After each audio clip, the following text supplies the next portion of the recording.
Good morning and welcome to Morning Brew. I don't know, is it a brew this morning, but no. Seriously, I had my second COVID shot yesterday. Yeah, definitely still feeling the effects of that. So I definitely feel sorry for the people that are under 40 because, yeah, they're definitely going to be feeling like shit for days. Anyhow, let's start by bringing on Yvette. Hey everyone. Hello, good afternoon, Yvette. Good afternoon. And let's start with the chat.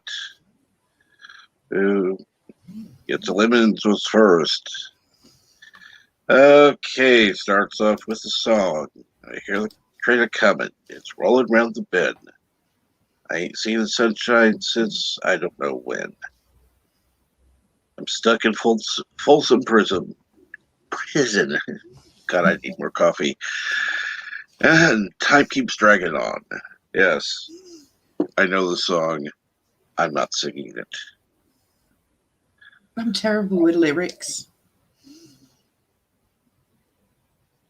If we were doing a karaoke show, I might do that, but no, thank you. And next is Jedi Bill. Hello, Captain Hey Trek. and Yitza. And Jedi Bill says hello to Yitzi, says hello. And of course, the useless Stream Elements bot is in the chat. Yitza says it wasn't for the song, it's a feeling. Yeah.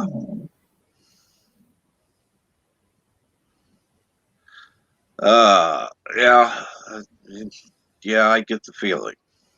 Trust me. Are you still in lockdown, Yitza?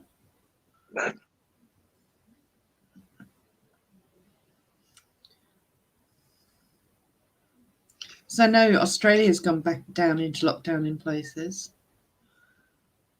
Lovely. Yeah, not a lot of happy people. Yeah, well, let's put it this way. People don't want to know my opinion of lockdown. Yeah, let's put it this way. 2020 was a wash. 2021, it's time for the fucking lockdowns to end permanently. Well, so far so good here.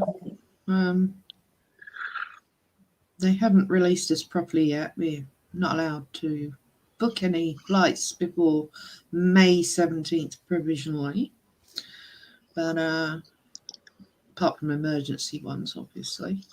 Well, obviously. And June the 21st, I think he's mentioned, but who knows, about social distancing dropping. Nothing about the masks.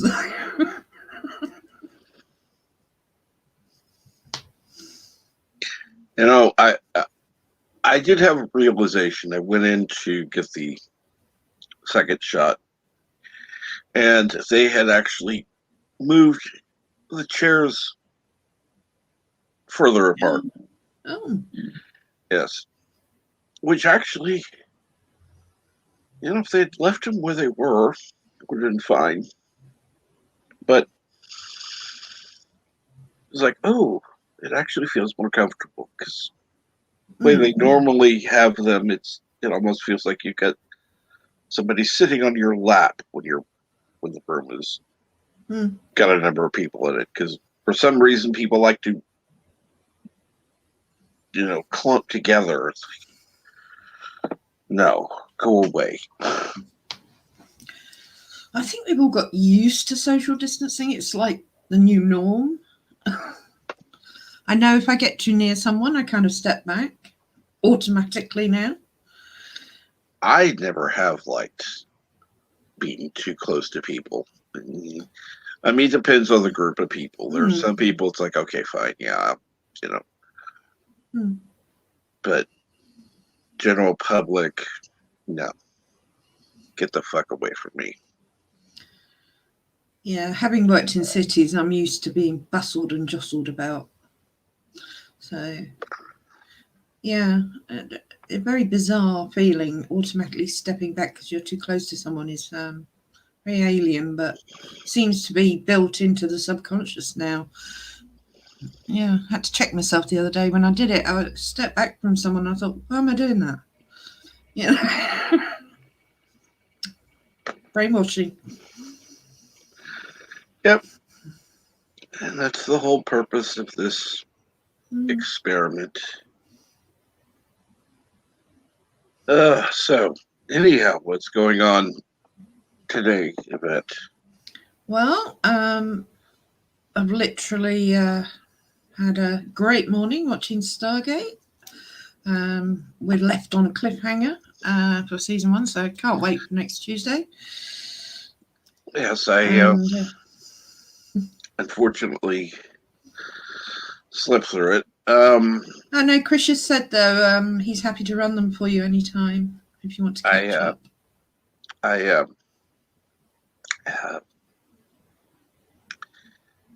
So anyhow, I was still in backstage, and I woke up hearing somebody complaining.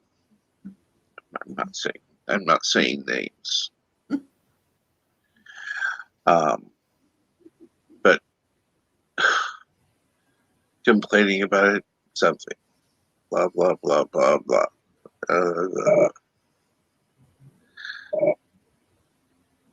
And wow, I got 2 people backstage.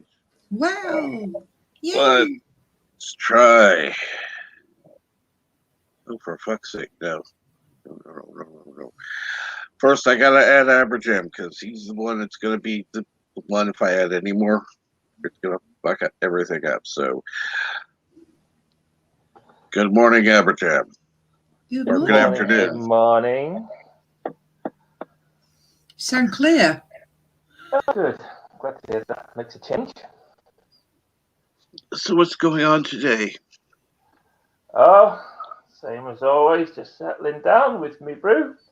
Come to see how life is in the great state of misery.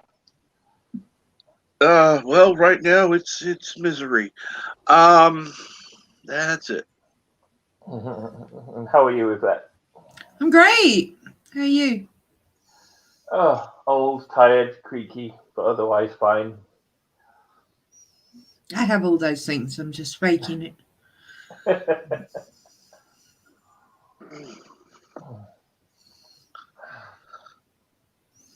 Yes, I'm sorry I missed the May the 4th stream.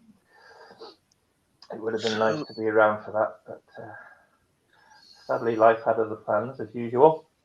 Of course. Still, it's May the 25th, the real Star Wars Day. It is. Yes, but see, I still refuse to let Disney destroy something that has been going on for decades. People have been saying May the 4th be with you long before Disney had their hands on Lucasfilm. Yeah. So they just kind of corporatized it, right? But true. I mean, it's, if you're going to change the date, then May the 4th is an entirely appropriate date. It's actually the backup date for my wedding when we eventually manage to get it sorted. Our initial plan is to get married on the date of our first meeting, which is October 12th. But if that falls through, we're going to be going for May the 4th because we are nerds and we are having a somewhat Star Wars themed wedding. Cool. Only light sprinklings. We're not going all in, but yeah, we're going to have. Why not? If you love it. Yeah. That's fabulous. I love hearing things like that. And Bird? Spoilers, Bird. No, it's not. I have the entire collection of Stargate, so. He's trolling. Yes, he's trolling. He loves to troll me. Speaking Or of trolls, try to troll me. where's my favourite troll, Kronos? Probably asleep. Yeah, probably asleep. He was about a couple of days ago.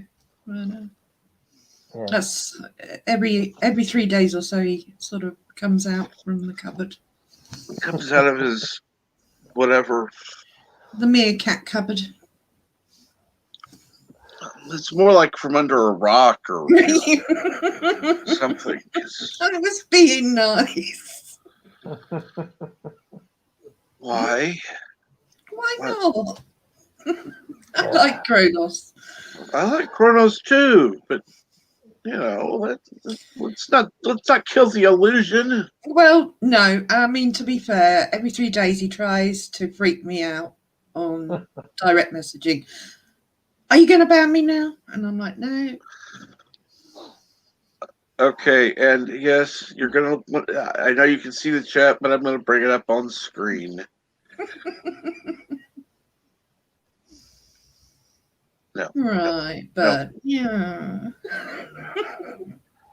You do know I was around when it actually came out. And then, of course, it says yeah. trolls live under bridges. Quite right, Itza. Quite right. Oh, We've all heard the tales from the Black Forest. Well, we certainly have in Europe, anyway. The Black Forest has great tales and great ghetto. What I'd love to do is find a nice tall bridge, and over a river or whatever, and build under the wedges of it, so that it'd have to be a tall bridge, so not one that would be cut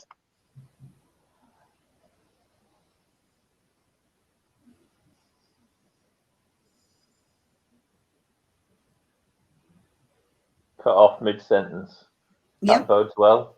Yeah, it'll be fine. I'm assuming he was going to say it would have to be tall. Yes. It's a tall bridge. Yes. I want to find a tall bridge, one that's tall. Yes.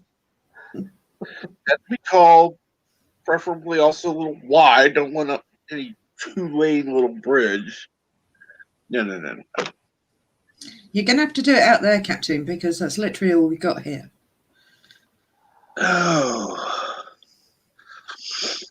Unless you go to Scotland. You could build some great big underbridge houses there. I do like those hanging bridges. Oh, Milton. Oh, Lord. Black Forest. Don't you mean African American forest? Actually, He's a Fruit Loop. He's an absolute Fruit Loop. He's a nut. Yeah. I think what we actually mean is woodland of ethnic diversity. Oh, good God. No. Hello, no. No. It's where Black Milton, if America we know lives. anything, the Black Forest is the Grimm Brothers fairy tales. Come on. Mm-hmm. Yes, of course. We're so used to Disney versions of fairy tales. Oh, well, yeah. And not many people realise that all of those tales, like Snow White, they all have rather dark endings. They do. Yeah. Much darker. Let's see here. Should have seen the signs long ago. Disney liked to take an established thing and turn it into something very not true to form. Yeah. Well, at least the changes that were made then made sense. Yeah, it was taking a absolutely dark tale and making it child friendly. And now they're doing the opposite, but they're not going back to the original. No. They're just making it. They do touch on it in Grimm, some of the darker endings, but I say touch on it loosely. But I mean, they remade the Jungle Book and they still presented the flowery version. And if you watch the Netflix version called Mowgli, I actually prefer it. It's a much, much better movie than the Disney live action one. And they actually got a kid who can act. Oh, wow. The kid in Disney's. I mean, I know he's just a kid, but there are kids that can act, and the kid in Disney's Jungle Book is he's just terrible. I just don't bother with Disney. How They do I say still this? put out the odd good bit and piece now and again, but a lot of it is fluff. I got put off with Bambi when I went to see it at the movies. Obviously, a re-release. I'm not that frigging old, but as a child, put me off for life anyway. Oh, so you're saying you weren't around when I'm trying to think what came before that. Snow White and the Seven Dwarfs came out originally. No.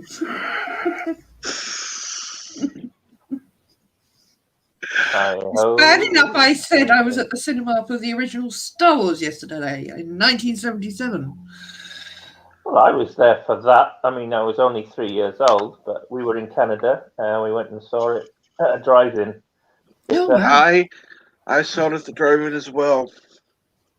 Another one I remember seeing at the drive-in was Space 1989. It was one of those that it was kind of the secondary film. Space It was 1989. 1999.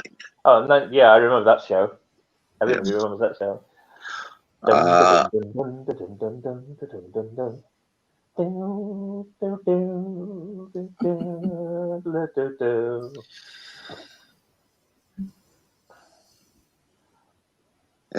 I'm trying to remember. I think, that one was one I went to. That drive-in I was one I went to, and then years later it became a adult drive-in. That was just plain stupid.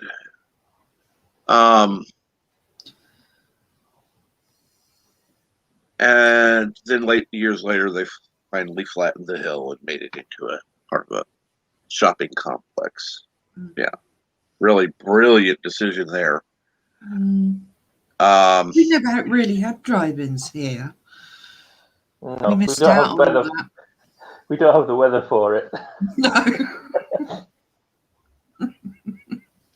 Well, see, I think they should modify what a drive-in is for areas that can't have them weather-wise, and that would be to have an indoor complex, a whole, like a kind of like a stadium. Well, no, more like a what am I trying to say? A parking garage.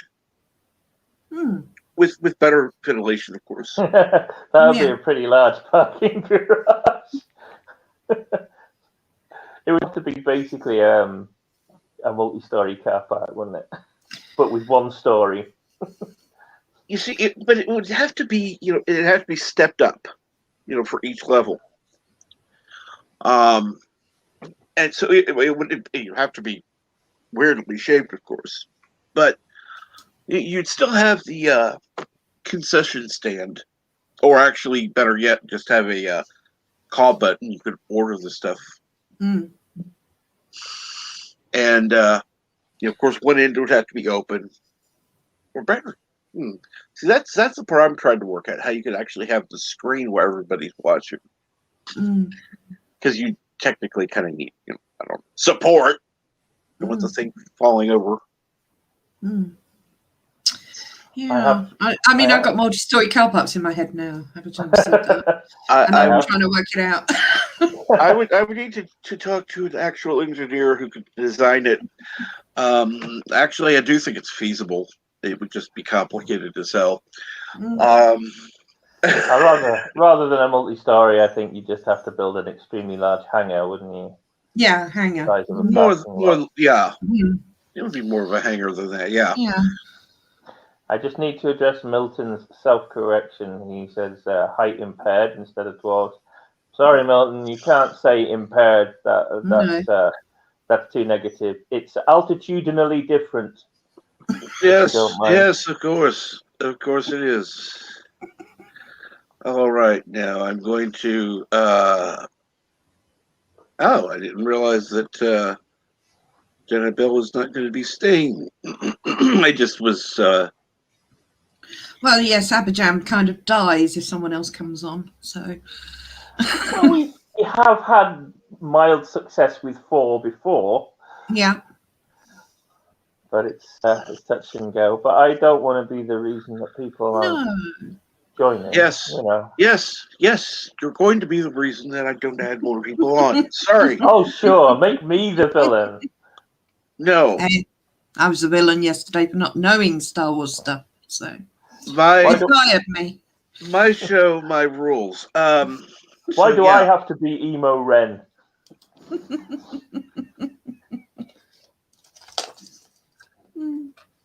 All right, and I do want to go ahead and put something out there for go ahead, open a new tab, go to this, and set a reminder. Jedi Bill is putting on a fundraiser and doing a god-awful bug food challenge. Bill is lurking. Still in chat. So, if you want to watch Bill eat some of the most disgusting things and help him raise money for a new computer at the same time, go ahead. Go to that. In fact, I'm there now. Set a reminder. Reminder is on. It's in 3 days. Let's see here. Today is, what the hell day is it? Wednesday. Friday, Saturday. Bill, there's no way in hell I'm going to be there, except in spirit. No, Sunday is the day I can't do it. Saturday I might, but oh my God, at least it's not Sunday. Then I would have been going, oh hell no. So, is he going to be in like Wichita Grubs and Kangaroo Bollocks and McDonald's Egg McMuffin? No. Bugs. Scorpion. He's got a scorpion. He's got bamboo worms, which I was expecting to be bigger, like the grubs you see our guy do when he does his survivor training, those big fat things he chews on. Yeah. But they're about 2 inches long. They're like mealworms, but slightly bigger. And crickets or grasshoppers, I can't remember. Yeah, I mean, I've eaten all of them as well, so they're fine. Protein. Bird says, sorry, actually, I like an Egg McMuffin occasionally. Anything tastes good compared to Kurogan food. This is true. Oh, for fuck's sake, give me a second. I'll be right back. I use the term food in the loosest manner possible. As I said yesterday, I've been learning a lot about Kuroga over the last couple of weeks. I keep hearing more and more about it. So, yeah, I'm not sure if I'd want to be a citizen. Apart from the fact I'm not an orphan, so that kind of, Yeah. I don't want to work in a mine either. No. Bird says, wow. Well, Bird, you're in charge there. You're the great and glorious cockspud of Kuroga. So if there's an issue with the food, get it changed. Abajam is on thin ice. Dude, I couldn't even stand on thick ice. I'd still fall through. No, for God's sake, you're not that fat. Come on. I have, you know those cranes you see on TV shows that they use for building skyscrapers? I have one of those next to my bed to lift me out in the morning. Oh. You're so full of shit. Yeah. I do remember, though, there was it Jerry? I think it was Jerry Springer back in the 90s. think it was mid-late 90s. They had there was a guy who was like morbidly obese. He was getting up towards about 500 pounds, and he couldn't move off his bed. So Springer arranged for a team to actually they removed his entire bedroom wall and craned him out of his bed to get him out of his house so that he could get the medical attention he needed. I don't know if anybody else remembers that, but I do. And then It's on YouTube somewhere. Bill says, and hopefully a big surprise, bizarre, odd food. Anyone want to guess? Well, I'm hoping it's. I hope you go to the bait shop and get some worms. You know, live ones. yes, live ones. Hmm. You know, nothing like Gah. correct. Gah, The way, yes, correct way to pronounce it. Gah. gah, gah. Which basically is Earthbones jelly, if I remember correctly. And yes, he was like 1,000 pounds. He was 1,000 pounds, half a ton. Yeah, sorry, Milton. He was weight challenged. No. Weight challenged is more like 300 to 400 pounds. Okay, 1,000 pounds, you can't get your ass out of bed. Rotundally augmented. And you're right, Bird. 500-pound people. Well, some, not all, but some 500-pound people can get around. You know, some of them need a walker or, you know, whatever. But because I've seen some larger individuals who needed a walker simply because of the excess weight. And that's not anything on them. It's just, you know, that's life. Yeah. Yes, I use one when I go shopping. I'm top heavy. Well, you could always go in for a boob job. Yeah, I was going to say, you're a girl. You're supposed to be top heavy. No, and actually, I've seen there was one woman I actually knew who had to go in and get breast reduction surgery. I mean, she was that big. I mean, you know, she easily got 5 pounds off of each boob, and they still looked almost as big. Wow. Yeah. So I watched a video. This is going back a few years on YouTube. I mean, all the craziest weird stuff is on YouTube, right? The thing is, on YouTube, you can type in how to change a tire, and then in the recommended channel next door, it's like, you know, my teenage daughter has more piercings than hair follicles. It's just like the weirdest stuff pops up.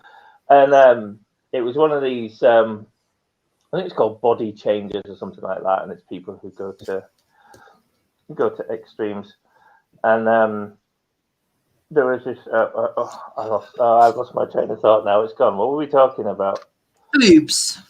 Boobs. That's right. Yeah. And one of them was this this woman who was addicted to boob jobs, like literally addicted to boob jobs. And at that point, I don't know if she's gone bigger or smaller at this point, but back then, each of her boobs was literally the size of a basketball, like without any exaggeration.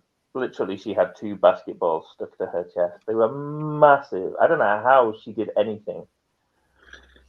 okay. I don't know how she even got around. Now I want to address something that Jedi Bill said.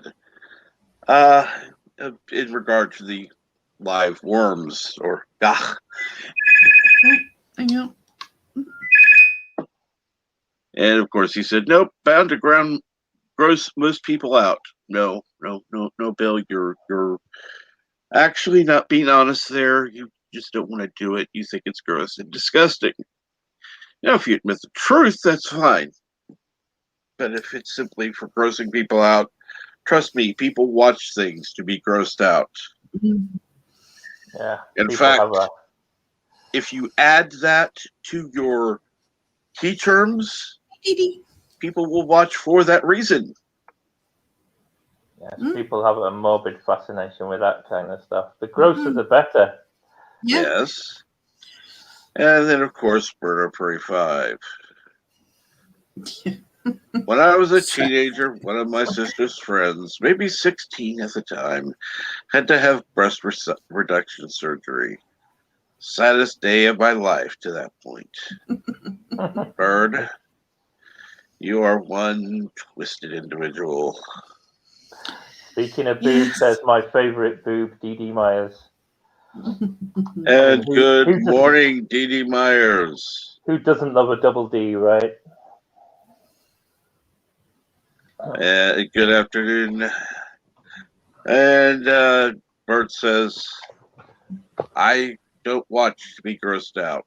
Well, You're not about at that time in the morning anyway. I don't want to see Bill eat bugs. Well, he's going to anyhow. Yeah. That's how he's going to try to raise money for a computer. So, actually,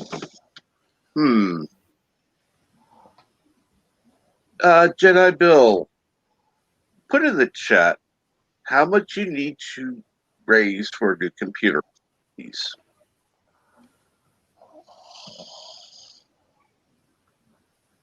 He just found a bait shop. He's going to be eating some bait worms.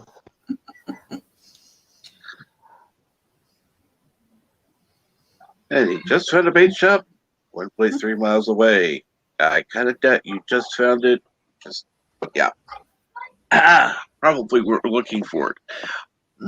But how much do you need for the computer? Just asking.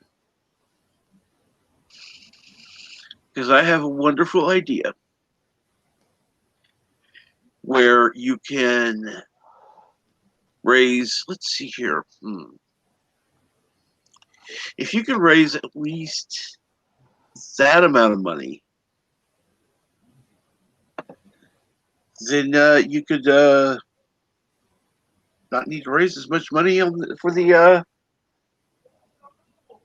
for the live stream. You can just kind of have more fun with it. To my understanding, if you want at least medium performance PC, you're looking at a minimum $1,000.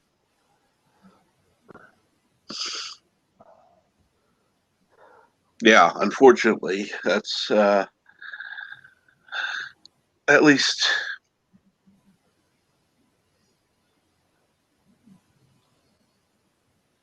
Let's see here now. I found the prices in the US, like in Australia, are much higher than ours, which surprises me sometimes. I always thought Britain was one of the most expensive places on earth. I'm pretty sure, Milton, that watching him eat bugs is a free Yes, endeavor. it's good. Yeah. Yes, Milton. You don't have to pay to watch. No. It'll be. Which is not something that Bird hears very often, is it? You don't have to pay to watch. Yes. No, that would be on the hub. Oh, that vegetarian site, Corn Hub. Oh. Oh, dear Lord. Oh. I am attempting to behave myself today. Why? I don't know. I just felt like it. Why should it be any different to any other day? Well. Okay, let's put it this way. There's a difference between your normal behavior and the late night stuff. Oh gosh, yes. And you're being more subdued than your normal self. So yes, cut that out. I don't think. Cut that out, or I'm gonna get Bird to come back up here. I don't. He's gonna torture me. Sorry, I don't think we can describe any behavior on this channel as normal. I think usual might be a better description. Well, thankfully, Emma Jam, you haven't actually tuned into any of the late night shows. No, I didn't realise you did a late night show. I might have to check those out. see what madness you get up And to. to make it easier, Bird, to make it easier, I'm going to make sure that that is pinned, so you don't have to Yes. scroll. Oh no, no scrolling. That was painful. So all you're going to have to do, as soon as the damn thing pops up, there it is, the pinned comment, the computer is $1,270. Okay. But his goal is 655. All right. How about this? I'm going to go ahead and temporarily add Jedi Bill as a mod. You can put in both the link for the live stream again and for his PayPal.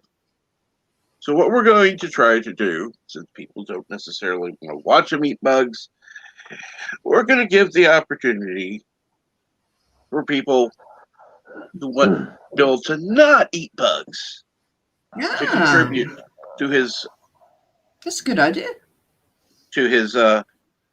Computer fund. And if we can raise $1,300, Bill will not do a live stream for bug eating. That's not bad. That would be one save for his regular brew. He'll have a not brew, the whatever the fuck it's called, soup. The soup. He'll have a soup, a bug soup. And so if the next 3 days we can raise $1,300 for Bill's new computer prior to the show going live, Bill won't do that live stream. He'll do something different. Would you agree to that? Why wouldn't he?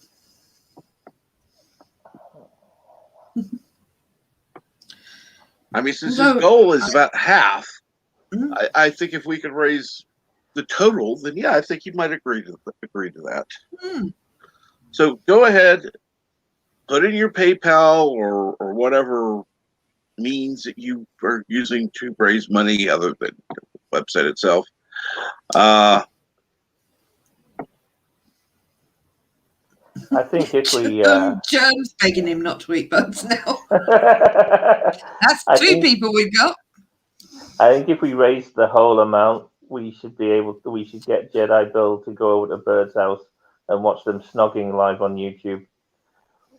Yes, Resolute Germ is asking him not to eat bugs. So, yes, like I said, Bill, put in the link to your PayPal or whatever thing you're using, Buy Me a Coffee or whatever the hell fundraising site you're using, and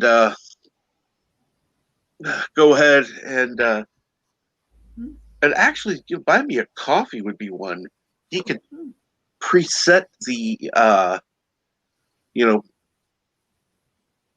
the things, naming it a scorpion or a whatever, you name each kind of bug, and that would be the price for that. So granted, there's a small fee, but it's not substantial at all.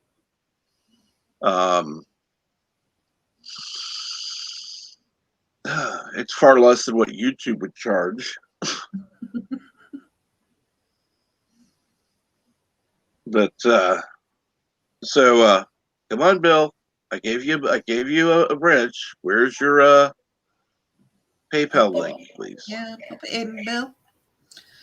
Let's start earning some now. We're trying to promote you. Come on.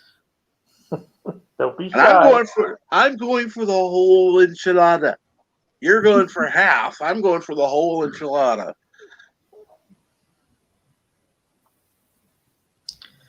Yeah. Every show we're on, we'll promote. And please ask LDG to promote it. Oh, Bird, you're going live later. Please promote it as well. Bird and Jedi Bill, if I have to, I'll search for your fucking link. That's fine. Make me do all the work. And Jerem says that the PayPal link in Jedi's video. Oh, look, Resolute Jem's trying to pay. Yeah, at least he tried. Oh, it's so sweet.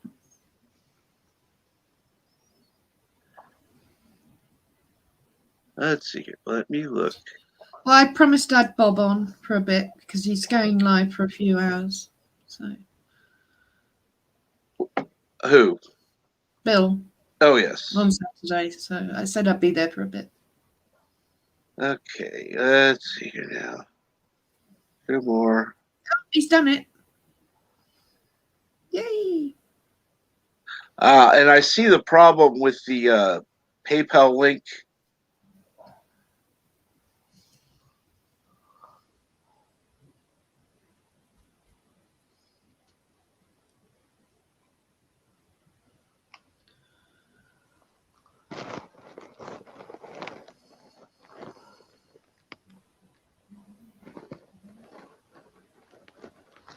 Oh, Appajam. The late night streams in America are 5 a.m. here.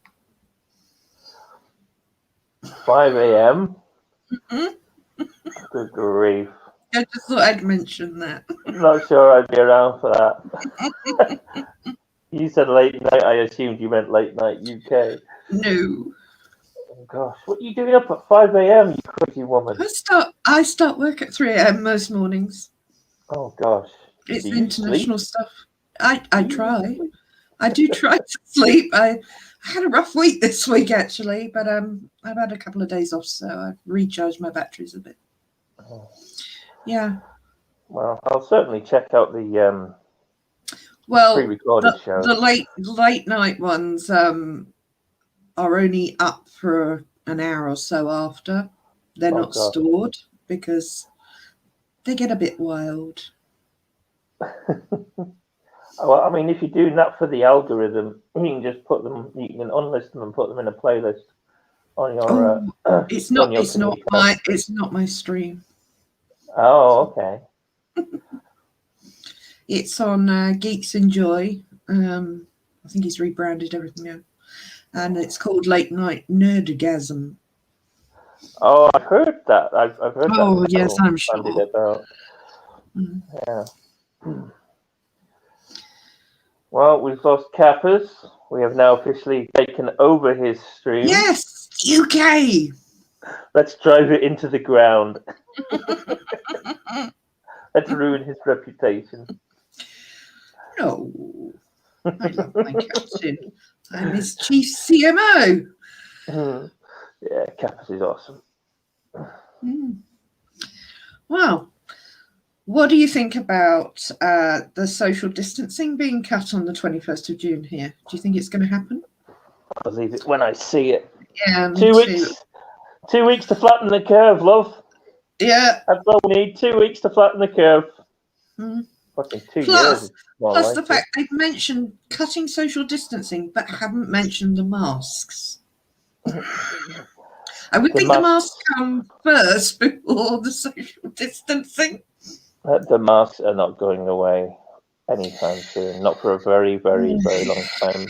We're going to be seeing masks. Mainstream, we're going to be seeing masks, I think, at least till the end of this year. And even once they lift requirements for masks, we're still going to be seeing some people using them. Probably a good 5-year tail off, I would think, before we see people not wearing masks, regardless whether they need to or not. I think it's been, it's been drummed into people's psyche now. You know, people that just watch. I was saying that actually to the captain this morning. I noticed myself and checked myself because I automatically stepped back the other day because I was too near someone. And I thought, why did I do that? It was, that's subconsciously implanted. Yeah. Thankfully, I haven't. haven't given into any kind of programming. I put I on didn't my think last. I had. I put on my mask at the very last minute and take it off at the very first opportunity. Yeah, I do. Yeah.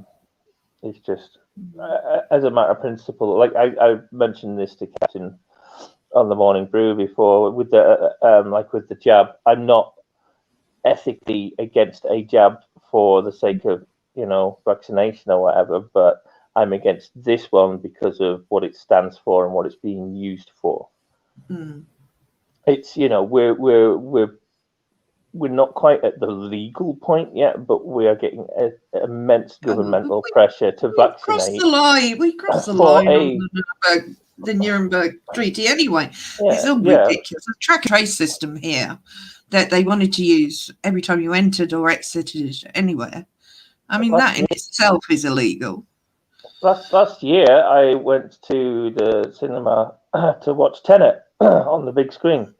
When I went in, they asked for my information, and I said, "Well, what do you need it for?" And they said, "For our track and trace program." And I said, "Oh, I don't do those." And they said, "Well, we can't let you in without one." So I said goodbye and walked out the door. I'm sorry, but I'm not giving I'm not giving all my personal information to a freaking cinema. How easy is it for a hacker to hack into a cinema's database and steal all your stuff? Absolutely. And like you say, it's illegal, It is, and he soon dropped it. I mean, he was very quick to take it back. I mean, I'm in Blackpool, and they literally opened the floodgates here, turned the illuminations on for this past bank holiday weekend. So it brought everyone. It was absolutely heaving here, and I couldn't see anywhere turning down a single customer. Why would you if you owned a pub and you finally got to open? No one in their right mind would turn anyone down.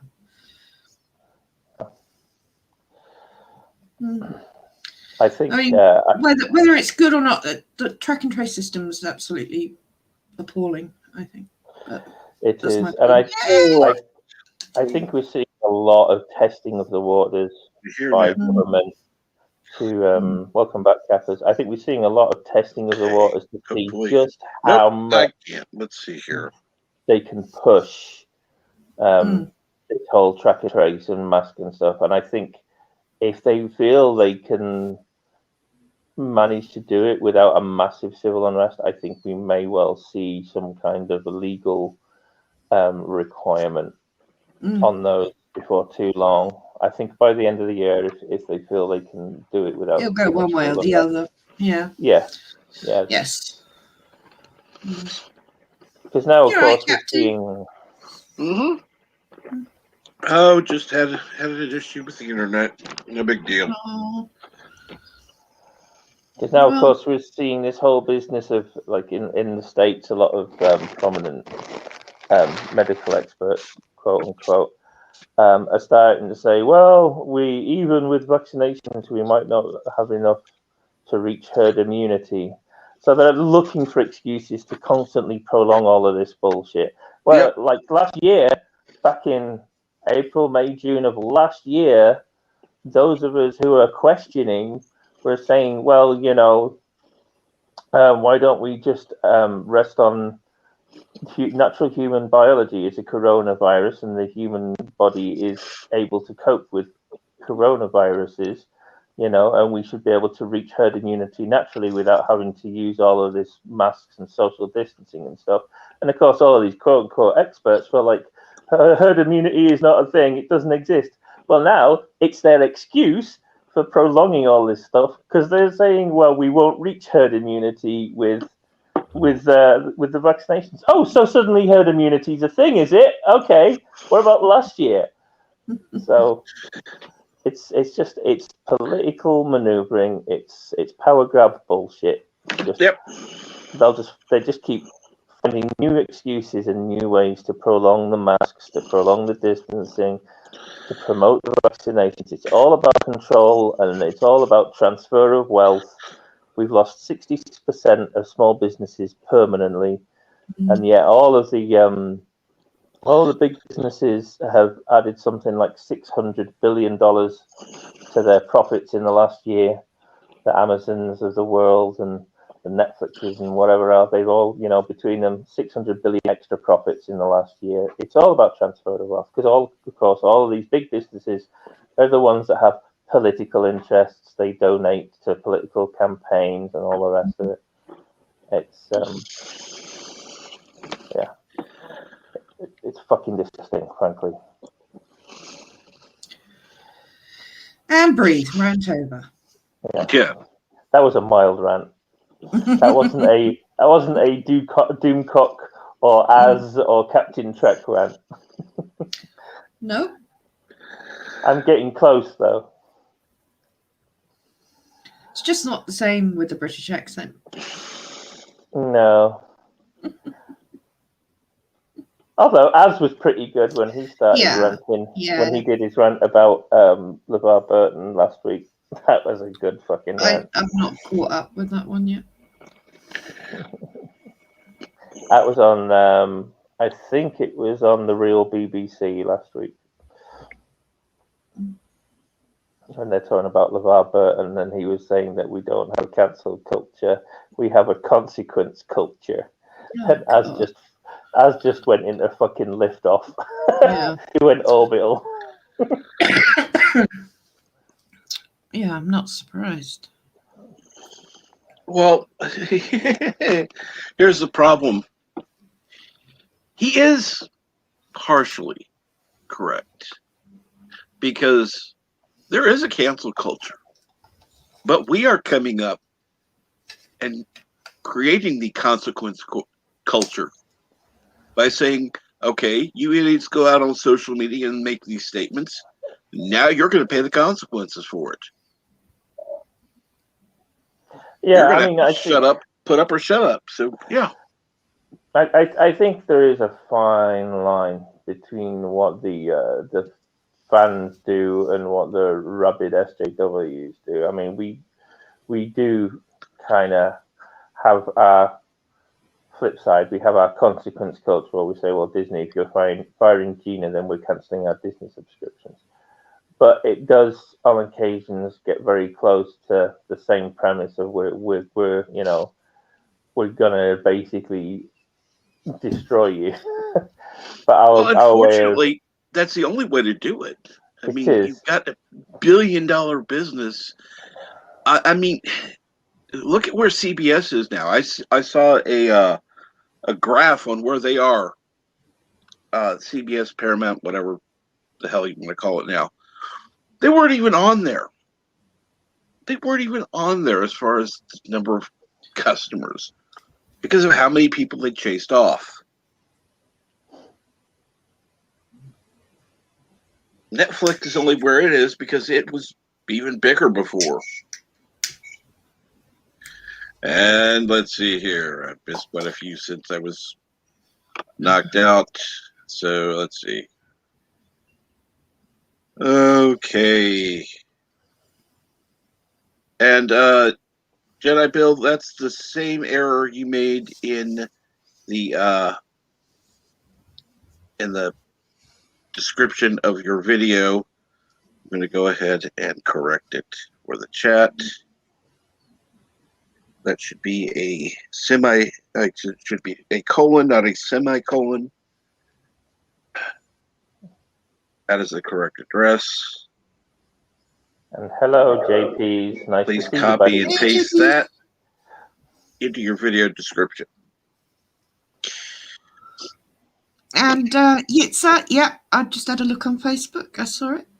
So go ahead for, let's see here. I'm going to have to check when that goes live again. And let's see here. We also put his stream elements in, which is good. Let's see here. Damn it. So Bill had a semicolon instead of a colon in his pay me address. Yes. Is that what it was? Wow, that was a good spot, Captain. I would have never sussed that. Good morning, Mr. Echo, JP's V-Star.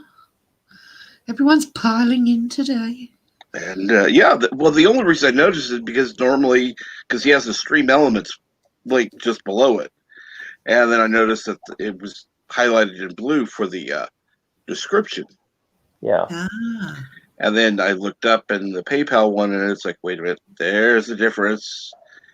You used a semicolon instead of a colon for the PayPal link. So, Yeah.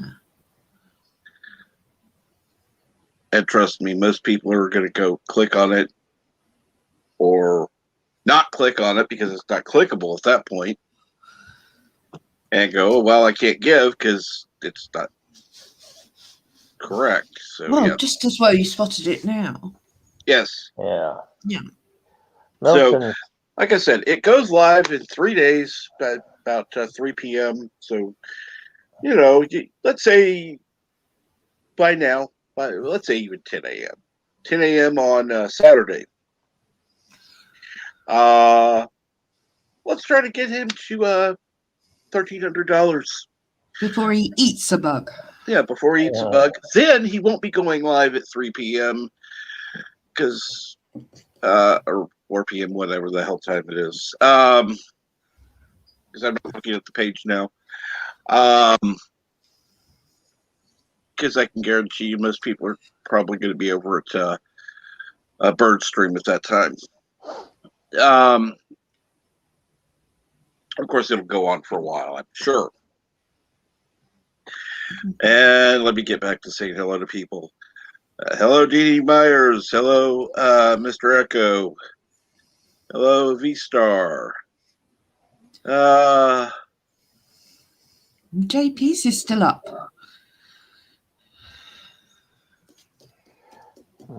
And Milton says, I support YouTubers being able to block comments on their channels, but when YouTube does that, it's humans' freedom of speech and expressions, and it's regulating people's thoughts.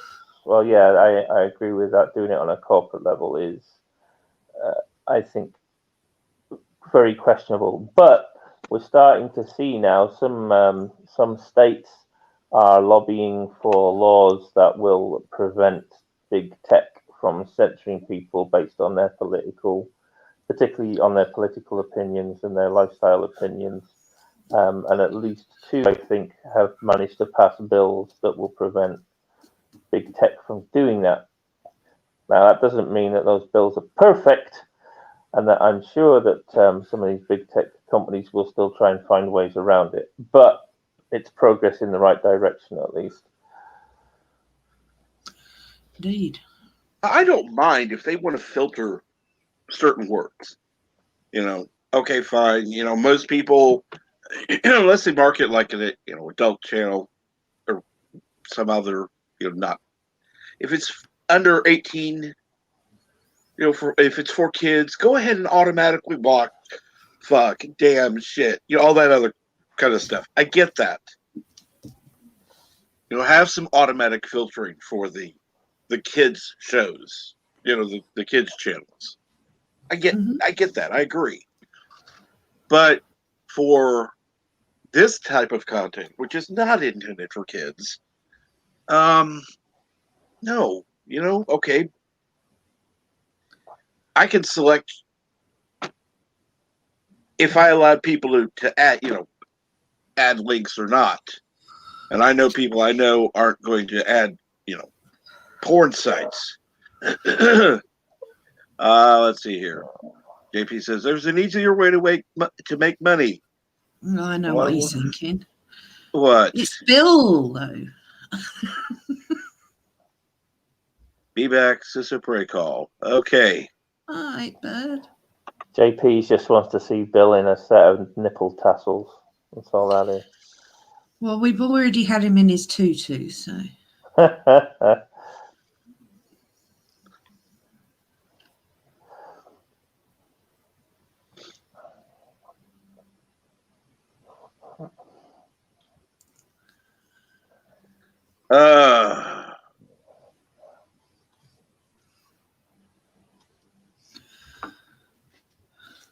I'm still stewing on this whole social distancing. I woke up. Stuff I now. went to bed already and woke up to take a piss and have a smoke. Good for you. Good for you.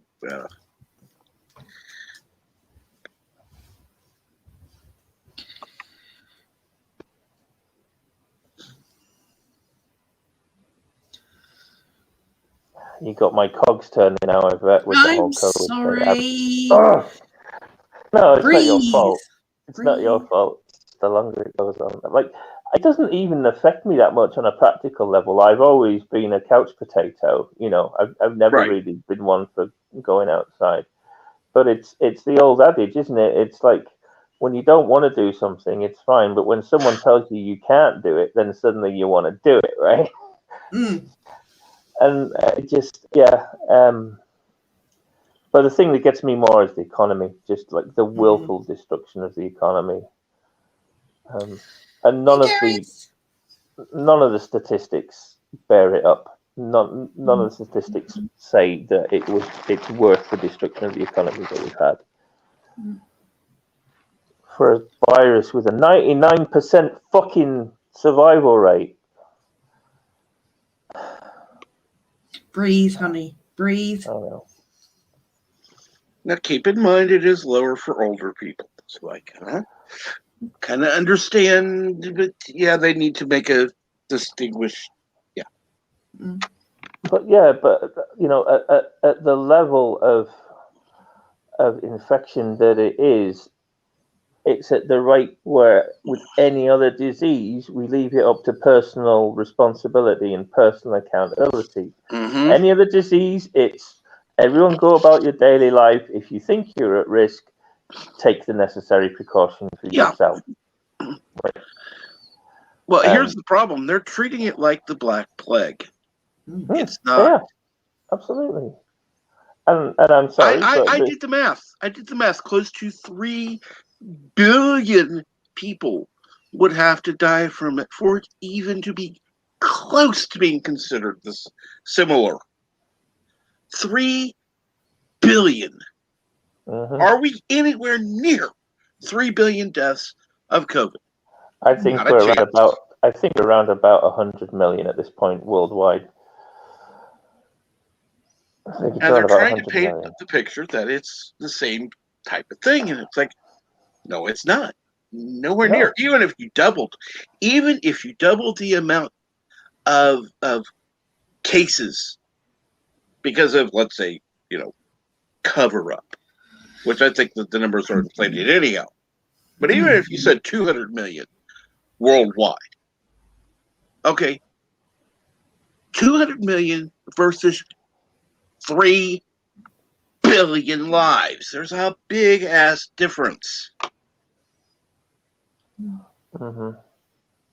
Well, now they're saying that the US has lost 500,000 to the coup, right?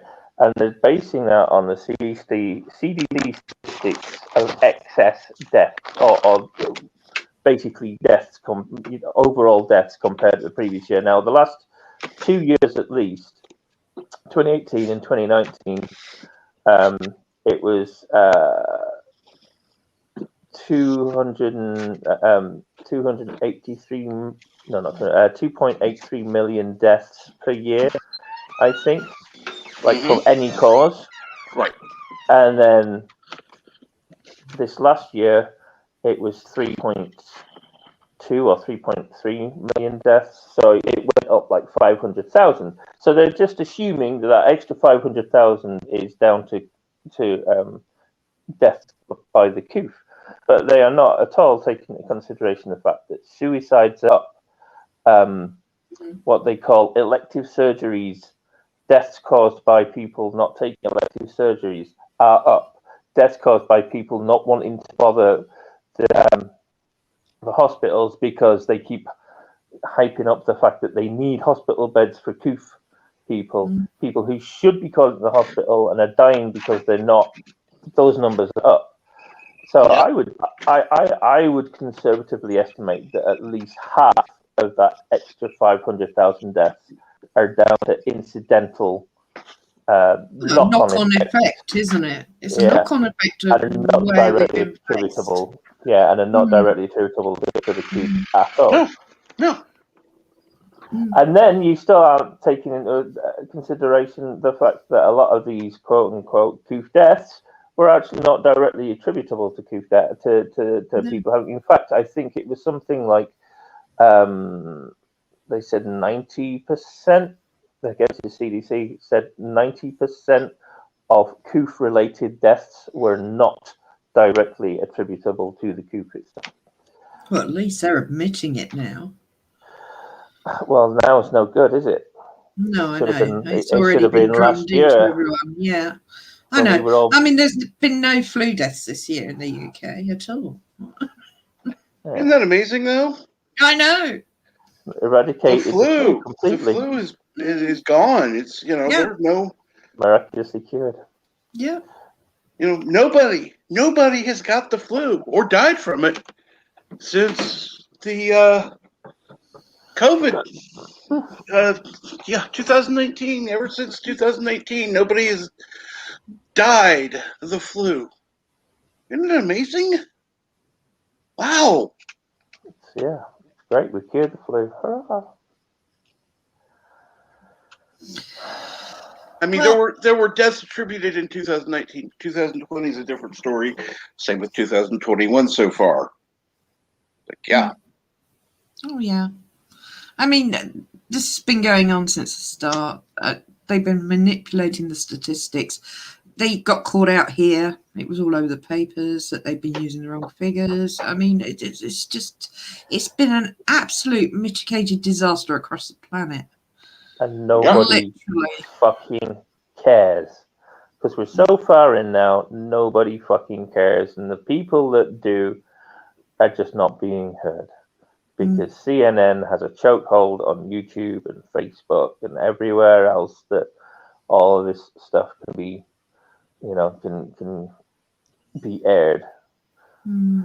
It's a fucking nightmare. It really is. Well, now we put the world to rights, so to speak. Let's try something cheerier before I have to go. Oh, the 3PO and Gina Carano dinner video wasn't that sweet. Okay. They make a lovely couple. I don't know if anybody saw that video, but I'm kind of living vicariously through those two. Such a nice little not romance going on between those two. No, let's put it this way. The actor who plays 3PO. Oh, really? How do I say this? He's a cunt. Anthony Daniels is a right twat. He's up his own ass. But that's not the 3PO. I'm talking about drunk 3PO. Jay.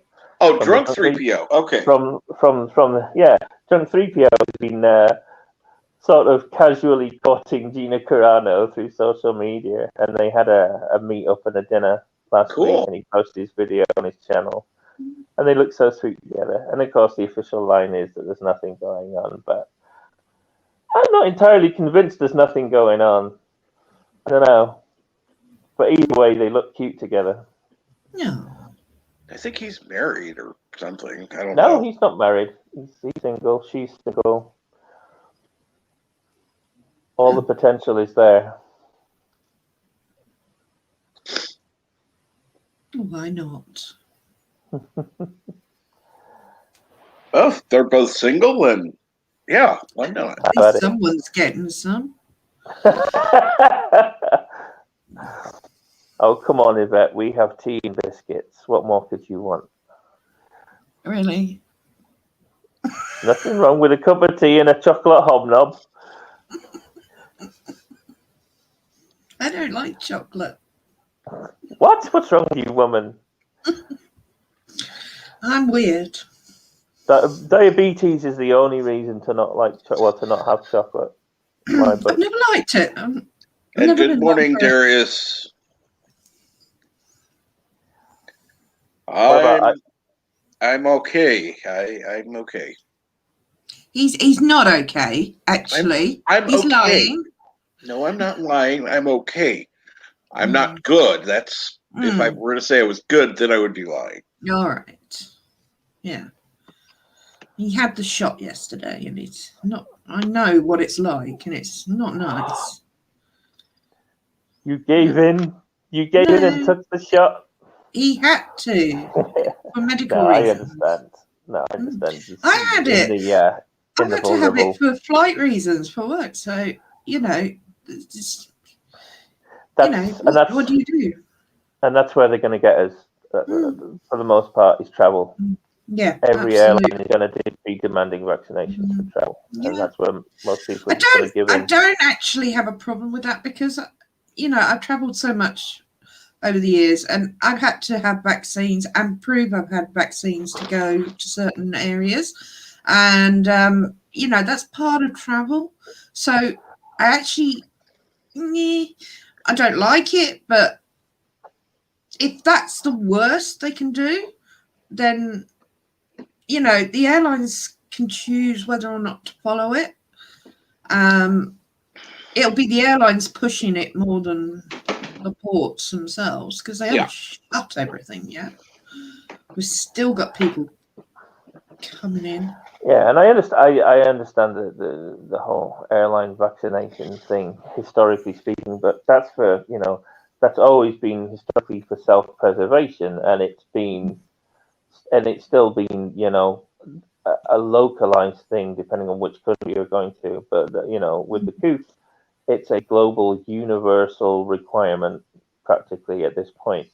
Yeah. You want to go anywhere, you have to vaccinate, and you have to prove you've been vaccinated. Yes, it's unfortunate. Yeah, it's. Milton, my channel is Aberjam UK. ABBERJAM space UK. Yeah, he won't have a pen. He's a Fruit Loop. He's a Fruit Loop. And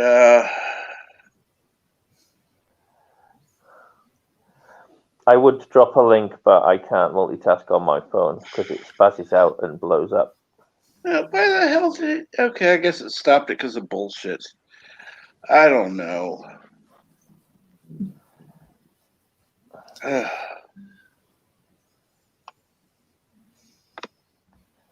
have you had your second cup of coffee yet, Captain? I know I've not. Just about to. Good. I think I'm about ready for a dram of whiskey. Got my heckles up. I'm so sorry. It's not your fault, is it? Don't take it personally. No. And sometimes you need a good friend, Fucking period.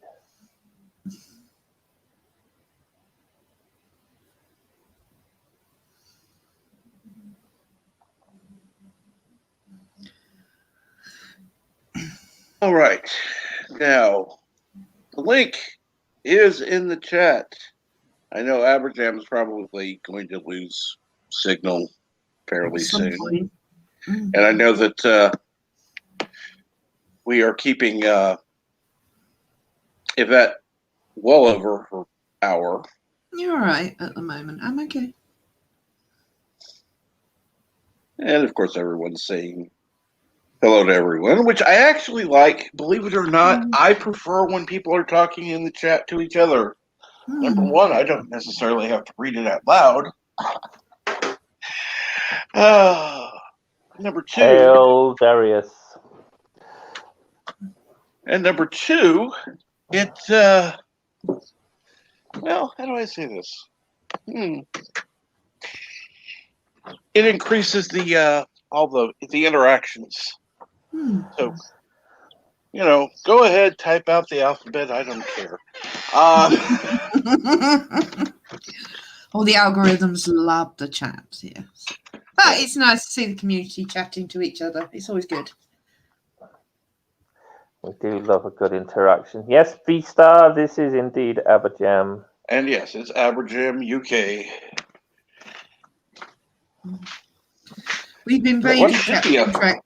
You should be a mod, Aberjam. Is there a wrench next to your name? Me, yeah, I'm a mod, but I can't drop my. He's on his phone. That's So right. my phone won't let me run StreamYard, and YouTube at the same time. That's right. That's Same right. as me. That's right. It'll start frothing at the mouth. Bert should be in the chat. I know he's a mod. Hmm. Unless he's busy on the phone.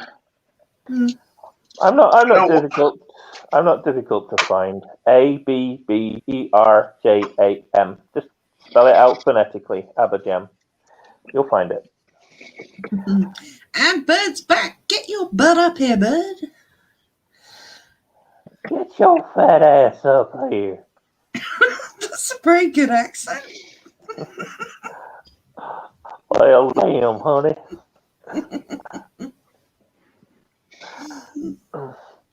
I love my truck, and I love guns. In fact, I love guns so much, I got a gun rack on my truck. I love gun Better racks than so mine. much. I cannot do an American accent at all. I love guns so much, my gun rack got a gun rack on it.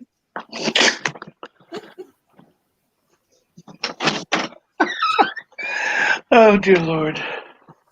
That's not bad. What do you think, Captain? Not bad? Not bad. Yeah, I thought it was quite good. Why, thank you very much.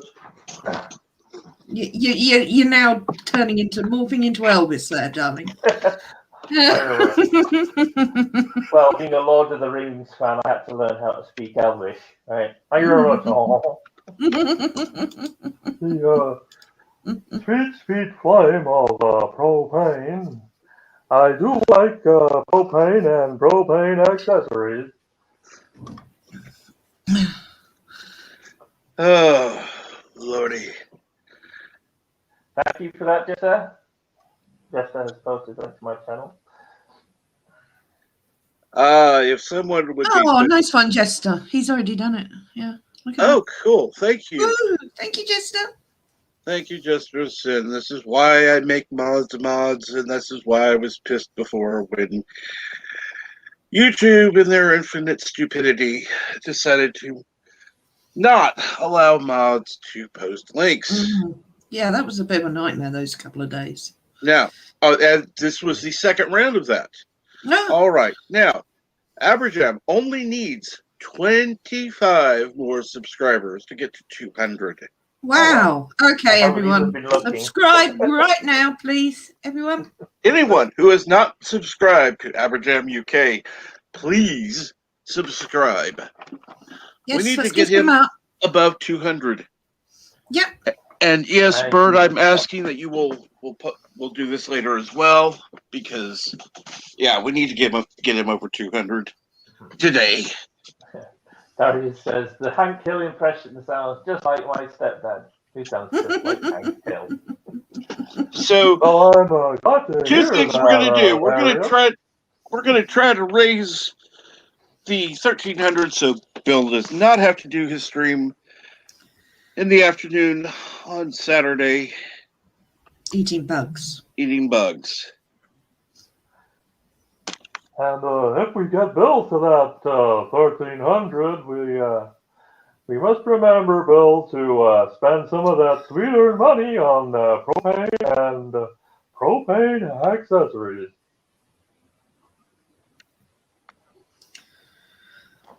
The sweet blue flame of propane.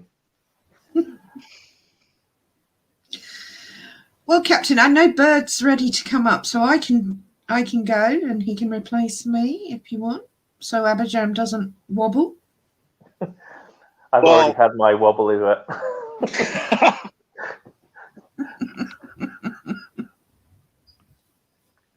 I'll bring him up. Let's see what happens. And here we go. Hello world, it's Birdo Prey 5, Kapla.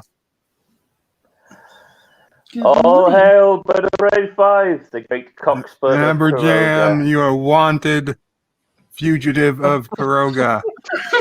You are hereby ordered to surrender at once. I've served my time, you evil bastard. You're headed back. Not that you were ever in Kuroga to begin with, but now you are. Now you are wanted by Kurogans for spreading You're- lies. You're headed back to the place you never were. Is that what you're saying? You spreaded dirty lies about Kuroga. Hey, well, listen. If you're willing to put me in a cell with Nicole again, I'll probably. There's no consider it. cell. No, we don't. This is all fake news. But you will be going to isolation. Please tell me you got an oubliette. Yes. There's nothing like an oubliette for doing solitude. Well, that's where I spent the majority of last year. Was in Bird's oubliette, chained to the rotting corpse of a dead Klingon. Huh? But then he threw Nicole in there with me, and that brightened my day somewhat. I thought he threw in AOC with you. Oh God, no. He wasn't in Kuroga, and B, he doesn't remember what it was. He was so delirious. It could have been an alpaca for all he knew. Bird, Everything looked the same after a while. Bird, we have audio evidence of you agreeing to release me for $10,000. And I'll release if somebody wants to give me $10,000, I'll release Nelson Mandela.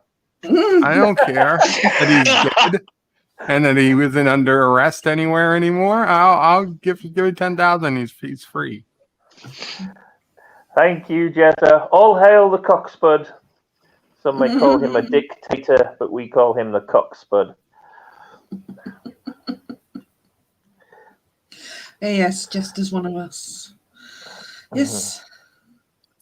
One of us. So, Sisso Prey, Charlie got an early birthday gift. Yeah. There's this outdoor play thing that has like a little ball pit and a slide. Cool. And so Sisso Prey got it last night. And she was going to put it up in the yard today, but it was raining. Oh. So instead, he opened the box and put the balls into the box and put Charlie into the box.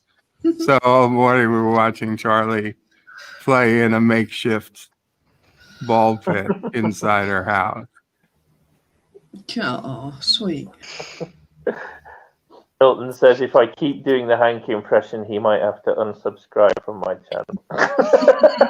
That was Hank Hill? I didn't know what that was. I didn't think it was all that bad, to be honest. Certainly as sweet as the not all that good. sweet flame of blue propane. Says why it's about as good as my Aussie Aussie accent. no. Nobody can beat your Aussie accent, Bird. Nobody. Oh, hey, not Ryan Johnson and Lucifer. And Don't good want to morning, butcher not Ryan this family. Johnson and Lucifer. Yes. So going back to Kiddo Prey's present, is the idea that you go down the slide into the ball pit? Is that... No, the slide is separate. The ball pit's just attached next to it. That's a wasted opportunity, man. I mean, if there was an adult version of that, I would have one in my backyard. Who doesn't like bull pits? I think you're The thinking of something slide is slightly only different, is barely taller than the walls of the ball pit. Maybe double the height. It's not a particularly. I mean, this is for babies, not for 1 years and up. It's not for 2-year-olds. Jester says, no Dewcock, but I've heard worse. And I agree, but just the fact that you're even making that comparison, I take as a sublime compliment, Jester. Putting me in the same sense as Dewcock is very flattering.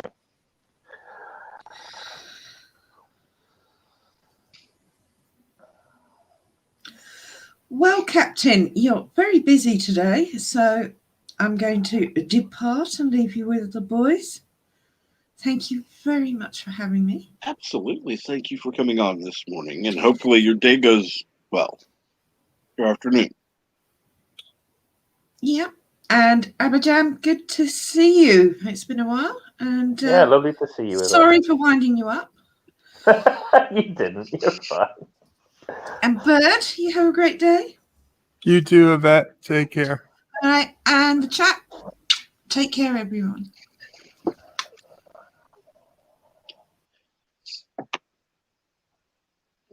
All right. Thank you once again, Yvette, for joining today. Always a pleasure to have you on. And thank you, Lucy, for subscribing. I appreciate that. Absolutely. Probably need to keep an eye on that. Of course, I tried to look at the StreamYard page and going, wait a minute, I can't find it. Oh, yeah, that's right. That's the wrong one. There it is. All right. Now, open the link. Oh, wow. Already gained 4 subscribers, up to 179. Awesome. And for those of you who have subscribed, if you're looking for a good bit of, well, I mean, there's quite a few good chuckle videos on there. But if you're looking for a good nerd-related chuckle, there is a video on there for Star Trek Bridge Crew, and it's entitled Cool Points. It's a short video of me playing Star Trek Bridge Crew in VR, and I think you might get a good chuckle out of that one.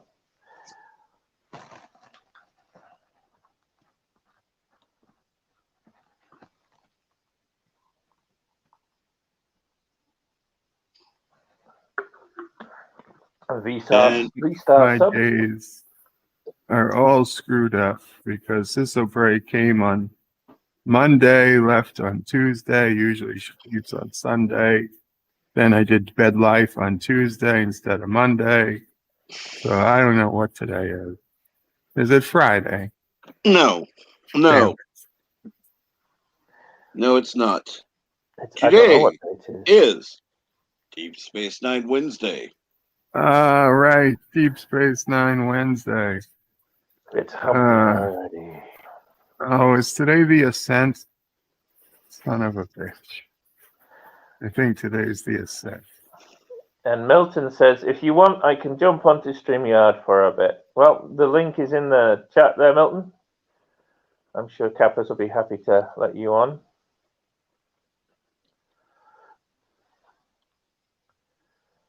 He's an unusual one, I'll give you that. Has he been on before? Oh, yeah. Mm-hmm.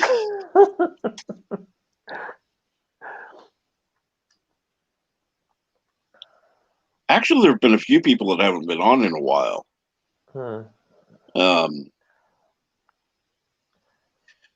Obviously, I know some people are busy. Like, Yosef has been working constantly, like at least 12-hour shifts. Okay. Oh, it's not the Ascent today. It's Things Past. Yay. Cool. All right. Now.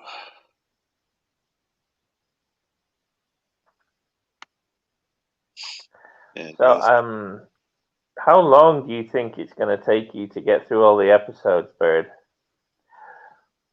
Well, considering we're at season 5, episode 8, we've already gone through the majority of the episodes. Wow, good. We've progress. only got a little over 2.5 seasons left. So it's probably a year and a few months. You better start planning what you're going to be doing next. Yeah, well, we'll worry about that when we get closer A little to closer, it. yeah. I want to see Babylon 5. Well, Babylon 5 no, this is Star Trek Deep Space Nine is going to be replaced in all likelihood with another track. My only question is whether it's going to be TOS or Enterprise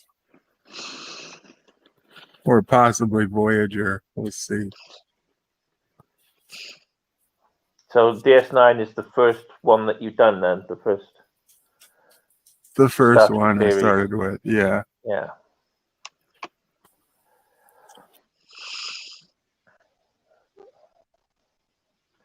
It's been a long road. Oh God, I could kick Getting you. from there to here. Why does everyone hate that song so much? Yeah, it's not a Star Trek song. I don't but hate it, itself, but Captain does. it's not a Star Trek song, but it is a good song in of its own self. The Rod Stewart version isn't horrible, but that song. What's up, guys? Not too much what's going on. I'm at my mum and dad's because they're awesome. Greetings, Milton. That's about what happens about midnight around here.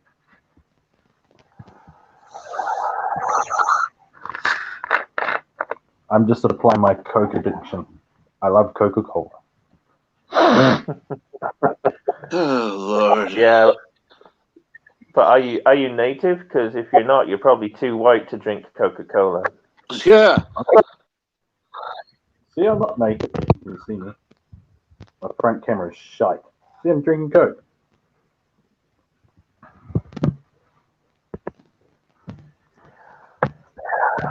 Now, kids, if you're at home, ask your mum and dad before drinking sugary drinks.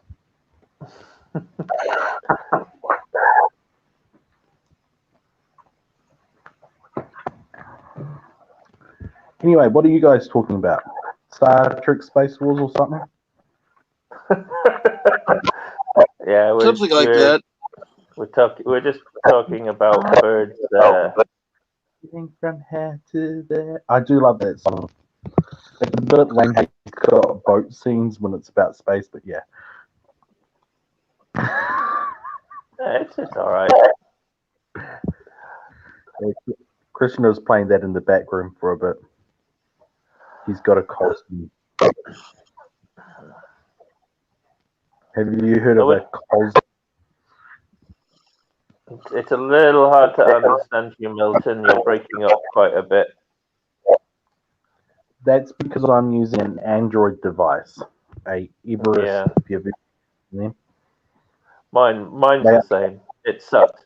One thing I found that was actually suggested by Captain Jack, if you put your phone on a bag of ice or anything frozen, I found that it does actually help considerably. I stick my phone in the freezer just so I can watch Krishna's Cosme. Because it runs my hotspot. Now, I'm probably going to get this wrong, but you sound to me like an Oz rather than a Kiwi. Is that right? No, I'm from New Zealand. I'm just not from... Oh, you are a Kiwi. Oh, you are a Kiwi. Yes, he's a Kiwi. Yeah, from the South Island, the Superior Island. We have forests. You're a little closer to Oz. That's probably why you sound a little less Kiwi to me. You don't quite. You don't have that familiar South African twang in your accent, which so many New Zealanders do. I really wish I could do a South African accent. That would be hilarious right now. It's not difficult, you know. South African's not too difficult if you know how. Yeah, I'm not going to do that. I got a moldy accent, but I don't want to monetized.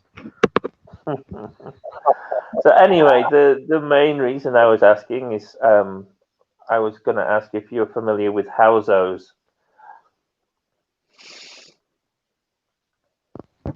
Never heard of it. It's an Australian show. It's kind of their version of Shameless, I guess. If you're familiar with Shameless, it's pretty funny. Yes, Yvette, I mean Welsh twang, of course. Yeah.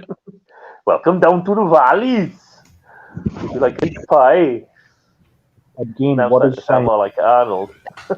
Come on, get to the chopper. Yeah. Greetings, Darren.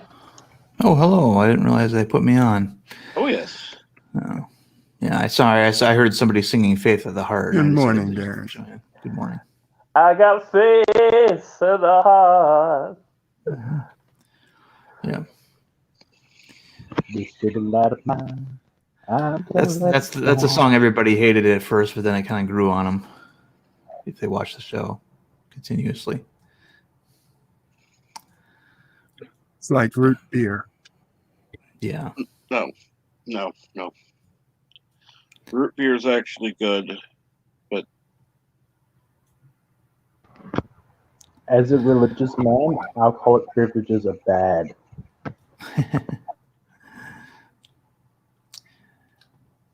Yeah, yes. I tend to defend Enterprise, even though it's got obvious flaws. But Did somebody mention Star Trek Space Wars? I love that. Star Trek what? Star Trek Space Wars. All the same. Huh? Okay.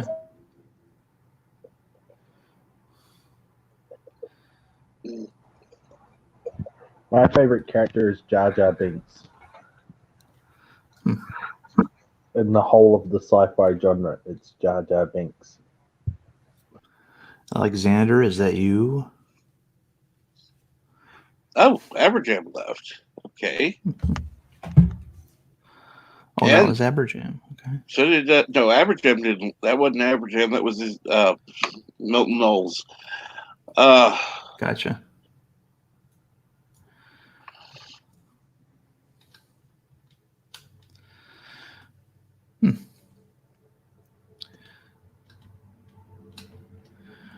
Well, the most exciting thing that happened to me in the last 24 hours is that Deej actually showed me footage of Bird's sister.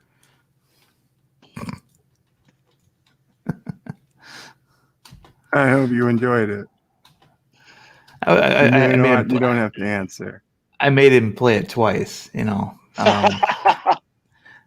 because I didn't know who she was, and I was more interested in what was on the shelf behind her. And then I said, "Well, who was that, by the way?" And that was Bird's sister. I'm like, oh, can you play that again then for me, please? Yeah. All right. Nothing wrong with that. No. It's not like, seeing Bird in a towel and say, hey, play that again.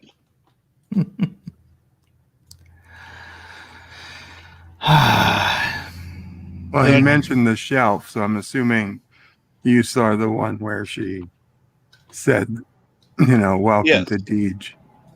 Yeah. Yeah. And he had all sorts of, like, London Bridge, I think, was on there, and Mostly Legos yeah, and some birds yeah, of prey. and some NASA stuff. Yeah.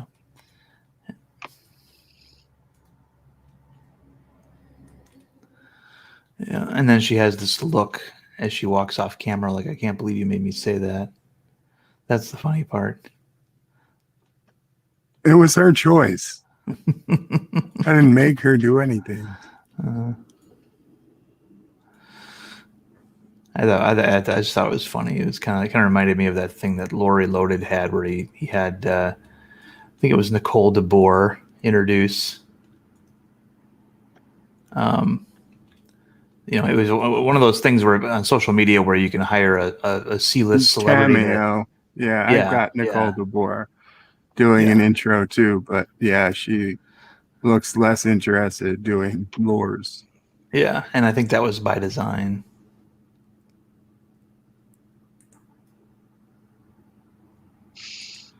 Really? That's interesting.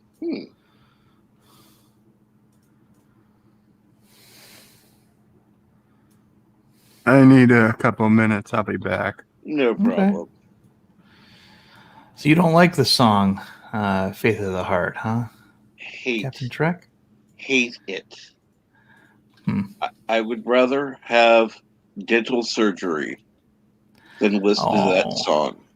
Oh, that can't be right. I think you're exaggerating. Oh no. No. I mean, I remember when the show first came on, and a lot of people assumed that it was going to be the callings wherever you may go, because that was in the trailers for the show. And the story of how he ended up with that song for the show was very interesting, and it kind of, lends itself to the idea that Paramount really interfered with a lot of Star Trek material once they became the network that Star Trek was going to appear on. You got to remember TNG and Deep Space Nine were syndicated programs, so they didn't have a network to deal with. So they were able to basically create the show they wanted and then put it out there for, into the marketplace. Whereas, Voyager and Enterprise were both network programs that had to deal with a network first. And, at the last minute, they couldn't apparently use the calling. And so they had to go back into the music that Paramount could use. And somebody picked that song. And then the first time Brandon Braga heard it was when he watched the premiere. And he was not pleased, but it became part of that show's identity. I think a lot of people just didn't like the fact that it was a contemporary sounding song. A lot of people knew it from Patch Adams. Yeah, and I will agree. The contemporary sound was a turnoff. I honestly, sorry, Star Trek should be an orchestral song, a theme. Yeah. Yeah, I mean, it's not a march, but, and I know that there's a lot of Star Trek fans that hate the idea of the word faith being in the theme of a Star Trek show. But it was kind of the time and place we were at. That show came out right after 9/11, as I recall, or, within a year after that happened. And there was a brief resurgence in that kind of stuff on the national level. So, right. I mean, when you look at what they were actually going to planning or trying to get Paramount to agree to, the show would have been, I think, a lot more interesting. They wanted to do a more contemporary style show where the first season took place entirely on Earth, where the Enterprise was in orbit, under construction, and then the first season ends with them launching, And I thought that would have been a really interesting thing to do, because really make the idea that the space travel is a like this is a relatively new thing. But unfortunately, yeah, it kind of, in and of itself, caused some issues. But hey, that's yeah.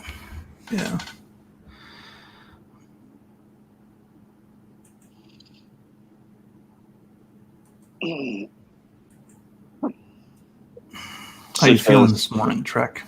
Not feeling my best. Mm-hmm. Still have a headache. Mm-hmm. Stomach is, it's very similar to after the first shot, but little stronger. Okay.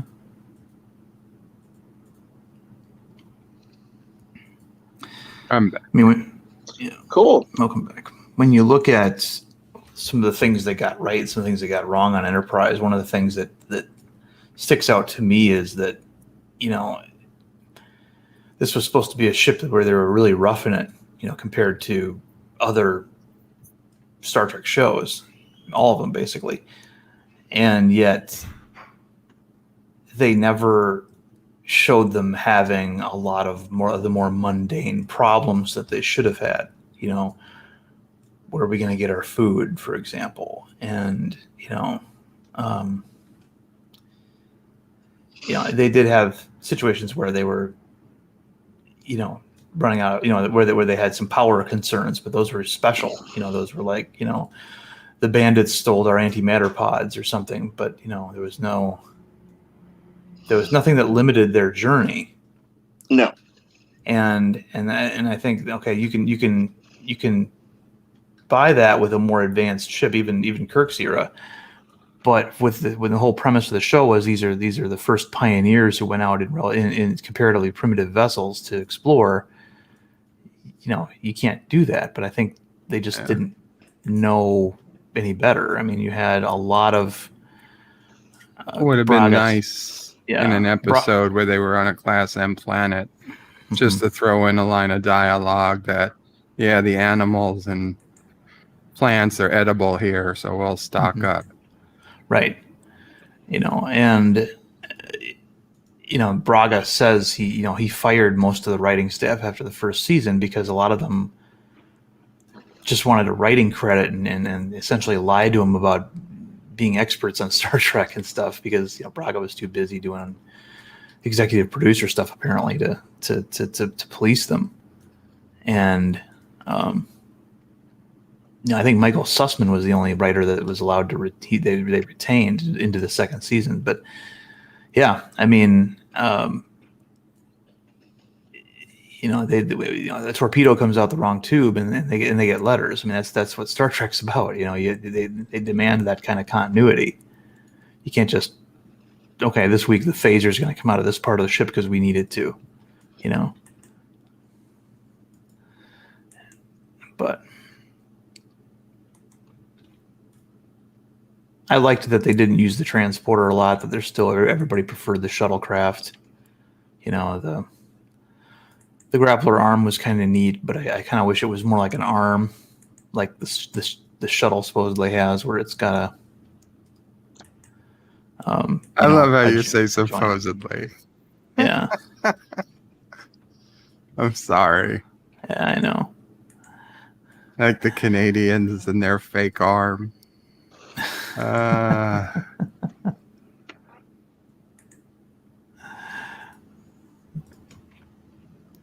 I could see like an arm, sure.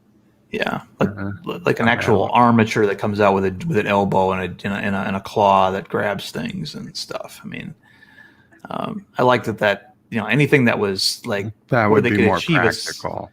Yeah, and it's something firing that grappling hooks. Yeah, in space. Yeah, but and I like the idea that they were roughing it, but they had other systems that were comparable. So they didn't have shields, but they had hull polarization. Right.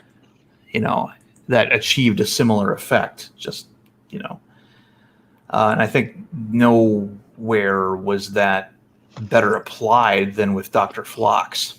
And the idea that how do you have a doctor that's more advanced than what we have today, but still less advanced than what McCoy had, and their solution of him, essentially using herbal remedies and folk, space folk medicine with animal secretions and all that kind of stuff was I thought a pretty good idea.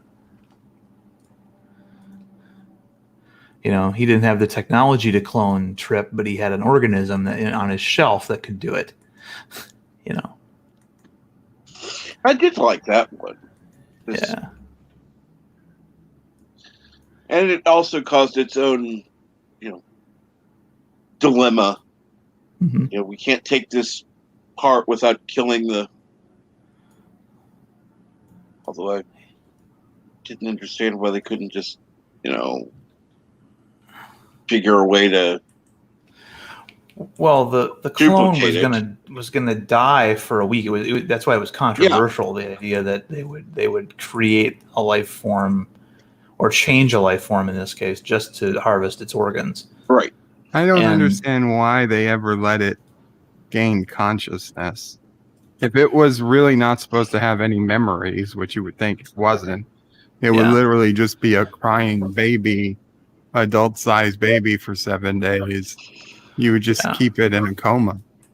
Well, that's that that wouldn't generate the kind of drama that they needed for the show. I know I the plot. Yeah. The thing was that, Archer probably wouldn't have agreed to do that in any other situation, except, they needed their chief engineer and they needed him to survive. And yeah. And of course, they ended the series with him dying anyhow. Mm-hmm. Really? Yeah. Yeah. Which was just awful. He died or almost died more often than Spock.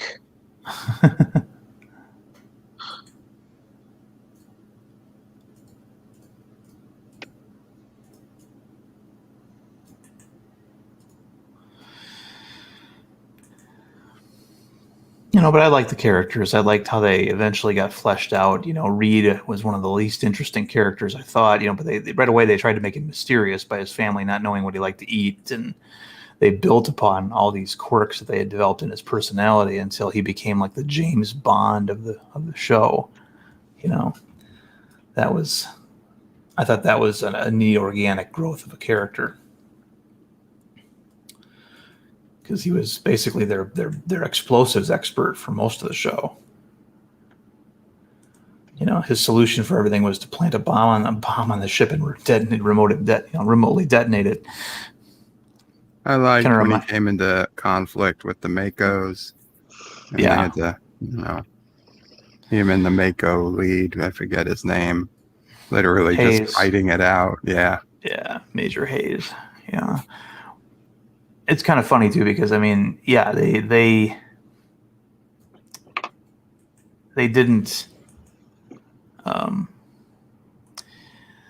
didn't get along because they thought that they were going to replace each other, or vice versa, I guess. The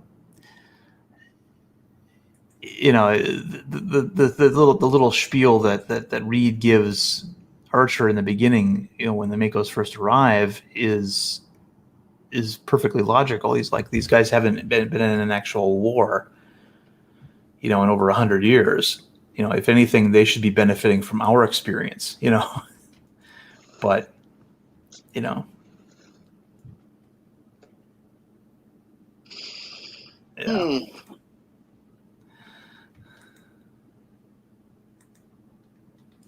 So, we can stop talking about Enterprise if you. We don't have to. We don't have to. I absolutely.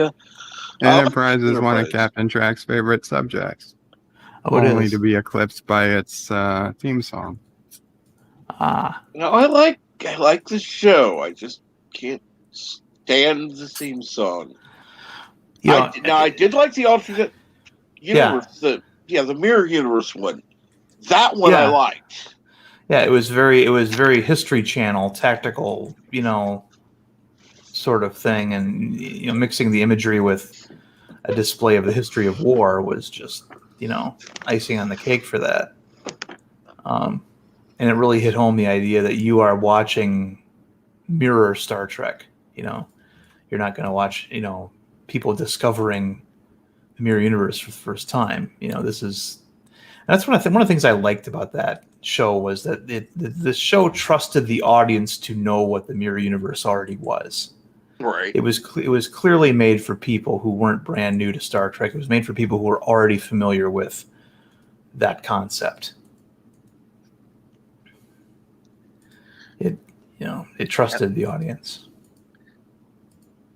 And even though go ahead, Bert. Oh, it's okay. I'd say the biggest mistake in that episode was the Gorn. The Gorn should have been big and slow, not super fast. I don't care that it looked different with the CGI. The Gorn, one of its defining characteristics was it was slow, relatively slow. Yeah. And this we had like a freaking giant fast lizard jumping around. Well, the only excuse I can give for that was that it was warm where it was at. Now, you might say, well, Cestus 3 was, or whatever that planet took place where they fought, where Kirk fought the Gorn.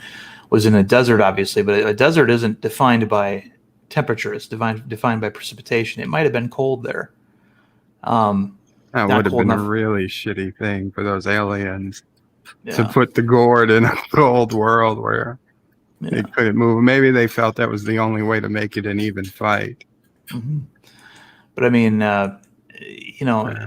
it wasn't cold enough there for them to see their breath or for Kirk, us to see Kirk's breath or anything. But we don't know what's comfortably warm for that creature. One of the things that they said in the Enterprise Mirror show was that his species likes it warm, and a lizard will move much more quickly when it's warm than when it's not warm.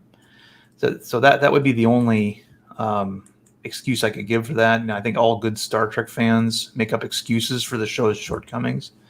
So, but until that's obviously canonized, it's not. It's just my speculation. But I didn't have a problem with the Gorn at all. I love the fact that we saw, a head-to-toe Tholian. That was neat. They showed us something that expanded that particular race rather than rebooted it. What they showed us on Enterprise with Tholians didn't really in any way conflict with what we'd already seen. What we'd already seen with the Tholians on the original series, and I think that's how you do it. You don't do what Secret Hideout's been doing, is redefining things and renaming Vulcan and all this other stuff.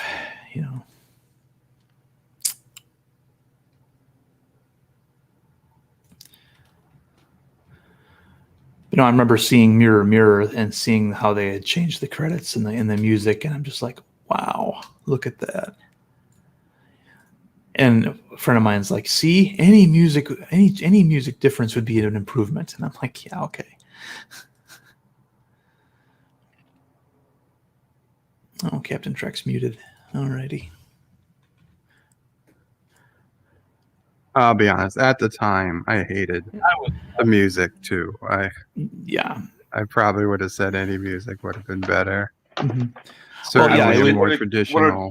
Stuck with the Mirror Universe theme, and Mirror made Universe Mirror theme Universe the shitty version we got.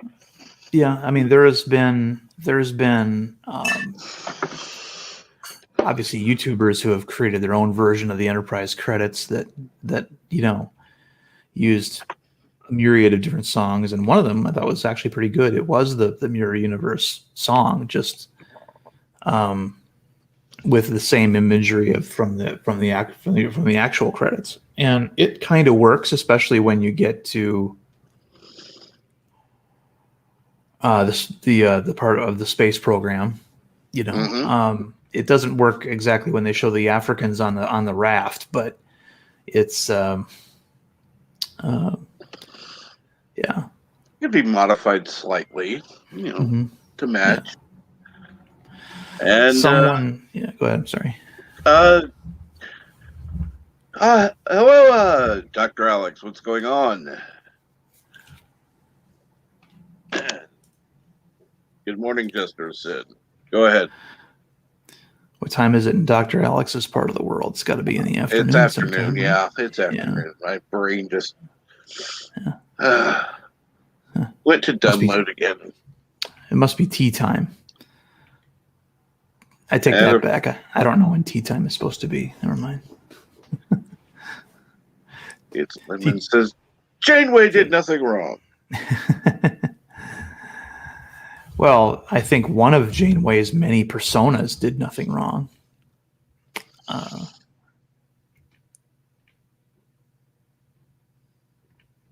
But I mean,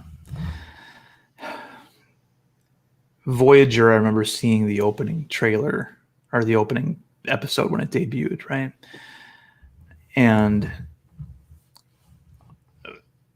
I was just flabbergasted at how she was able to break the cardinal rules of her organization and remain in command.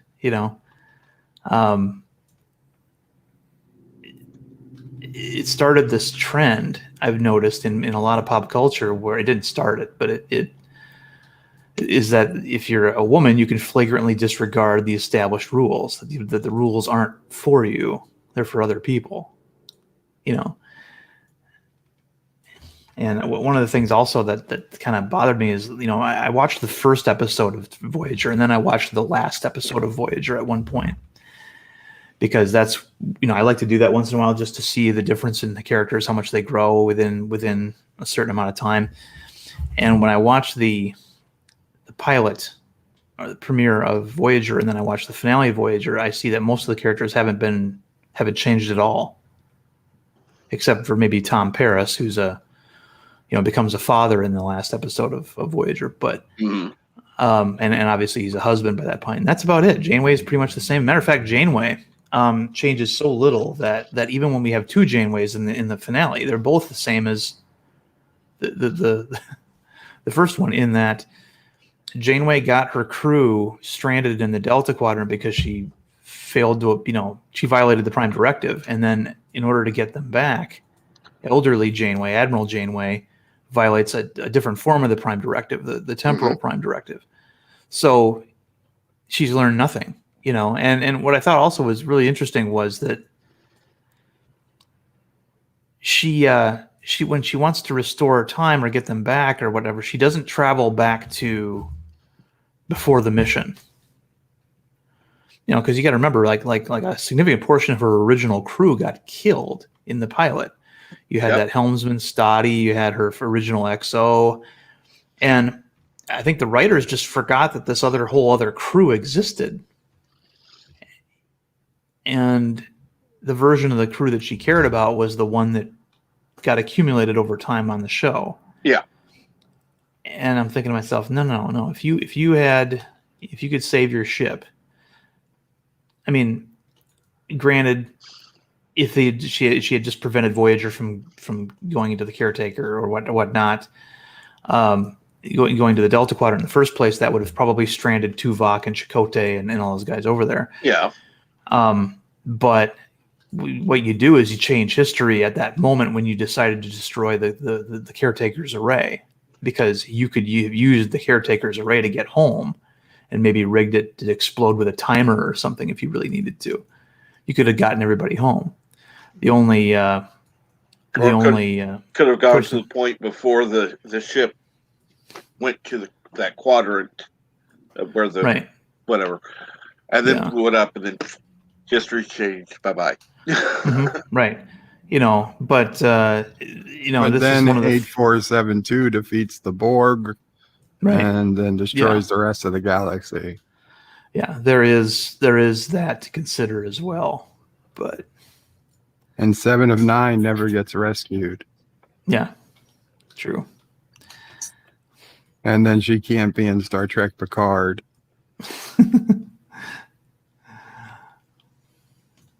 So, but the fact that the original crew isn't even mentioned, is there a way we can bring them back too? Well, no, because we don't know who they are, And the Doctor never gets to run for 7 years straight, develop his own personality. And some of those things were like, what the fuck? What was he thinking? Yeah, and there were some. I will say, I'll give Voyager some props. Some episodes I thought were really, really well done. The episode Tuvix I thought was a great play on the enemy within on TOS. I mean, it's literally the opposite thing happens. You instead of one guy getting separated into two beings get merged into one. And all of the philosophical debates that happen there. And I like that Janeway, they basically, Janeway at the end of that episode actually does something that Kirk does. If you remember in the episode Balance of Terror, when Kirk at the end of the episode visits the chapel and there's, Ensign Slut, in there, I guess praying, and he goes in there to like stoically comfort her, and he leaves the chapel and he's got this extremely hurt look on his face, and then as he walks, he straightens out his back, he takes a deep breath, his chest comes out, and it's back to business. He's back in character as the leader of this ship, right? One of the great little Shatner performances in that show that I don't think he gets enough credit for. And Janeway does pretty much the same thing at the end of Tuvix. She leaves the sick bay, now having restored Tuvok and Neelix to separate beings, and then she leaves the sick bay. She's got this worried, stressed look on her face about what she's done. She's destroyed a unique creature in order to restore two, and then she does the same thing. She straightens her back out and projects that body language of a leader. Yeah. And I thought that was great. Granted, it's not an original thing she did, but it harkened to a lot of the great moments in Trek earlier. My favorite, episode of Voyager is Message in a Bottle, because it takes place mostly in the Alpha Quadrant. So,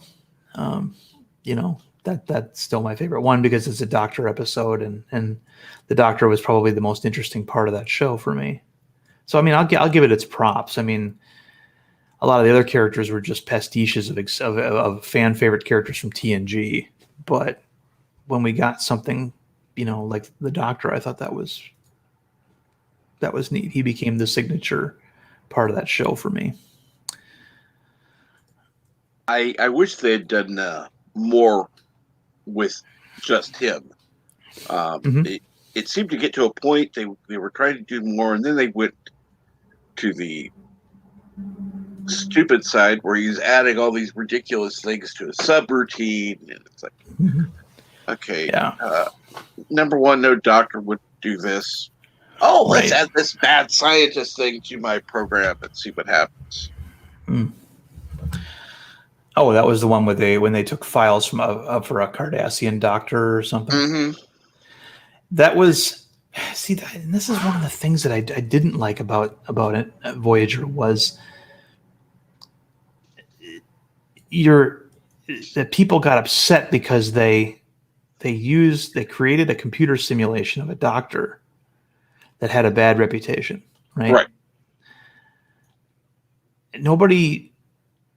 Nobody says, look, this isn't that doctor. It's just a simulation based off of that doctor. Mm-hmm. It's not that doctor. Relax. You're not compromising anybody's integrity here by, and then of course, we're benefiting from medical knowledge that was gleaned through torture and all this kind of stuff. And we already do that. Anytime you go to the doctor, you've done that. A lot of medical knowledge we have today was ill-gained. But they let people be, activists on that show.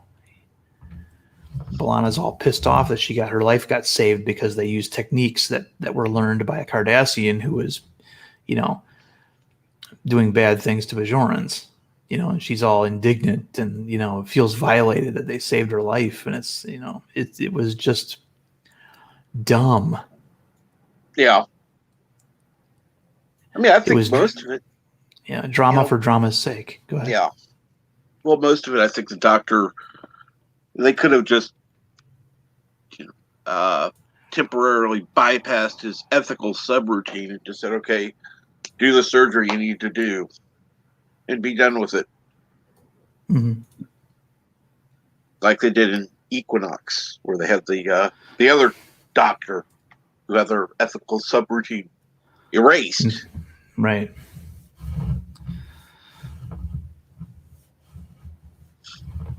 So, yeah. And Henson Kim never getting even a field promotion or a promotion in name only. It's not like these people get paid the same way that military does. So no. Yeah. Besides, there were the other members from the Equinox that came on. Right. So they were reduced to no rank. So even if they could have earned rank back, Mhm. they could have easily promoted him to Right. what's the next one? Lieutenant junior grade. Lieutenant junior grade, yeah.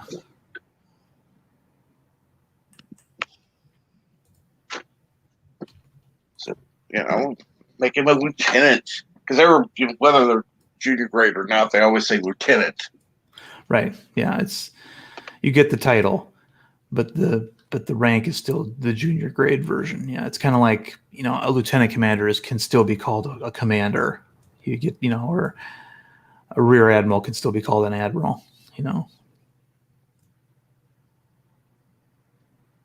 Especially a rear admiral lower half.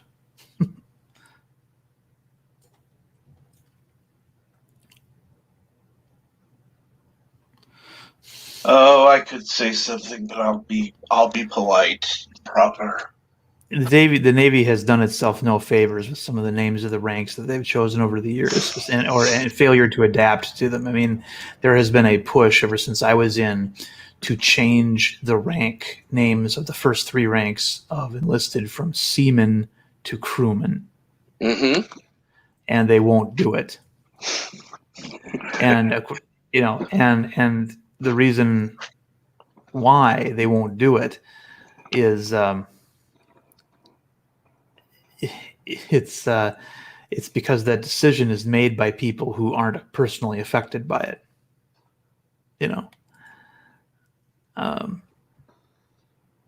An admiral, what does he give a toss about what an E1 prick is called? Yeah. So what if the civilians think that's a joke? All E1s need humility, right?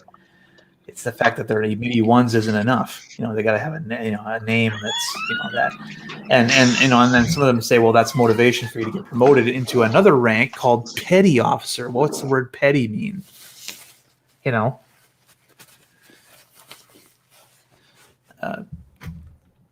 Navy ranks aren't that glamorous. All the glamorous ones are in the officer ranks until you get to chief, obviously. Then that's something. But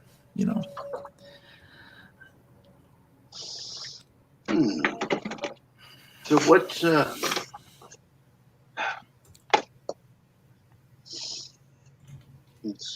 I know. Never mind.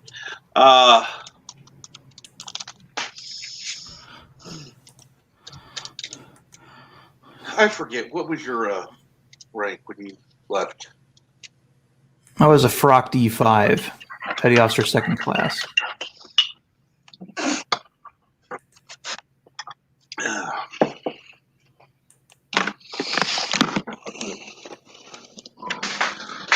So you weren't even a first class one. Okay. No, that usually takes more years than I was in.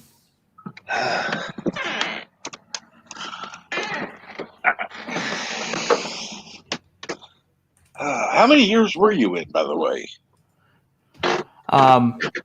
Signed up for 4. I was in for just under 4. I got an early out because my ship was decommissioned, so I got to leave 2 months early. Ah, cool. Yeah. It's like, why sign you when you get 2 months later? Okay, bye. Right. Well, there was some debate as to whether or not I should have taken the E5 exam if my intention was to get out, and the educational petty officer on board said it doesn't matter if you're getting out. He said your responsibility is to take the test and pass it because you don't know where you might be in 2 years. You might get out and then come back in, or they might decide to reactivate you, against your will, and then you're going to want to have that E5 rank if you pass. So I'm like, okay, fine. It's just I kind of figured that if I got it and then got out, that meant I would be screwing somebody else out of their promotion. But that's not how the Navy looks at it. We're not supposed to think about other people that way, so.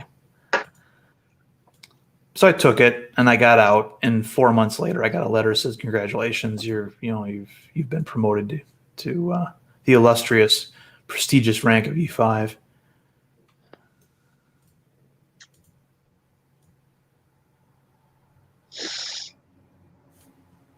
Guess Bert's busy now, or probably asleep. No, it was just nothing to say. He's listening. So, in my little fanfic experiment that I have, I actually have this idea that Starfleet started relying more on enlisted people in order to get the fleet manned after the Dominion War, and that one of the reasons why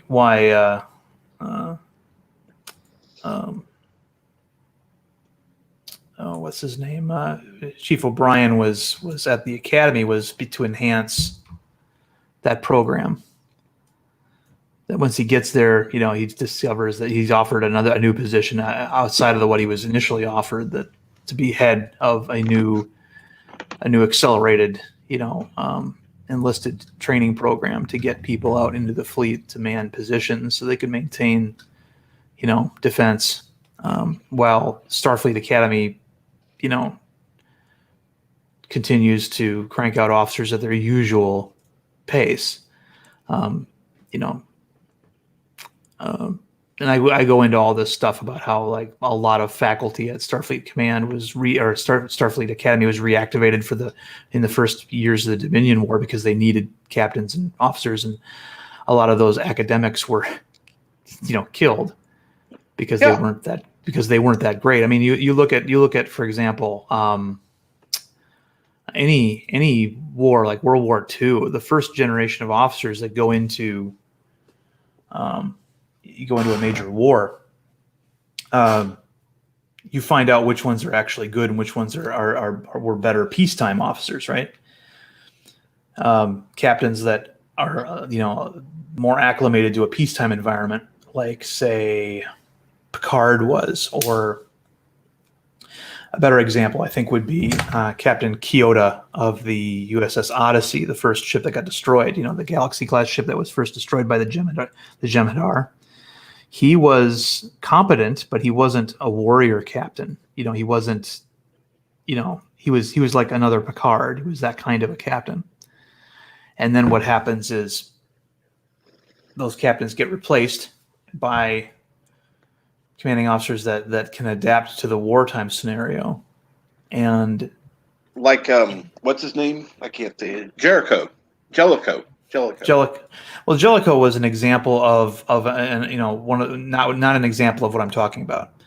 Jellicoe was in fact the opposite. He was a wartime captain serving in peacetime, as was Maxwell.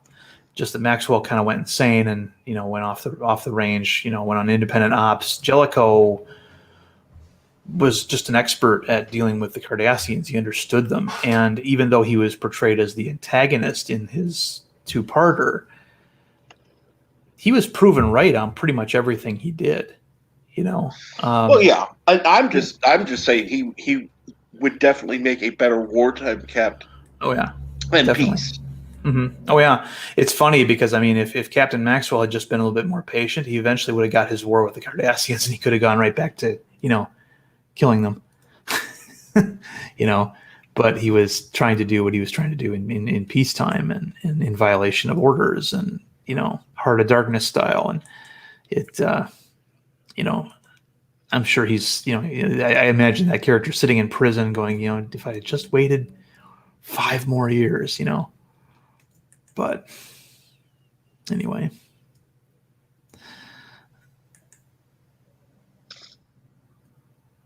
So yeah, I mean, so Star Trek Halibut. I'm not going to dwell on it too much, but it's about a small ship that does covert exploration. It's a ship equipped with a Starfleet cloak, and it can't, it's got all the limitations of a cloaked ship, and what it does is it goes into a solar system and scans it, basically looking for any obvious,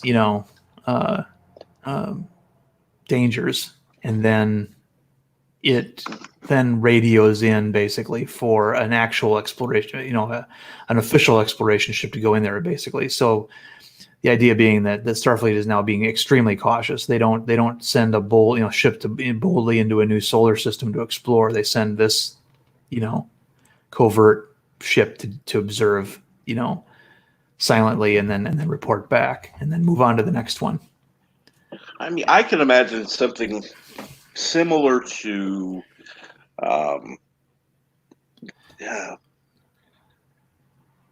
probably a cross between the Defiant and Voyager in design, as far as a ship for cloaking purposes. Yeah.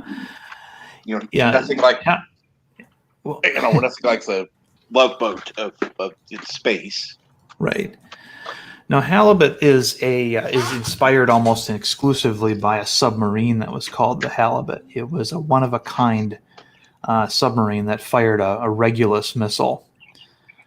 This is before, and by the way, missile back then meant rocket. A rocket basically it doesn't have a guidance system, but and what happened was it was this purpose-built ship that had this great big hangar on it, and it was noisy. It wasn't very fast, and it was about to get decommissioned and scrapped when a SEAL officer saw it and looked at it and realized it would be the perfect vehicle for deploying, divers and SEALs and things. Mm-hmm. So they salvaged it. They literally took it off of out of the submarine recycling program before it was significantly damaged by that program, and then started retrofitting it with all kinds of espionage gear, and it became this legendary Cold War vessel that most people in the Navy didn't think anything of, because look at that relic of another era. It's probably it was officially listed as a training vessel, and so I basically just essentially stole that idea. The Halibut's a Constellation class that's had two of its nacelle components replaced, with the cloaking stuff. So it still has two functioning nacelles, but they've been upgraded to be on par with the rest of Starfleet and whatnot. And so people look at it and they think, oh, look at that. Who'd want to be on that clunker or whatever. And it's actually doing all the real work,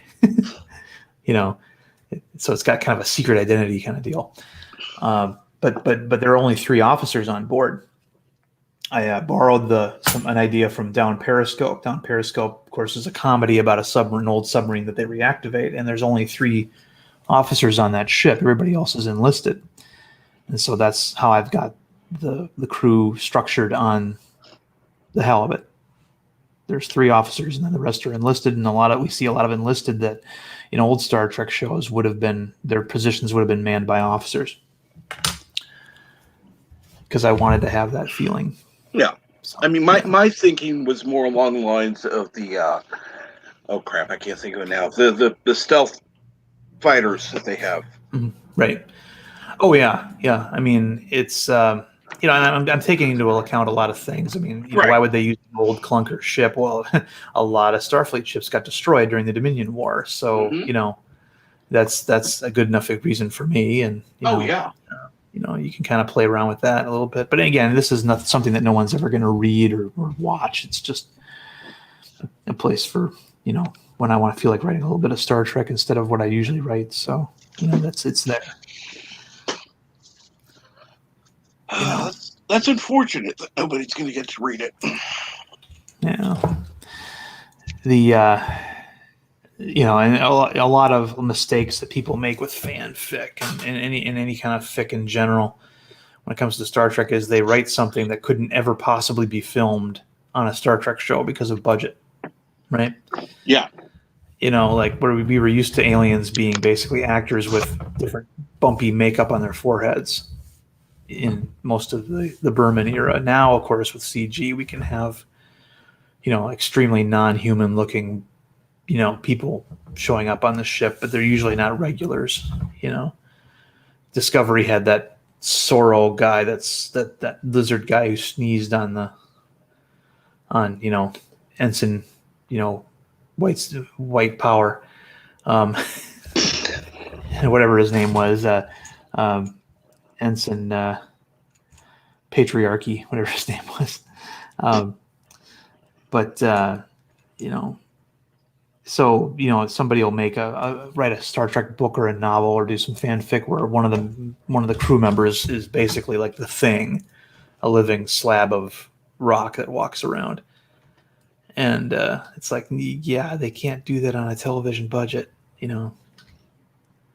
There's a reason why most Star Trek aliens look like humans. And if you deviate from that too much, it feels like exactly what it is, fanfic. Yeah, it's pretty bad though when some of the fanfic feels more like legitimate than the official stuff that comes out now. Well, Dr. Alex was in your chat. Dr. Alex's personal Doctor Who fiction, I think he's got a similar eye for that, where he tries to make his look and feel like it was produced by a professional working on the show. Right. He doesn't go into all these crazy ideas that they would never in a million years put on TV. He sticks to the crazy ideas. He keeps it. He disciplines it. He doesn't go off the rails. I mean, it's jaw dropping sometimes when you look at what Roddenberry, some of the things that Roddenberry wanted to have on TNG. He wanted to have, things that they would never in a million years allow on television back in the 80s, like gay orgies and things like that.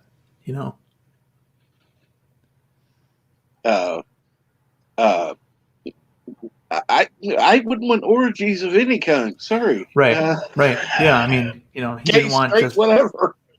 Yeah. I mean, he, Roddenberry, he's thought of as very progressive and very forward thinking, but when it came to sex, his motto was "Yes, please." So, so when Captain Kirk goes to Risa on vacation, he wanted Risa to just be this debaucherous pleasure planet, and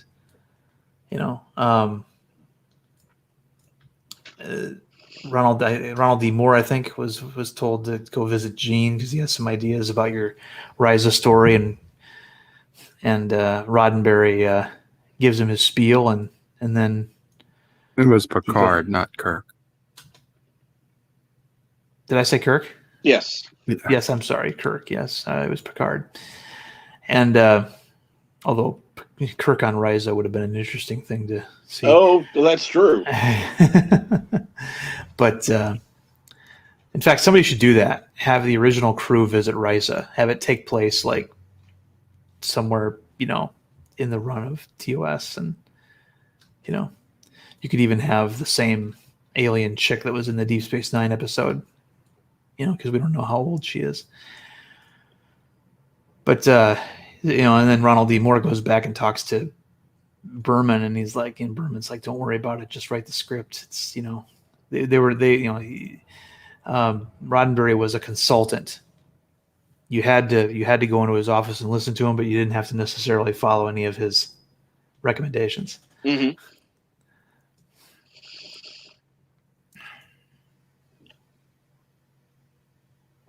There was some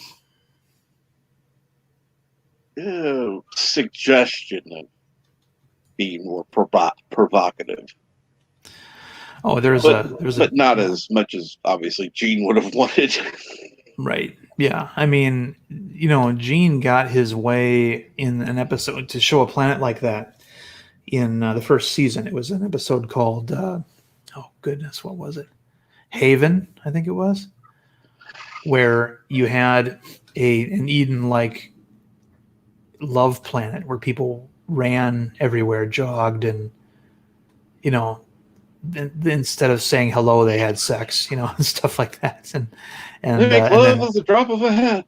Yes, and then Wesley accidentally falls and breaks a greenhouse or something, and it's clearly an accident, but he's got to be put to death, and the idea that that you can't have this kind of a paradise without some ridiculous extreme punishment system in place. It's unfortunate they didn't kill Wesley then. It would have been nice as they came back. I'm Honestly, sorry. I've never been a fan of the character. I wasn't a fan of the character either until the second season, but only for the second season. The best thing that could have happened to Wesley was what happened in the second season, where his mother was not on the show anymore, and suddenly he was being raised by the men on the show. He was being raised by, he had, Riker and Worf and Data and Geordi, and it would be like, a guy raised by his uncles and his older brothers, right? Mm-hmm. He was starting to change at that point, and then they brought his mother back, and he went right back to being mama's boy again. Yeah.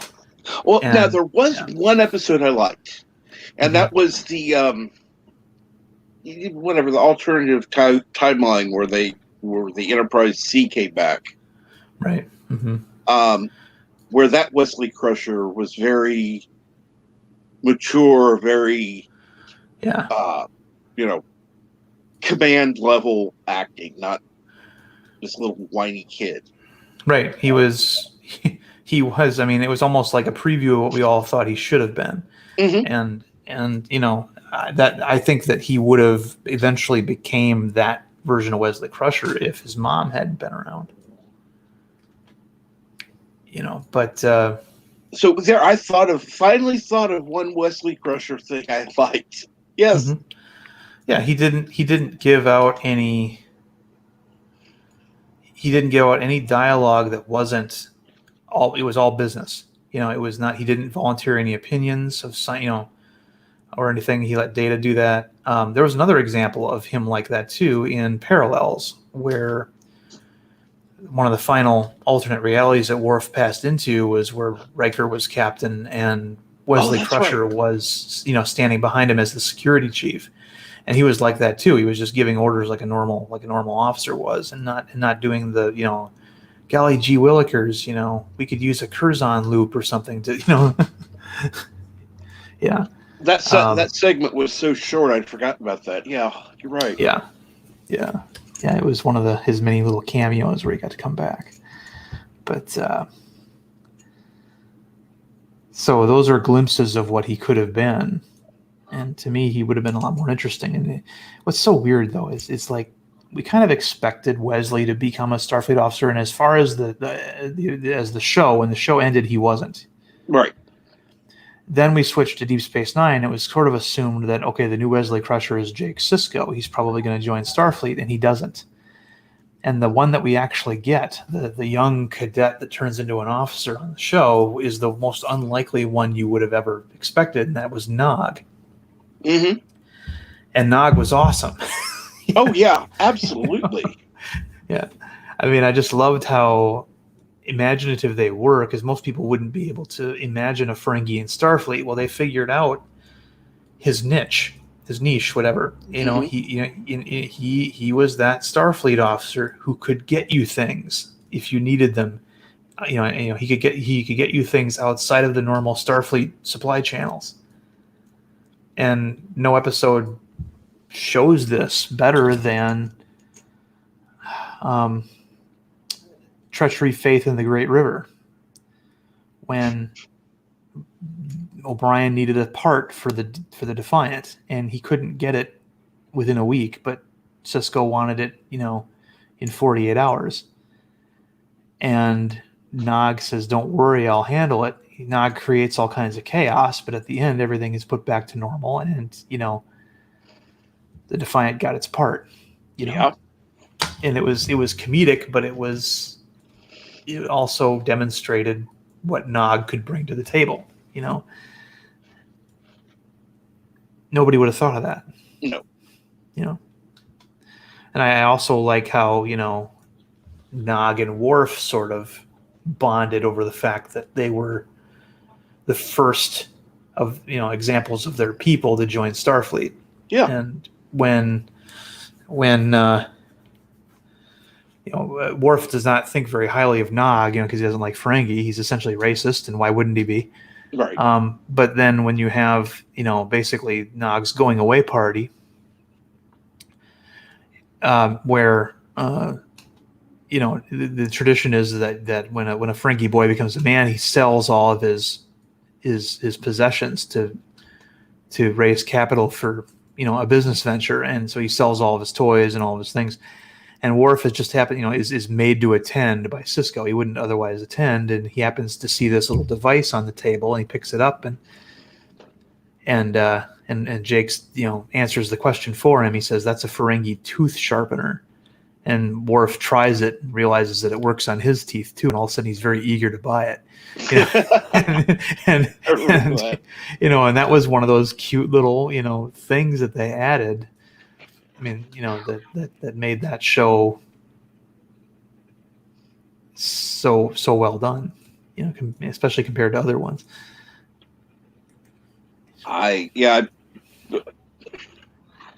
was funny because in the episode where Nog is saying he wants to do this, and of course, Jake, being the idiot he is, takes it as a joke, and of course tells his dad it's a joke.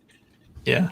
It's like, and people wonder why I don't like the character Jake. Well, Jake was, and this is so weird for me to say this, but Jake didn't have a purpose. No. He was in the show's opening credits every week, and yet he was, there were lots of episodes that didn't even show you Jake. He became a guest star, but he had main character status on the show. Yeah. And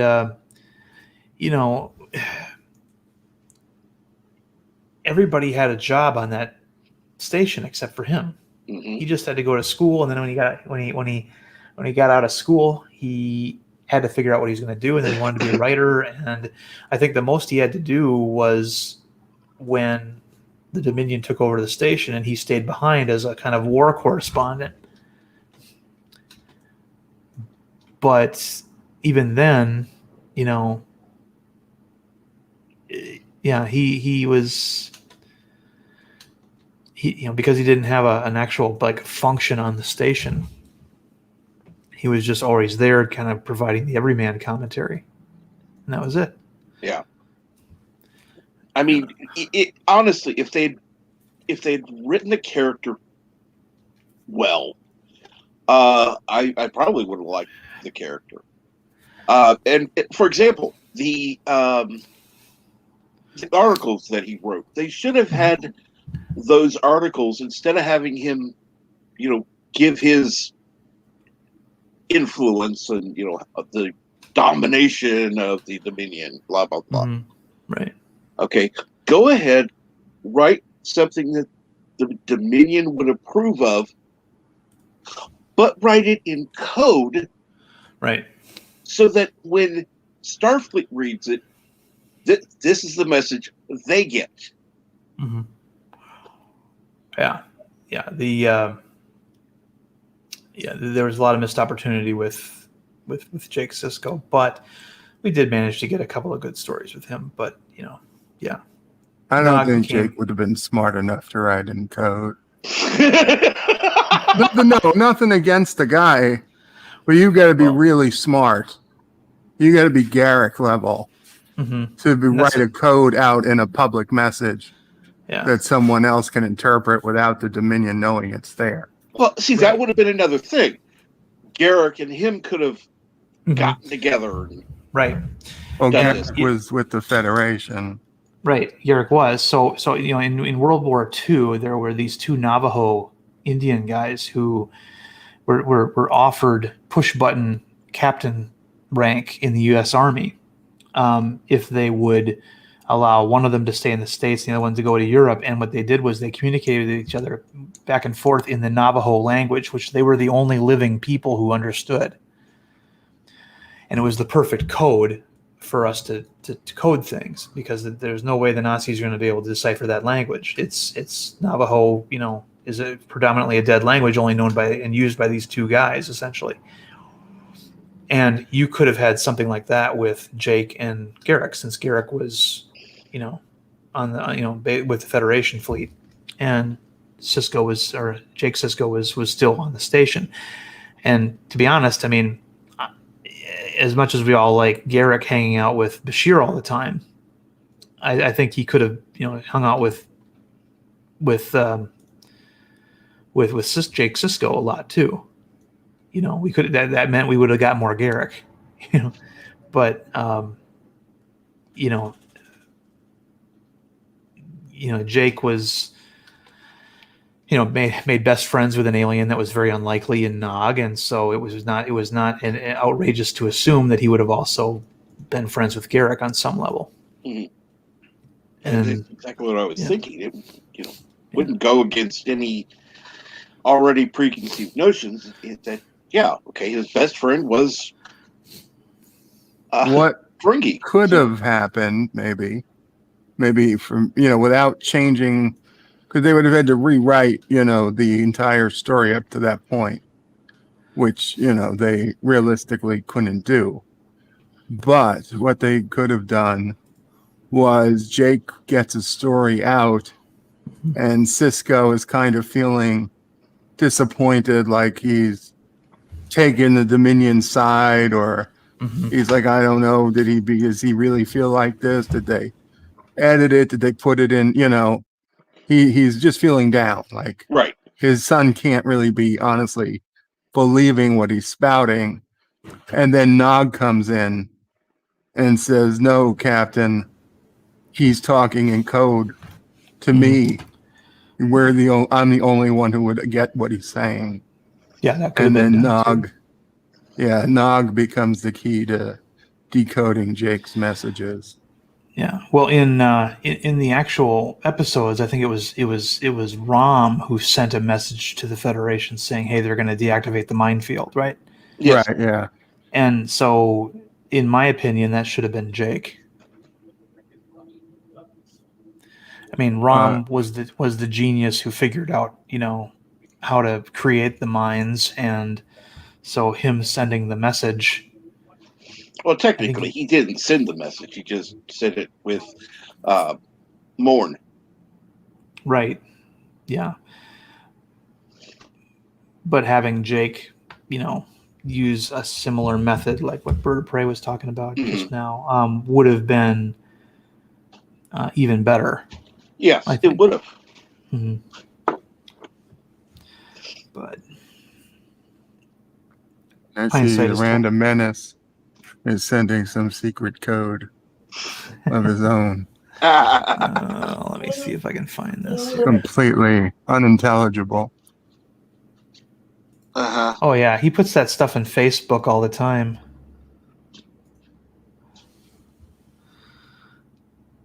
Yeah. Yeah, I have the Random Menace on my Facebook, and every once in a while, oh hey, he's posted something, and I'm looking at it, and of course to my American eyes, it's gibberish. Oh, Carlo has translated it. Yeah. He has found 3 more cats. Hashtag more cats for Yosef. Oh, dear Lord. Are you really wanting to do this? Are you really, really wanting to do this? See, if I knew what language that was, I could use Google Translate, but what's Google has a detect that you just have to paste in the language. It auto. I can write in Slavic, and without a dictionary, it would all be loaded. And Slavic is not a dead language. Slovencia. Okay, let's try that then. Slovencia.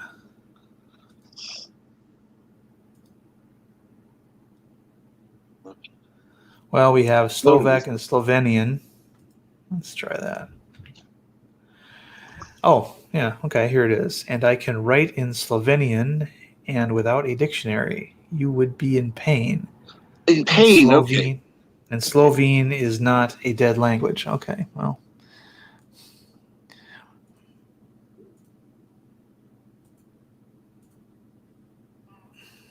Interesting. For some reason, Google wanted to translate it as loaded, not in pain. It's like, loaded? What the? Well, okay. So translations sometimes don't make any sense, right? So, for example, when I was a kid, very young kid, growing up in the 80s, there was a band that Nickelodeon was pushing very heavily in the early 80s. It was a boy band, one of the first boy bands out there, actually, called Menudo. And they were a boy band from Puerto Rico, right? Mm-hmm. And so I remember watching a Nickelodeon-inspired documentary about Menudo, and they said that, Menudo in Spanish means small change.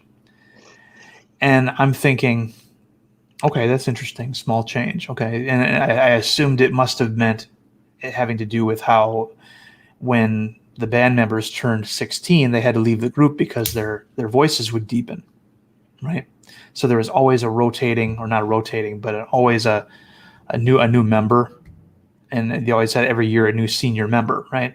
Right. Ricky Martin was in this in this group for a while. So was Drago, things like that, and that's what I thought it meant until many years later. I found out that Menudo, when they say small change, they're not talking about a change like changing from one thing to another. They're referring to the change in your pockets. It was a slang term for loose change, and so that was a bit eye opening to me. I'm like, oh, okay, yeah, and that's one of those things where you lose something in a translation because you're not familiar with all the slang and the and the pop culture terms that are used.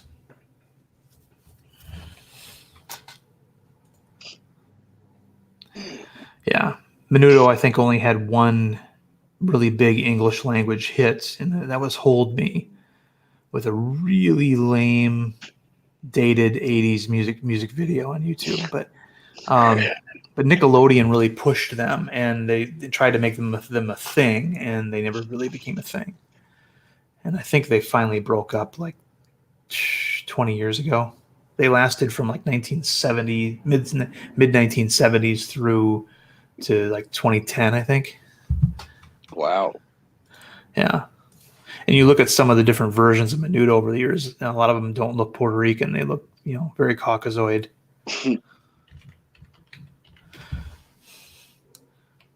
Just, it doesn't make as much sense then.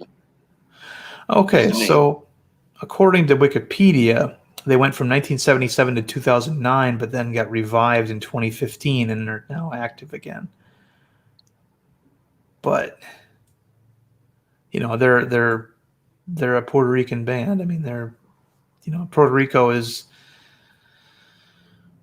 people think it's a country, but it's actually a United States protectorate, I believe. Mm-hmm. So it's not a state, but it would be like having a boy band in Texas or a boy band in Florida. It's that kind of thing.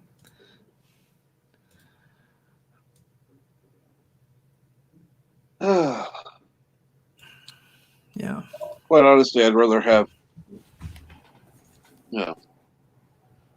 there become a state than DC, but that's not up to me. Well, the citizens of Puerto Rico it's come up for vote many times, and they always vote not to because they don't get to vote as U.S. They're U.S. citizens, but they don't have the right to vote. It's very weird, right? Because they don't live in a place that has a government that's part of that. But a lot of them, the trade-off is what they want, and they get what they want out of the deal, so hey, why change it? Right. One of the reasons why Democrats are pushing to get the District of Columbia turned into a state so they can have 2 more senators and, some representatives is because California's population is shrinking. They're going to lose some weight in Congress, and Texas is going to gain them. Not that Texas is a particularly conservative state anymore. It's more of a purple state now. Well, it's still rather. At least that seems a little more balanced than, one side or the other. I'm showing my age. I still can't. I still don't like the fact that red is used to describe the right when red used to be used to, better red than dead, but Yeah. the left, the far left, it was, communist Chinese, red China, and then, blue was for Republicans, and then it all changed because of, in I think 2000, when they put out that map, that famous map that showed all the counties that went Republican and Democrat. But yeah, I don't know how the right ever got settled with red. It's just, I don't know, bothers me. But not enough to really bother me, No. I guess.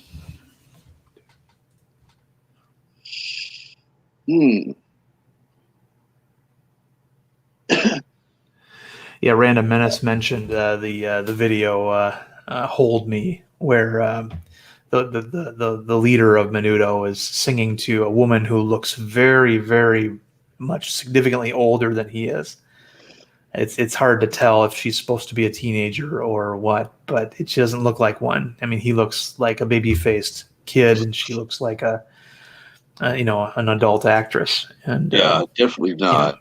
And it kind of feeds into a stereotype, because I don't know if you, right in the late 80s, you had that situation with what was her name, Mary Kay Letourneau, I think was her name, and it was Mary Kay Letourneau was a American school teacher. Oh, she died recently. Wow. Mary Kay Letourneau was a school teacher who was convicted of second-degree rape of a child because she was essentially dating a student who was like 12 or 13 at the time, Hispanic student, and she went to prison. And when she got out, now he was an adult at that point. They got married.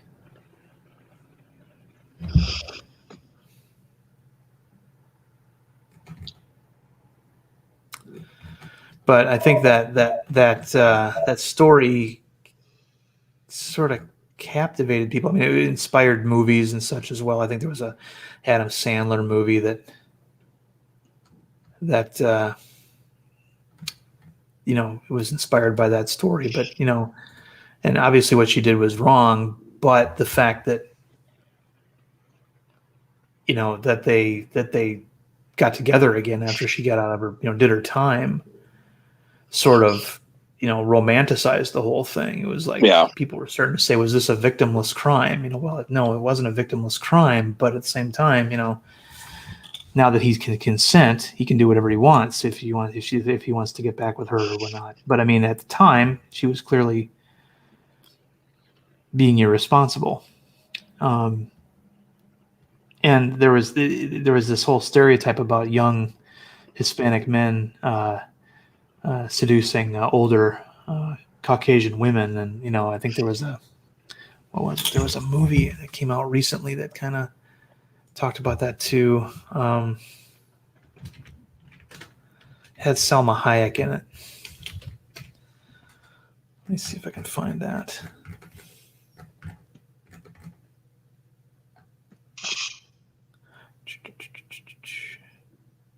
How to Be a Latin Lover. That's what it was.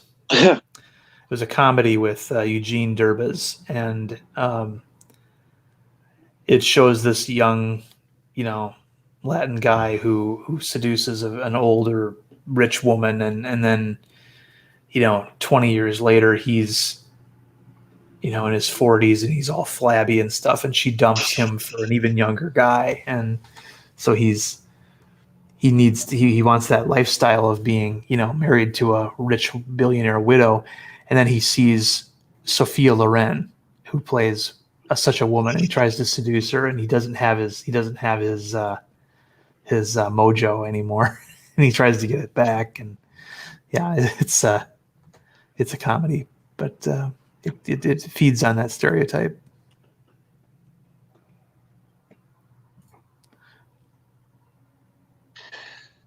That would be interesting to see that made today. I don't think it'd be possible. What movie? Any type of movie where you know like that. The Well, How to Be a Latin Lover came out in 2017. really, Yeah, I'm surprised. yeah. It's it's not Sophia Loren. It was Raquel Welch who was in it. Raquel Welch plays this new billionaire widow that he's trying to seduce, and he's just pathetic. They show him in the trailer. If you see the trailer, he's got dye in his hair to get rid of his gray, and then he jumps into a swimming pool, and all the dye comes out, and he leaves this great big black cloud in the pool, and stuff like that. The actor who plays him was in. I'd seen him in other things. Where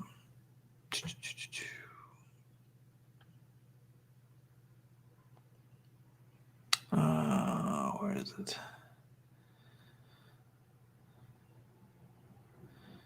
He was in Hellboy 2. And a lot of sequels. All right, well, I'm going to take off. Okay, well, thank you for coming by, Darren. It's always fun to have you on. No, thanks for having me, Captain Trek. Take care, Darren. Yeah, take care, Bird. Say hi to your sister for me.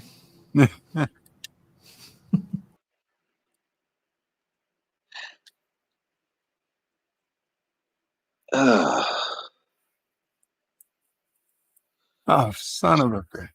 What now? I was playing a game and I jumped off a roof and I died. Okay, why did you jump off of a roof? Because I needed to reach the ground. I thought I had plenty of room. I didn't think it was that high.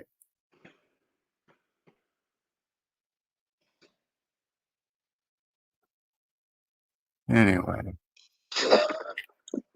Never What mind. game? What? Call of Duty.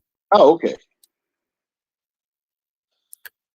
It's slightly improved in the game, making some changes to the controller setup and whatnot. But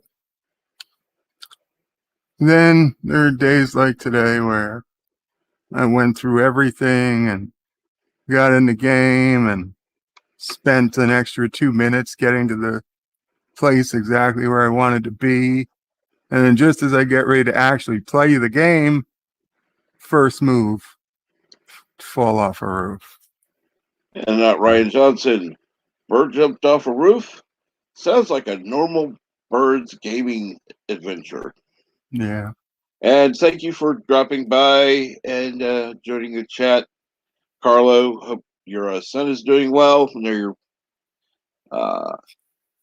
you're to get him from school. So hopefully you all have a good evening. Take care, Carlo. And he says, praise the soup, enjoy a good brew, and as always, hail on Kuroga. Hail, Kuroga.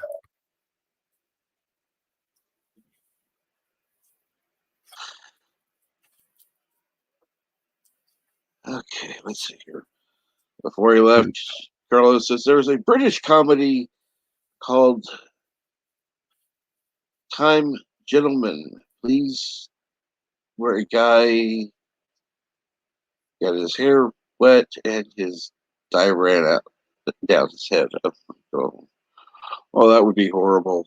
That would be absolutely horrible. Of course, that would be somebody who would dye their hair. Which I've thought of doing, but why bother? I have not. I've been offered, but I was like, no, why? Who cares? Who am I trying to impress? Well, I said I've thought it wasn't something I've dwelled on. It's just passing thought, It's not like you and AOC where you're obsessed.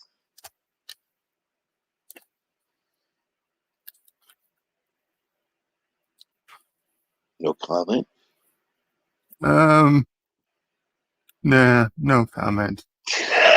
No comment on AOC stuff. Ah, damn it! I gotta find something good for you to comment on then.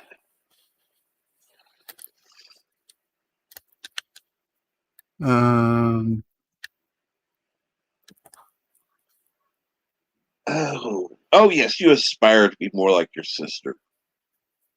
Yeah. Did you watch the end of Vile Mike's stream last night? No, I did not. Well, I I fell asleep early, but then I did go back to like the last 10 minutes just to see what happened. I won't spoil it for you. Go ahead. Spoil it? Spoil it. Who is in round 3? Michael T. Michael T. dominated the game. Awesome. The closest was Chris Knight, though he was still a few hundred points behind. But Chris Knight was a second place. And who was the third guy? I don't know, but the third guy was in the negative territory. So it was really just basically Chris Knight versus Michael T. And Michael T. Solid victory. They re-challenged each other to a rematch 1 year from now. Yeah. Because Vile said he's not doing another Star Wars one for a long time. It's it's funny. It got to the point where I looked at the board and it's like, okay, even if everybody else passed and I got all these answers right, I was still going to be in the negative. Yeah. And it's like, okay, I quit. There's no point in me being on the board. My head was foggy. I felt extremely embarrassed. It's like, fuck it. I'll leave. And I laid down and I went to sleep.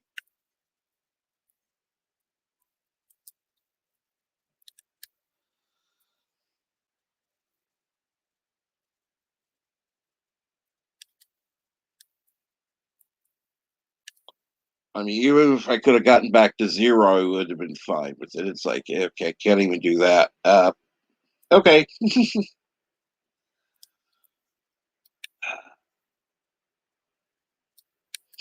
It wasn't like he was promoting anybody's channel before they left the stream. It just... Yeah, no, I think you put in a fair amount of time, and yeah, like you said, it wasn't going to affect anything. And that round went kind of long, actually, anyway, compared to some of the other rounds. I was honestly surprised Lore Reloaded did terrible. Because and Lore himself always fancies himself a Star Wars, I don't say expert, but a Star Wars fan, that he knows a lot of Star Wars lore. Right. Like, I wasn't surprised when Anti-Tracker had, had trouble, but I was a bit more surprised when Lore did. And, he didn't even come close to winning his round. I forget. Was he in round 1 or 3? 3. He was in round 3. That's what I thought. But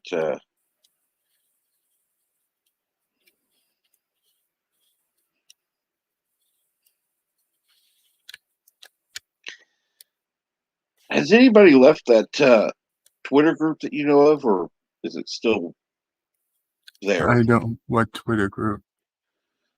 Oh, the one that Vile Mike created for the game. Honestly, I have no idea. I don't. Really? I don't really look at Twitter groups.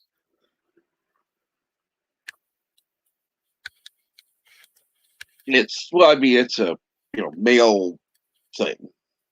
Yeah, Not.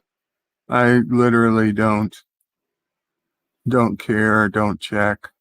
Okay. The first thing I do is just mute the group and then Yeah. never worry about it again.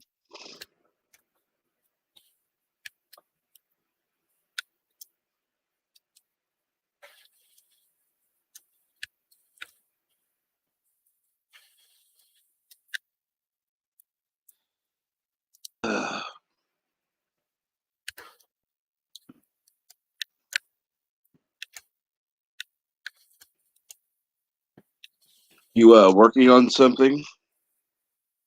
I got the DS9 stuff ready. Ah, cool. So that will be ready to go. I'm honestly not sure what time it's going to be, though. Might be a little later than usual today. Maybe. I'm not sure. And of course, Yeah, Josh Street see how says, the "Who is day this goes. guy with Captain Prick? Never seen that evil-looking guy. He looks like a Kling Korogan or Korogan orphan uranium miner." And good morning, Robert Green. And good morning, Jester of Sin.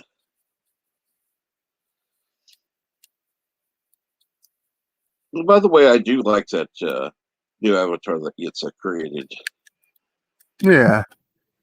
I think it was some good work. The only issue I have with it is the teeth look too perfect. Hey, don't be messing with my pearly whites.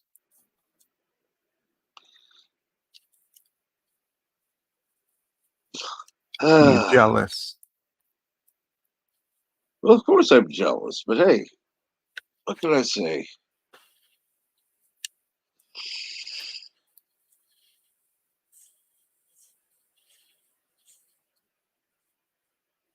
Well, you expect me to deny it, or?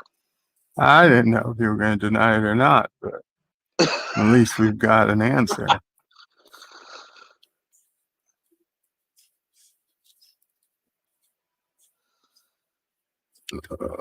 Well, I mean, there are many things you can accuse me of, but no, I will tell the truth. That's mm, mm. Well, it's an admirable trait, to tell the truth.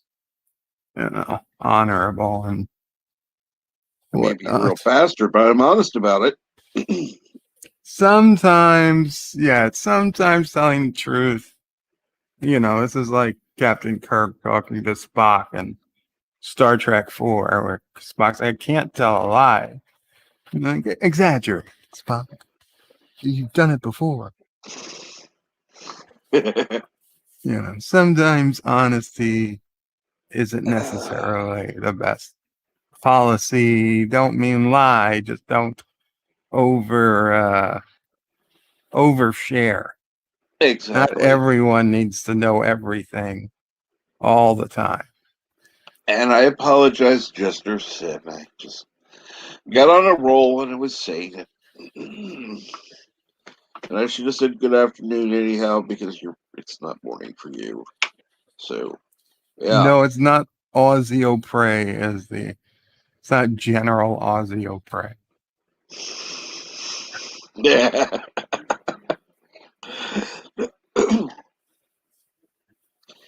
No, that would be quite painful.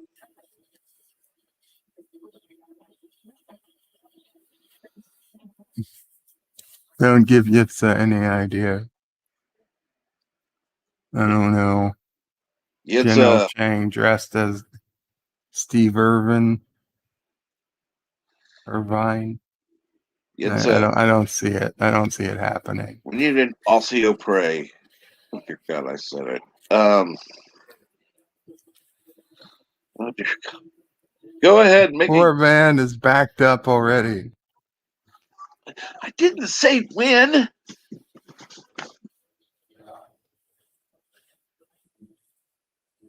Boy, it's got to have dingoes and koalas and crocs. And did I mention knife? It's got to have a knife. Oh, and the thing you throw. And Yetzalimid says, Osseous prey, huh? The Yes, thing yes, that boomerangs back at you. What's that called? Oh, a stick. A boomerang stick. and please, Osseous prey, go ahead and read this message. Oh, dingoes and barbies and crocodiles and koalas and knives and babies. Maybe the dingo ate your baby. You see, the dingo couldn't eat your baby if you gave your baby a knife.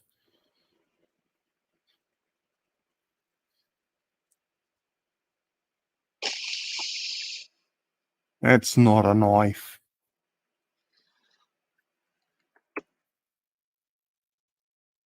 Oh, it's been a long road to get in from there to here, because here is in Australia and it's really far away from where you are.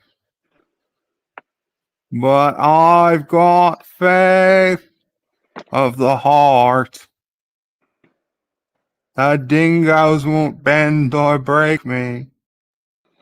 I've got faith that Captain Trek won't cancel me.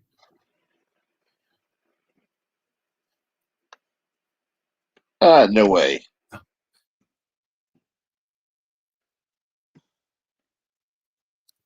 Boy, have you got any more listeners left? I doubt it.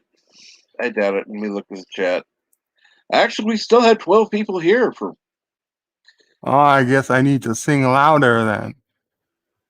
No, I won't do that to Mama Frey. Huh? I said I won't do that to you. I won't sing louder. I love you. Sure you do. What'd you say? Mama Frey says she loves my singing. She's my Okay, mother. go for it. Sing. I'm not singing louder. I'm pretty sure she just said that because she had to. Well, yeah, but sing louder. Oh, I've got faith of the heart.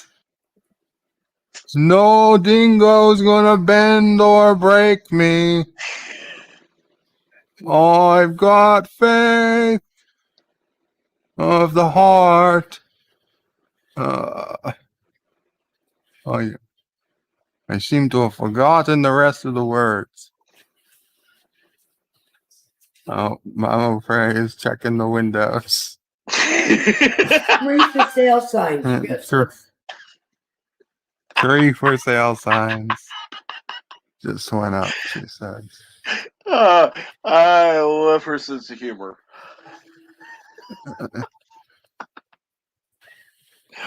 Oh, yes. And of course, LVG or I can't think of his name right now. Geeks enjoy. No. No. Thomas Potts can always feel free to, cut that. Why not? I'm sure Andy Churcher would like that. Not Ryan Johnson says his laptop speaker just imploded. And Darren says he's heard cats fornicate with more harmony.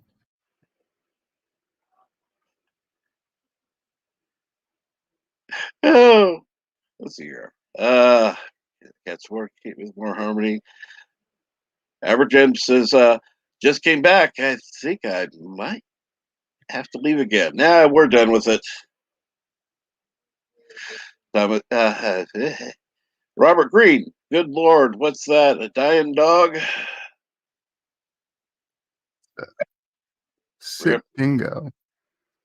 Rip, not Ryan Johnson's laptop. Well, it's just the speakers, you know. You can always get plug-in ones.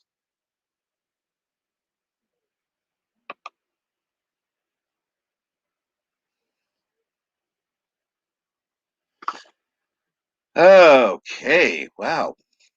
Let's see here. Okay, what time are you thinking about DS9 today? Yeah, it's not sure if it'll be at the usual 4 p.m. Eastern, or I may have to put it at 5 p.m. Eastern today. Just not sure. Okay, so possibly 5 p.m. Eastern. Yes, and Okay. the usual time. And now usual has turned to 4, but 4 to 5 is still like my usual. So Okay. I will try to do it as early as I can. Let's put it that way, Okay. but not before 4. Okay, so it's going to be at least 4 p.m. Eastern before Bert goes on. Keep an eye out, and let's hope it's early-ish. And let's see here. We still have quite a few people in the chat. In fact, Aberjam's back. So, anyhow, what's going on, everyone? Whatever time of day it happens to be where you are. Seems like most of them are in the afternoon now. Abidjan feels bad for the dingoes and the rubes.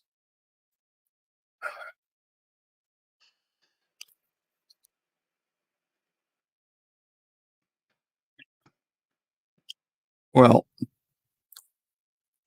Yes. did you see my stream yesterday? I think you were there, right? Yes, I was. So you saw Super Blubberpuss posted about the DS9 supposed remaster. Oh, yeah. That bullshit. Well, Yes. I decided to contact the company FX3X, and I currently have messages out seeing if they can confirm that story.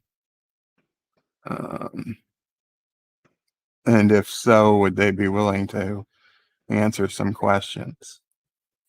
So I'm hoping they write back. I contacted 2 of their 3 offices. If I don't hear anything, I'll contact a 3rd office.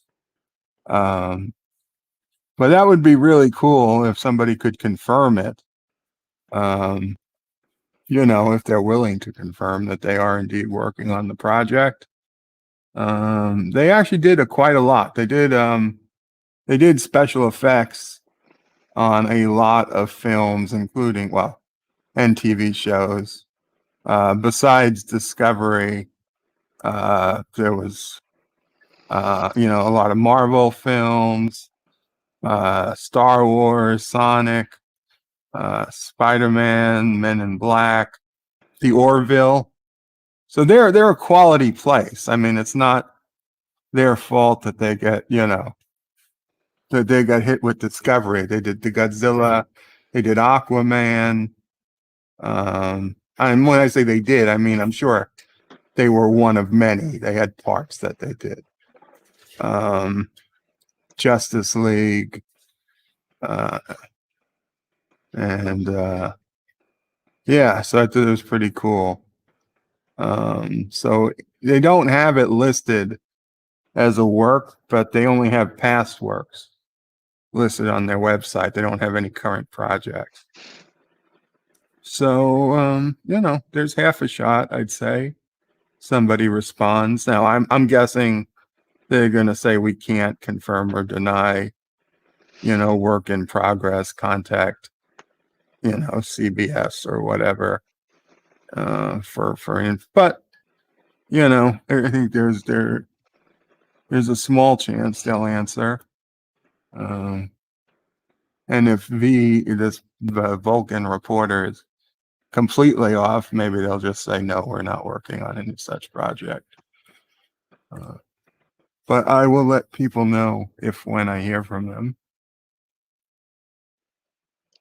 Your inside sources say. Hey, you never know. You can develop your own inside sources.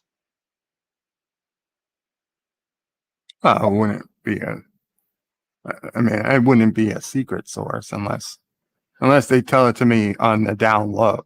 Right. We can't officially say we're working on it, but we're not working on it. Wink, wink. And then I can have a rumor. Take this with a grain of salt, but Yeah. See, then you can have your own inside source, and then people would be contacting you. Okay, who's the source? Who's the source? Yeah.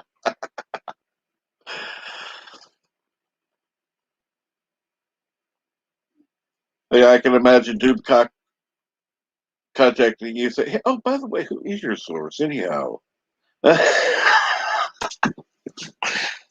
and I can confirm that they've got Terry Farrell and the actress who played the woman she kissed and rejoined back so that they could actually expand the scene into a full-out lovemaking scene for today's modern audiences. Oh my God! They've added 7 minutes to the runtime of the episode. Rejoined. Jesus. Okay, now this is not a rumor. It's just complete and utter bullshit. No, this is a rumor. I'm gonna put out a video. Okay, generally rumors are usually have some kind of. I heard source. about it on YouTube. You heard it from your own fucking mouth. I can't confirm or deny that. I can't confirm or deny that. So you're going to rewatch my stream in order to catch yourself saying something, so you can report on it as a rumor you heard on YouTube. Okay, cool. Listen, it's not the first time stuff like this has happened. And of course, Jester of Sin says, "Wow, just wow." And sorry to hear that, Rosetta. If I knew a way to send. By the way, how is Richard doing? Heard from him the other day. Wasn't doing well, but know if he's any better. Um,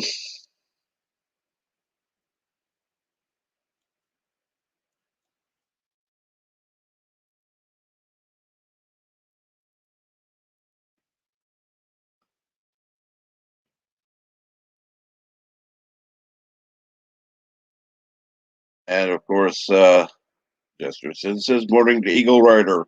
I don't know if she can read the messages or not. So, anyone who wants to say good morning to Good morning, Rosetta? Rosetta.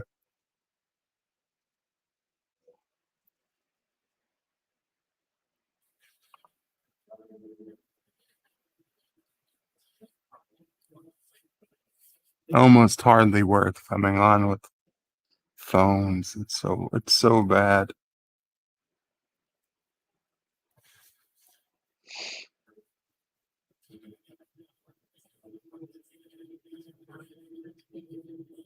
Richard is sick, but she's okay. I'm with the Swans. Is that code for something? Probably.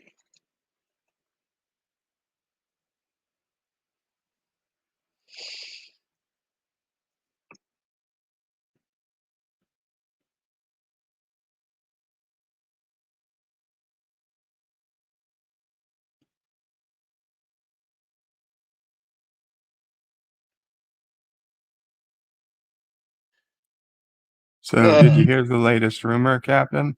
No, what's the latest rumor? Terry Farrell's coming back to DS9 to film an extended love scene. We're rejoined.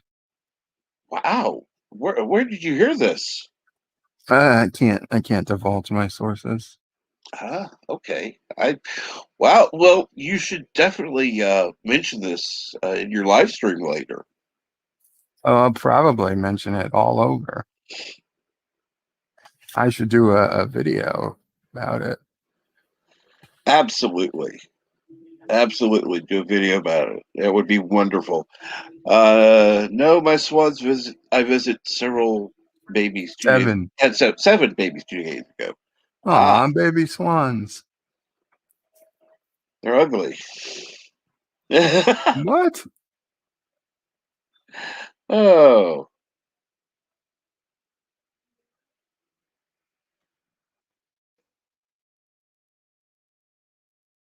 Well,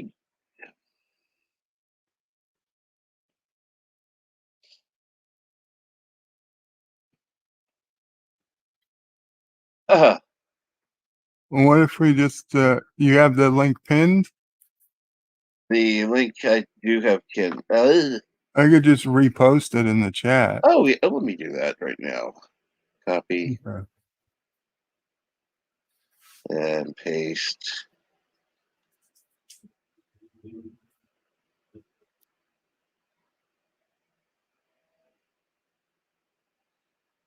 Okay. Bird heard about it on the Perv Trek message board he created. I don't think he created it. I just think he's a member. Oh no, I'm also the president. Ah.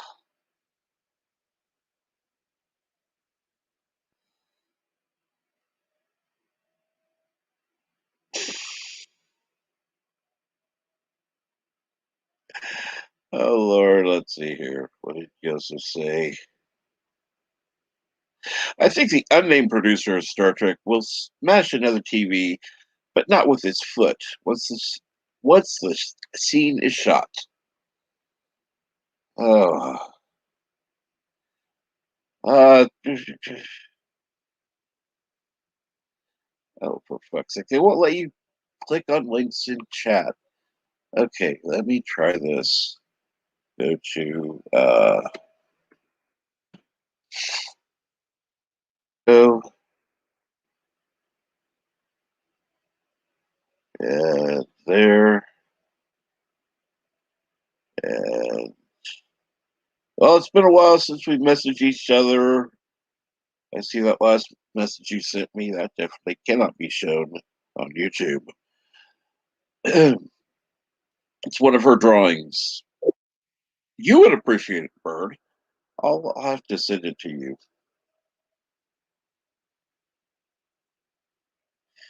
And Only if she wants it shared. well, she can answer that.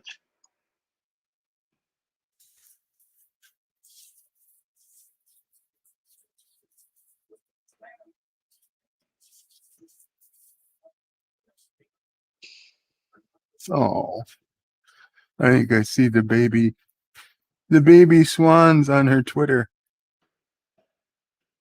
I have to look at Twitter in a minute. Let's see here. Let's get back to StreamYard. And here we go. Look at babies. Bigify. I am. Ooh. Those are cute. Oh, where's the little ugly duckling that goes with every swan? Those are the trumpeters. Trumpeters are funny looking bastards when they're babies. This is me out doing photos and watching the babies. I actually got to see them hatching the other day and actually got to meet them while the handlers were doing the medical checks. Cool. Now, how old are they? 2 days. 2 days old and they're already looking like that? Mm-hmm. Wow. That's amazing. Yeah, they were hatching on Monday morning when I came down here. Stupid bugs. This is one of my favorite places. I've known these swans for years. They come up to the edge and visit me. Oh. Mm-hmm. Here you go. Looky. There's the babies. Are they expecting food? Oh, they're out catching bugs in the water. Oh, I know, but Do they eat scrambled eggs? This is the sweet side of me and nature. Mute No. swans are supposed to usually have 3 or 4 babies. The normal range of clutches is not supposed to go above 6. So the fact that they have 7, It's impressive. especially considering how old this mama is. Poor girl. how old? Well, she's been their matriarch here in hatching age since 2009. They don't even start having kids till they're at least 6. So she's got to at least be getting close to 20. Wow. Damn.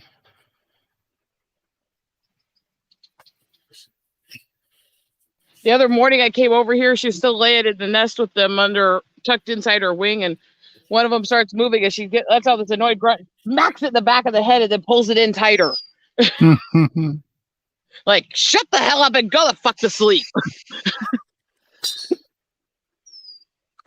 Robert Green says, I just read this on Google. Swans were never illegal to eat. They were just illegal for poor people to eat. Trumpeters are illegal to eat because they are still listed as endangered. And they actually got down to less than 100 in population at one point. Wow. I've never heard of the bird, a trumpeter. Trumpeter swans are the type that are actually native to this area that I photographed down at Lily Lake. Ah, they're a type of swan. Gotcha. Yeah. They're bigger than the mute swans by quite a bit. I love the fact that mute swans are the loudest, most aggressive swan, and trumpeter swans are the docile, quiet ones. It sounds like a Greenland, Iceland situation. Yep. Uh-huh. Look at the kids swimming around out there. Look at that.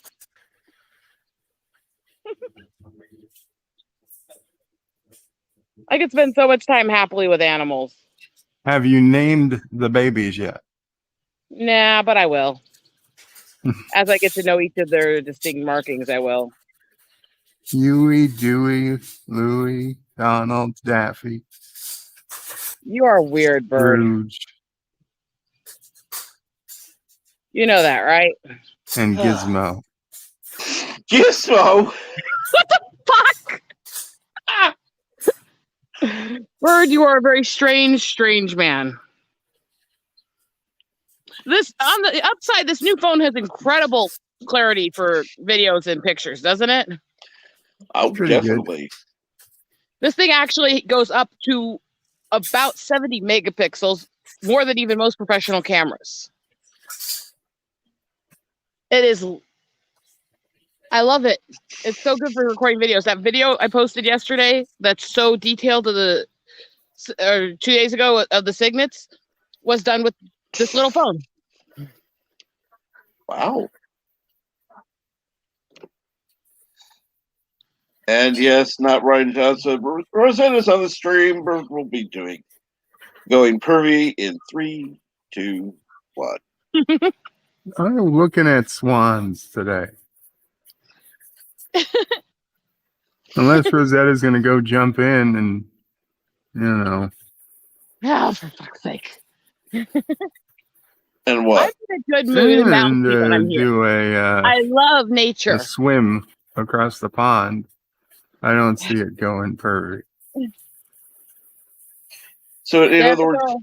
you want to see her jump in the water, get her top wet. So Come on, Captain. I don't want to see her get her top wet. Obviously, I expected her to take it off before she does that. oh, okay. That's not better, bird. Especially since I just got out of bed and I haven't even put a bra on yet. That's exactly why I was suggesting it. What do you mean yet? I didn't know you ever wore them. Yes, I do most of the time, actually. They're just usually sports bras to squish them in.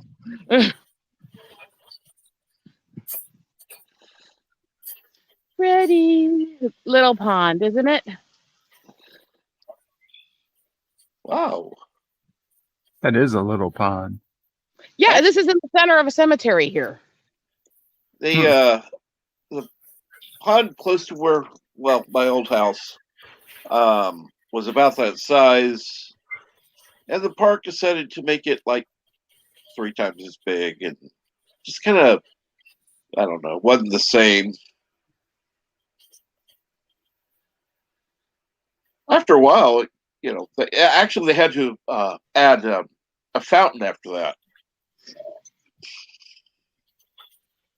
The swans like playing in the fountain here. They swim around under it, washing when they're itchy.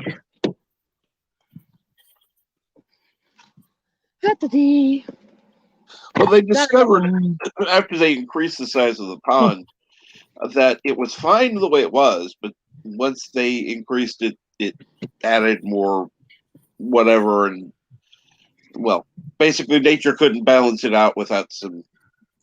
I'm gonna go to the backside of the cemetery and check the other pond and see how the ducks and stuff back there are doing. Cool. Ducks. Duck. Yes, me and my wild nature time. Duck. Goose. Yeah, I think you're more obsessed with the goose part of that. Yep, he wants to goose somebody. I didn't say that. We did. Yep. Absolutely. I know you well enough, Bird. You have no idea what it's like to have always been picked as the goose and never been able to catch the person. Yes, I do. They knew what they were doing. And I was picked as goose one time, and I actually caught the person, and they were shocked as shit.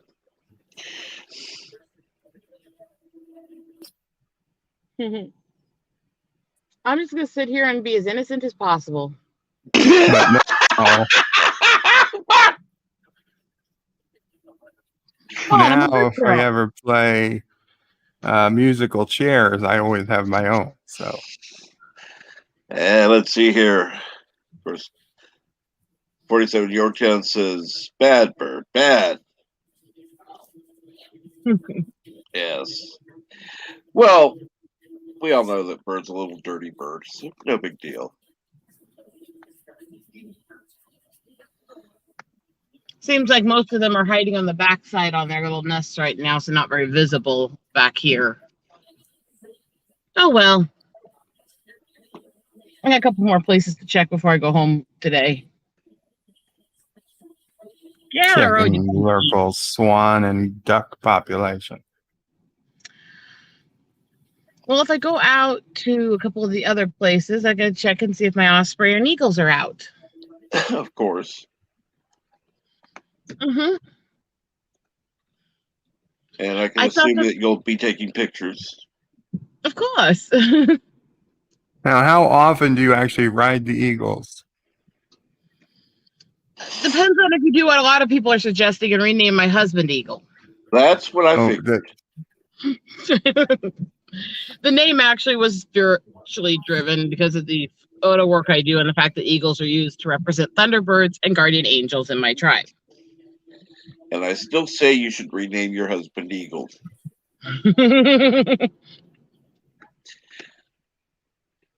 Shame, shame, shame. Or at least have a tattoo on him of an eagle. You know, your husband gets home, the eagle has landed. He doesn't get to go anywhere for work anymore. He works in an office at home now. Well, I can think of something else we could call an eagle landing. I mean, that's what I thought. See?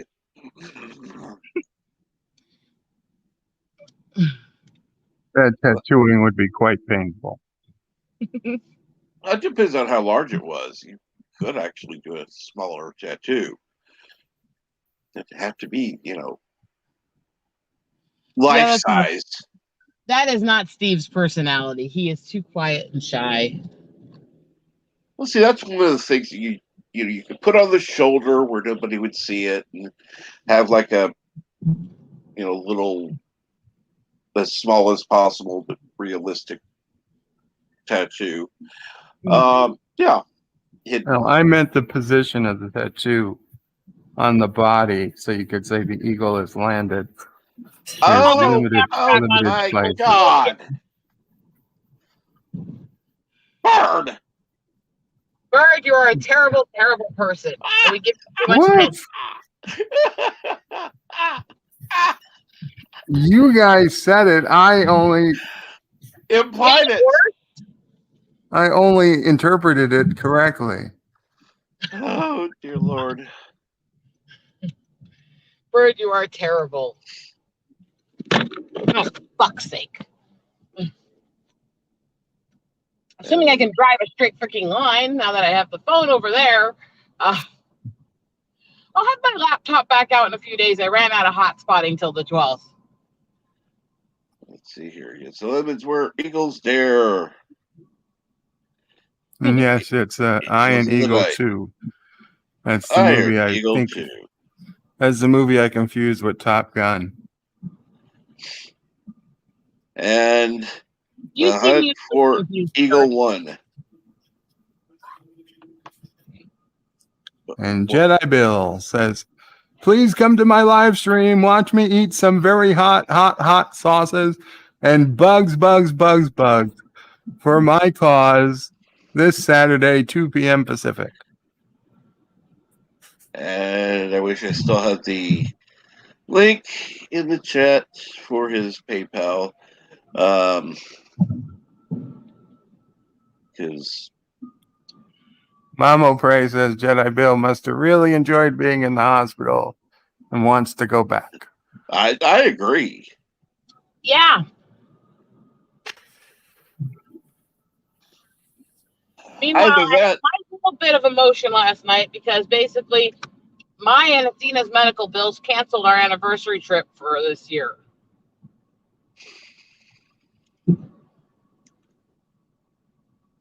So I had to cancel the stuff I was going to do for hubby. okay. The hell? Please come to I am a genuinely fucked up person, but I am an adoring wife. Okay, I'm gonna have to reload YouTube. Just give me a second. You might have been banned from YouTube for having such debauchery on your live stream. What, babies? This is tame compared to our normal streams.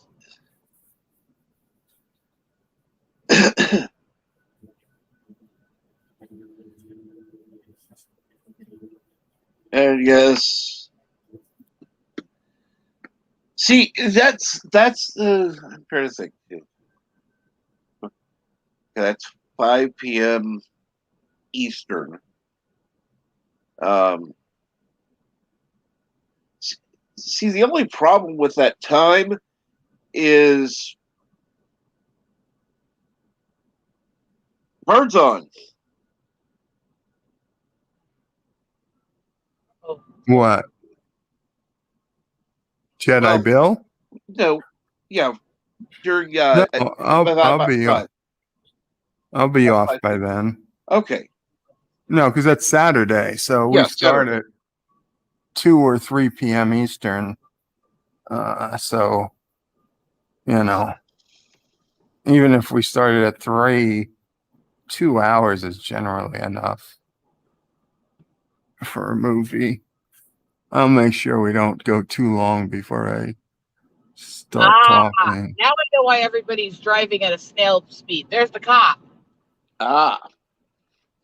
You don't have to go 15, 20 under the limit because there's a cop near you. And maybe that makes them more suspicious of you. I know. There is weed legal in your state? No.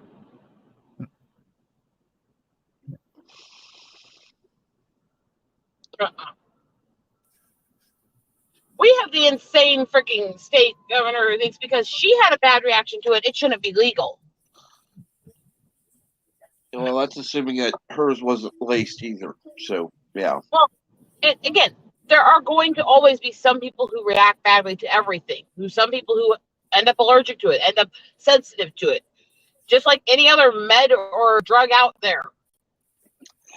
Yep. It's insane stupidity, and she's a dumbass. But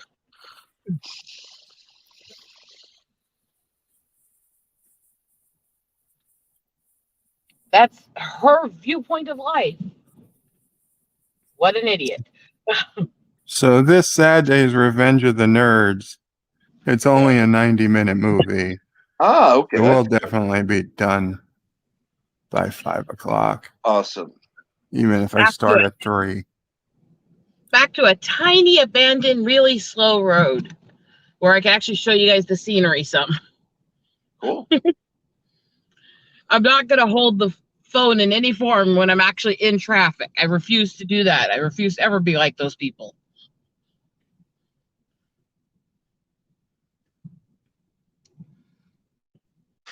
But I they're don't understand them personally, but whatever. pretty good old trail here, right? Let me bigify that. I mean, that looks like a paved road, not a trail, but it's pretty. It's defined as a trail because it's not wide enough to actually be considered a road, and it's inside a park. Teeny little thing. But it is a pretty place to come. I'm out here because at least the last few times I've been out here, we've had the eagles and ospreys out. So hopefully I can find them for you guys.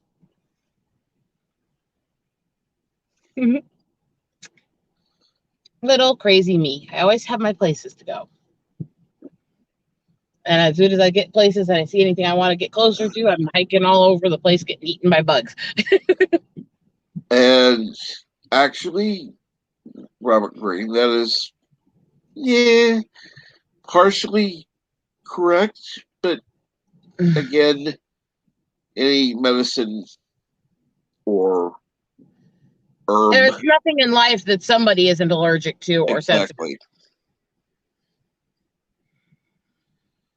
There is such a thing as being allergic to your own tears because of the endorphins that are released in the water in them. My sister became allergic to her own amniotic fluid, so she couldn't get pregnant anymore. That was an interesting one. That is odd. What was there a medical explanation for that, or? They said that has happened a few times with people if they're from certain high-risk medical families and they get pregnant so many times or more, it does eventually develop in some people. And basically, it was a combination of mom and dad's medical and chemical sensitivities with her repeated pregnancies over and over. Big bird up there, but I don't know what it is yet. So see if I can get closer and find out.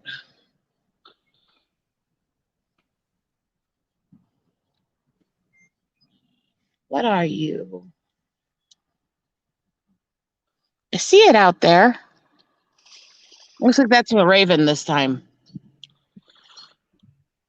Well, Bird would like, It's like a bat. For you to move your hair a little bit, please.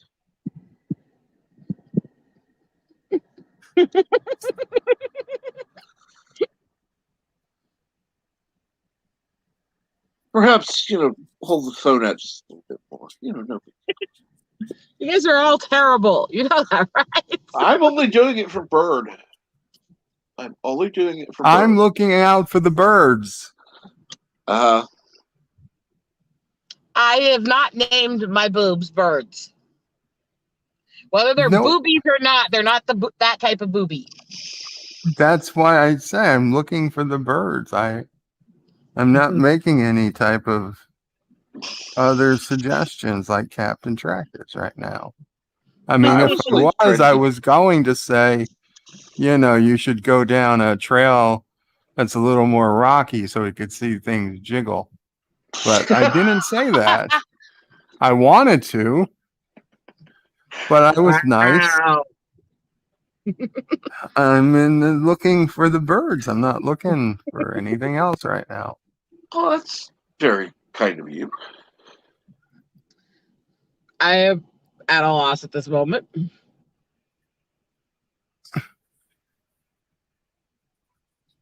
Let's do it this Jedi way, though. Bill Let's is look going around and you guys can look out this way. nevermore, because of the Raven. Yes. There you Yeah. go. Scenery. There we go. Quaff the Raven. Nevermore.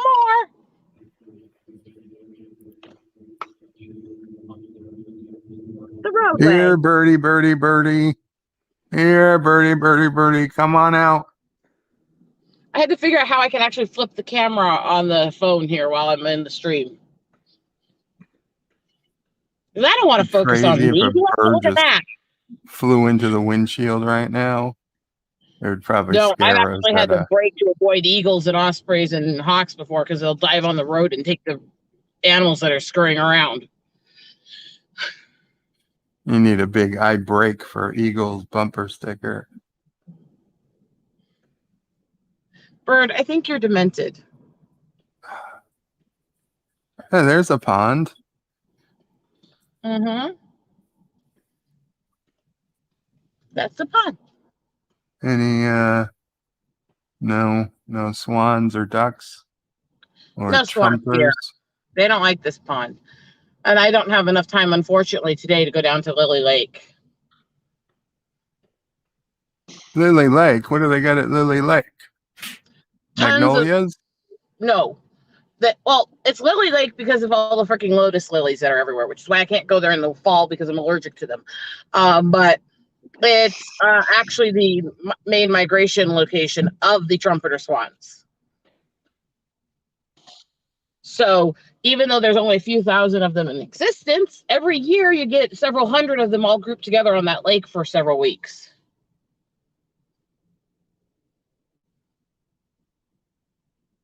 It's a pretty breathtaking little sight when you see all the white bodies all over the water.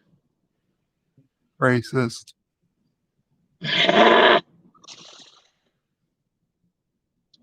Well, we don't get black swans over here. They're over in freaking Australia and New Zealand. Oi. Hey, sure.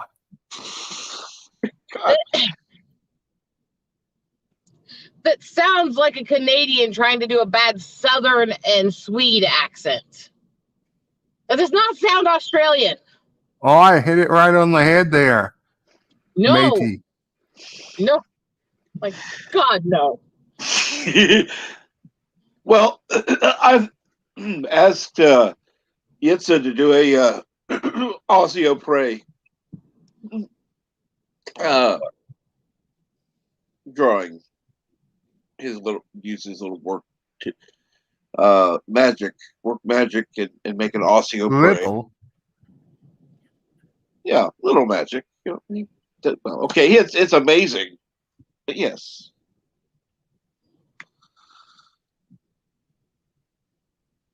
This is when I roll my eyes all the way back into the back of my head. Don't do that. You might hit a tree.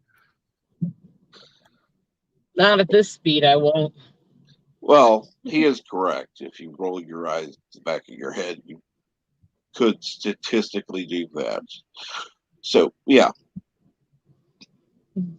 I wouldn't recommend it. Yeah, it's just a little...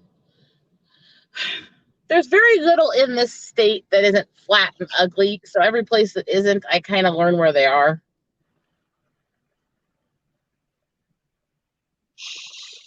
Mm-hmm. Speaking of not flat and not ugly.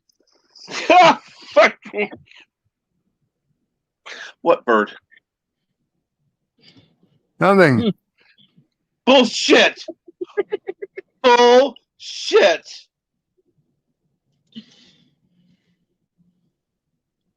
I know you were going there. And back off camera so I can go to the next spot. You are a terrible, terrible person sometimes. What? No, that wasn't God, terrible. I get called a terrible person. No, you're not a saying, terrible person. speaking of not flat and not ugly, and Actually, that's quite I'm the honorable. worst person in the world. Bullshit. Besides, that's I'm me. being snarky as much as you are. You know that. Good morning, Pickles. You do know that you're never going to escape that nickname, by the way. And yes, you can blame me forever. That's fine. It's fun to blame you. I'll be back in a couple minutes. Try Okay. not to let Rosetta crash into a tree.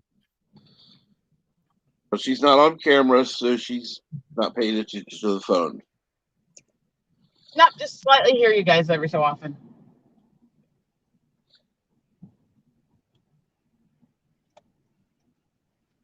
I got a couple more things to check and then gotta head home. Oh, good Lord. LDG. Oh, dear Lord. Not flat, not ugly. What is the opposite of Darren? Do I need to kick you in the nuts for that one? Better yet, I'll let Yvette do that.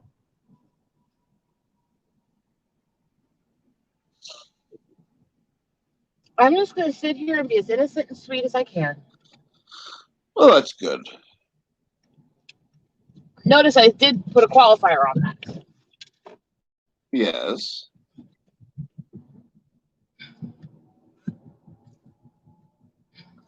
As I can. So it's still pretty Yes. important. Oh, hell.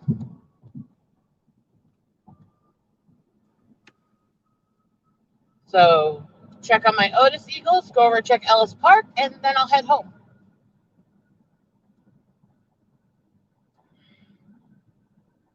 I keep waiting for my turtles to come out,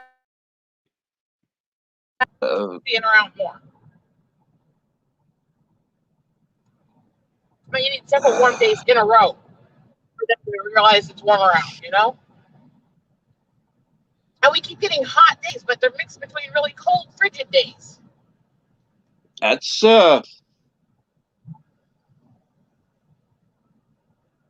had a record high, almost 90 a few days ago.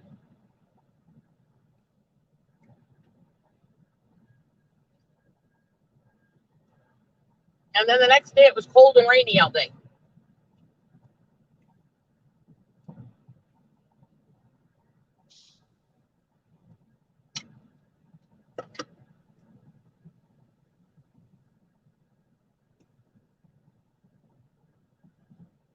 I should have told Richard I was coming over here.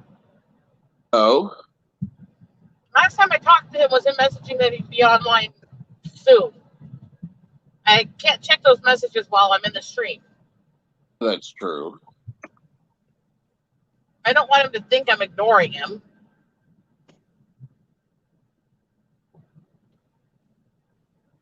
Well, you could always leave the stream and then come back because you do have the link. I can always just switch over and hope it'll hold long enough too. Sometimes it does, but I gotta wait till I'm at least on a back road where I can pull over first.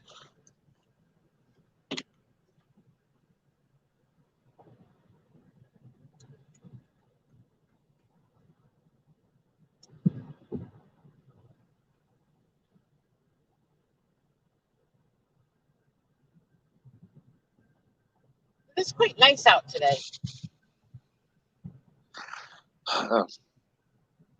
60 with a warm breeze and nice and sunny.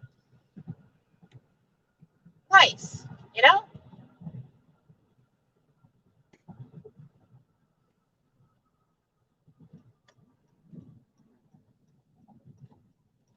Get off highway. Oh. Let's see here. So what is exit the layout now? And let's see here. Carla Albanese says,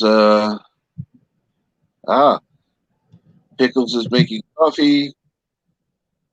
Jump on if you're still there, Cap. Well, make the damn coffee in a little, realistic time, then maybe. And Carlos says, hello, Kuruga. Robert Green says hail on Kuroga.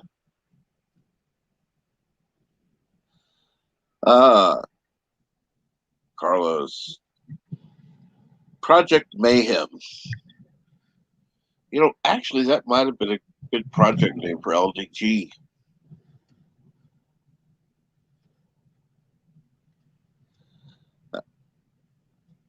I mean, Project Prometheus will free us all. Damn it, Jim.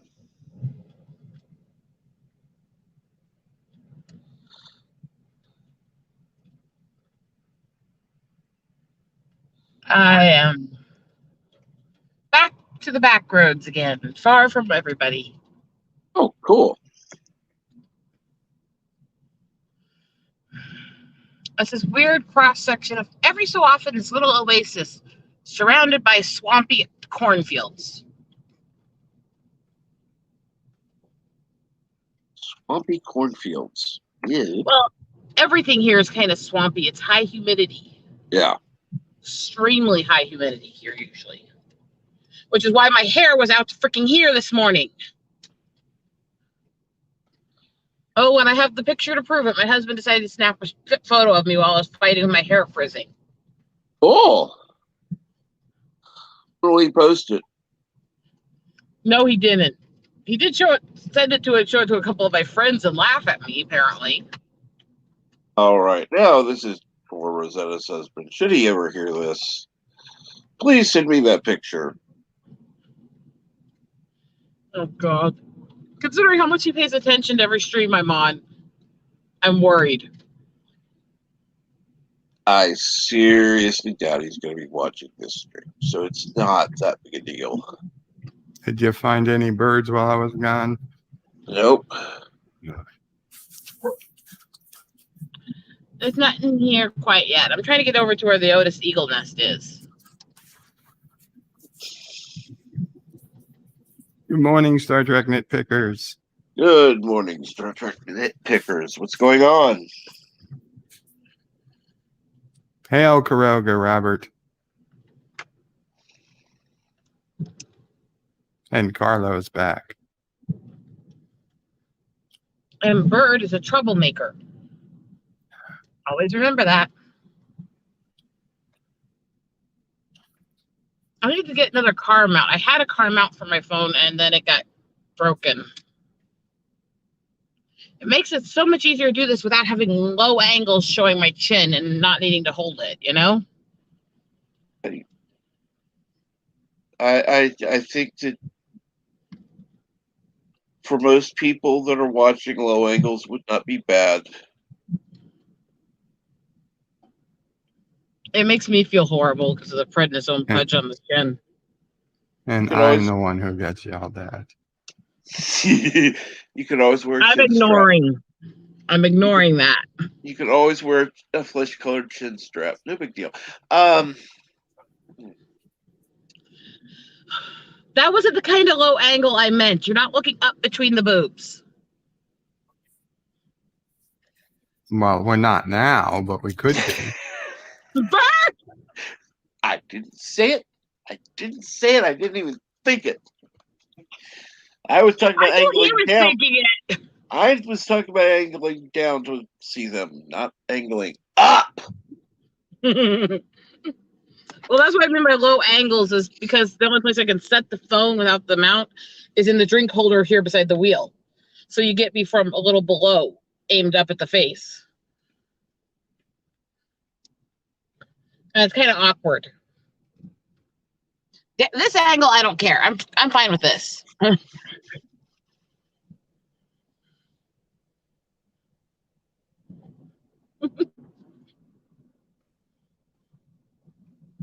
And no low angles. You know that makes chins.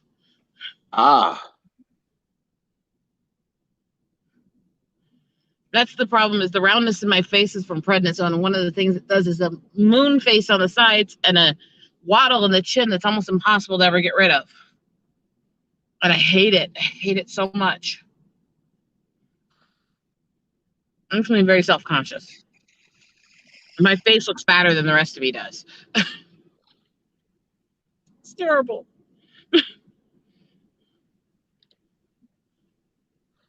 And let's see now.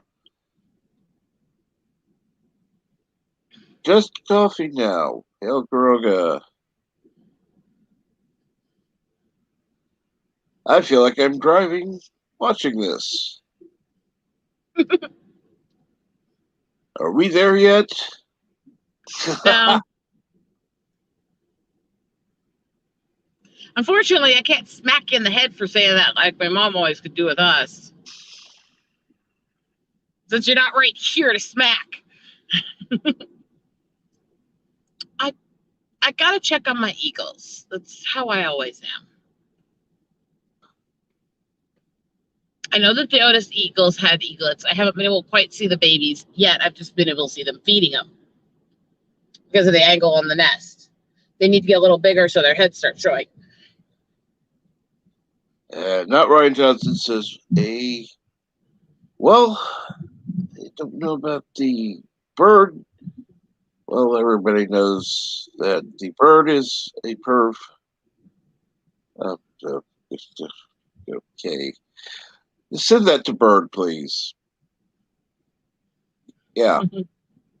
No, thank you.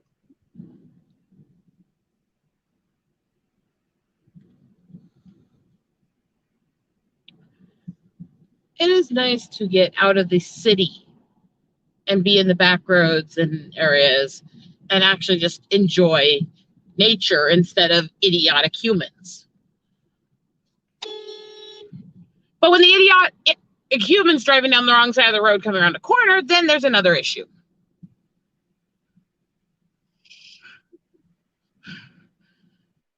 Fuck's sakes, why are Iowans so stupid? I think that's an obvious answer. Yeah, Iowa. They're inhaling all those fucking chemicals on the plants. I mean, not to mention the inbreeding issue. We're talking Iowa, not Arkansas. Dumbass redneck farmers are dumbass redneck farmers. It don't matter which state you're in.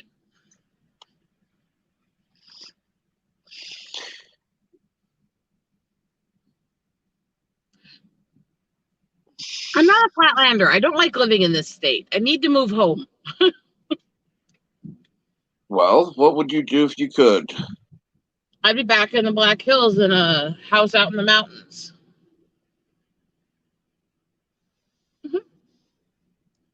And then I would have a much more free reign of nature and a much more open environment. So you'd be roaming around naked. Okay. No, only dancing in the rain naked. I mean, excuse me while I flip off a politician's house. Okay. It'd be more fun if the politician was out front at the time. Yeah. Oh, he knows I do it. I've actually seen him post publicly bitching about the woman that's always flipping him off. Yeah. But that's a whole other story. To which the cops went, sorry, can't do anything about it unless she's threatening you. Like, yeah, doesn't it suck? Haha. And Sergeant Nitpickers, I'll smack myself. It just says, what house did you do that to? And joining the panel, and I for once have to say thankfully joining the panel, Pickles. Morning, everyone. Good morning, and please say something. I need to go at this moment. Okay. Something.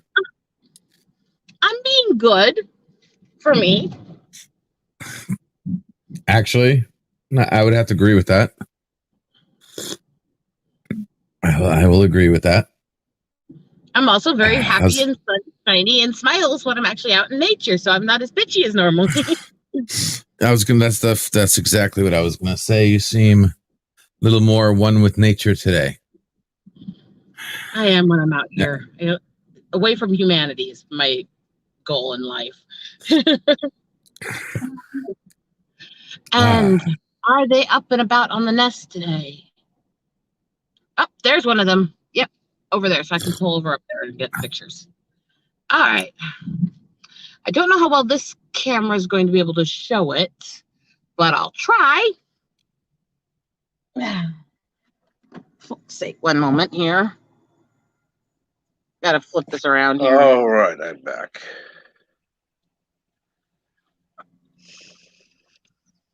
Oof. I'm trying a little something new with my coffee today. Let me try these different things here. I'm trying to get up there, but I don't think it's going to zoom far enough with this. Well, that's not going to work. Oh, well. I had to try. Yeah.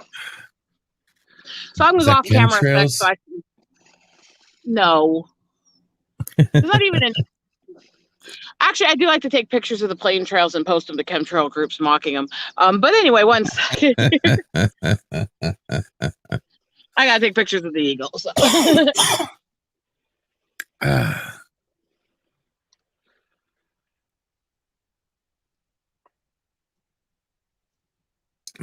Morning, chat. Good morning. Hey, Bird. We got Bird. Is Bird still with us, or is I'm here. I'm in and out. Good morning. He's in and out of consciousness. No big deal. Pretty we much. know Bird. Better that than Rosetta. She's married. I'm doing good today, thank you. She's married, so please don't talk about that with That's why it's better. Oh Lord. Not married, but I've been in a threesome for about 40 years.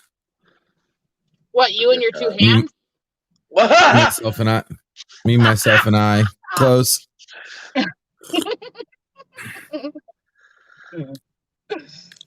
Sorry about that. Kind of ruined your joke. Close. The hands are tools, but yeah, me, myself, and I have access to them. I was one with nature this morning, but then I finally got dressed. Which, even though we cannot see you on camera, we thank you for. It's all right. Just close your eyes and think of. Okay, yeah, not going there. No. No. Ooh, rock solid in the house. Now, if I could only get to moment without being rude. There's only one thing I don't like about going on Michael T's stream. Don't get me wrong, I like Michael T. Wolverine? Yes, him. I have a question, and it's going to sound bad, but I'm going to ask it, and I would ask guys, Captain Truck. Yes, sir. Real quick, someone popped to my backstage. I need to give a hand to. I'll be back after. Yep, Look, I'll be right back. Eagle. Okay. Eagle. Wait, is that a picture of an eagle? That's a picture of an eagle. eagle. I just took it. Oh, sweet. And it's right up there in the tree above me. Cool. That's the daddy for the Otis nest. The nest is just over there behind.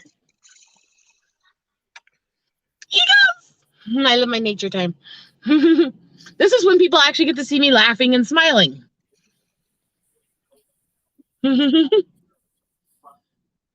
Which will go away quickly when I get back into the city and hit traffic.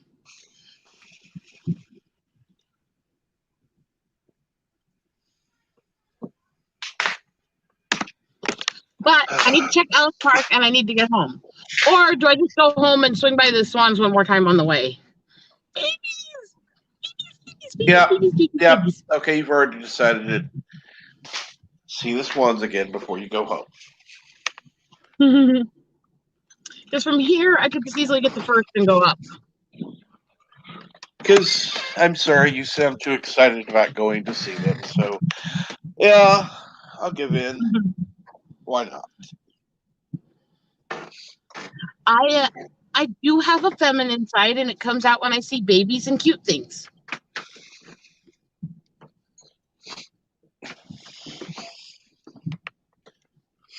What would you define as cute? I'm trying to bite my tongue a little bit Okay, because I can make so many bad jokes. But no, I like cool. little fluffy, cute animals, and just basically the beauty of nature is what gets to me and makes me all squeaky. I'm not stupid like the little hippies that think it's all this soft, delicate harmony. No, it's violent as fuck, but that's part of the beauty.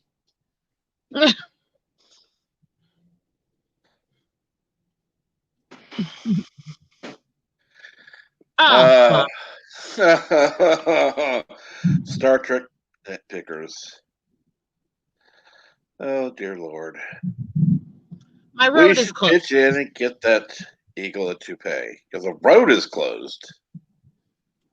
Shut down the road I was going to take to avoid the construction zone on First. Fuck. Fucking fuck. You can always ignore it. Yeah, I would never. Yeah, it's completely barricaded, and they actually tore the road open. So that might damage the car. So yeah, I wouldn't do it. Yeah. It's kind of like you would fall in the crater, and the car would be found in the bottom. Probably shouldn't do that.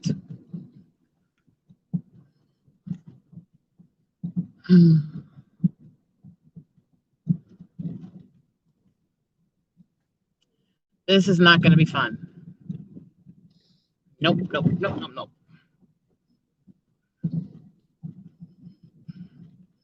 And after I If you leave had a this Jeep, one, you could drive through the crater. no, not if you have to fall that far to get into it. They were Just redoing the foundation underneath the road. just keep It your was seatbelt on.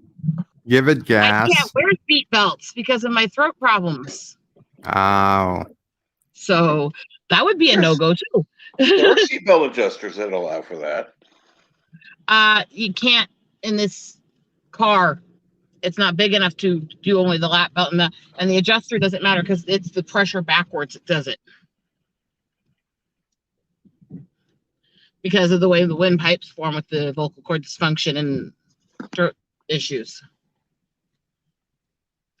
So anything that pushes me back in my seat causes my lungs to seize.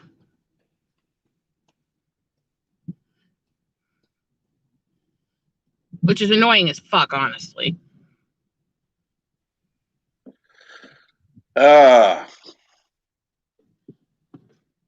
So Star Trek nitpickers, do you ever go on live streams? Or Carlo? Or Jester Sin? He's like, somebody save me from this woman. And hey, that 70s rock fan. Sorry to crazy bitch. And you're welcome as well. And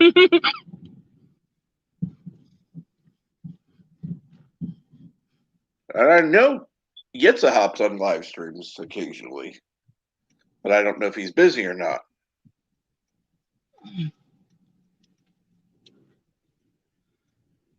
Oh, fuck.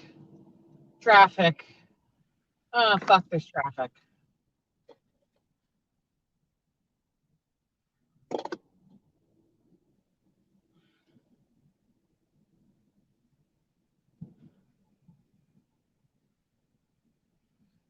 Not too bad. Well, too bad there aren't legal ways of getting rid of traffic. All I'm going to say.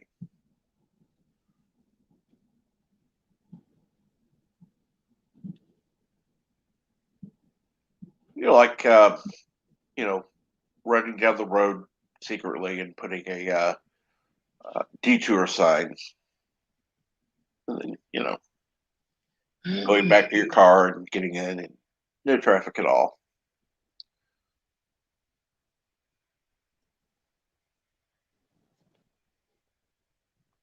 You're troublemakers. You know that? Yeah, I do. And Carlos says, "Oh, wait a minute. Okay, we'll start off at the top." Star Trek Nitpicker says, "Someday I intend to live stream. Haven't figured out how out. Haven't figured it out yet, though. Thinking about it just before tuning in here, actually. Well, the question is, do you have a mic, or are you on a cell phone? If so, you can join StreamYard. That way, it's not an issue. It's a lemons. I am eating, so I can go to the doctor on time. Ah, okay."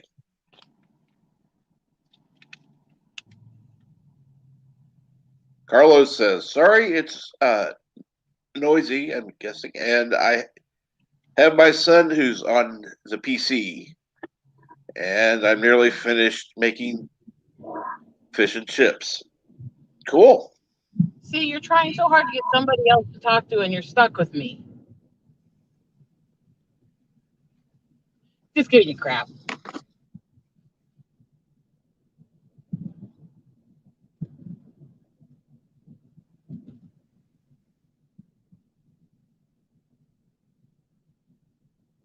And Nitpicker says, "Fish and chips? I haven't even finished my morning coffee." And yes, Carlo Avenue says, "It's 4:20 here, although I had pizza this morning after I finished work."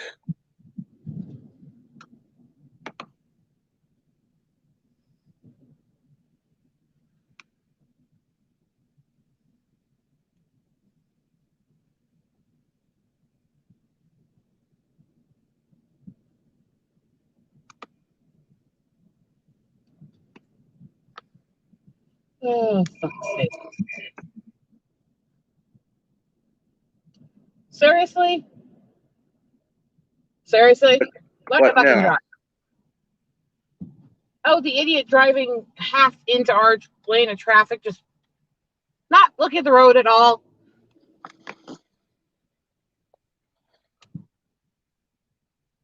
I have a very low patience for stupid people.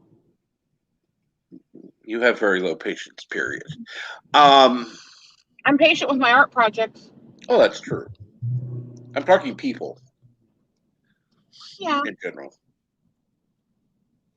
I try. I try really hard to be good. I'm not denying that. I also fail really phenomenally.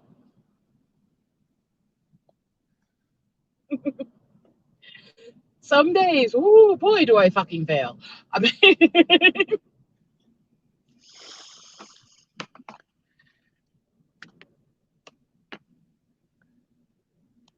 Let's see here.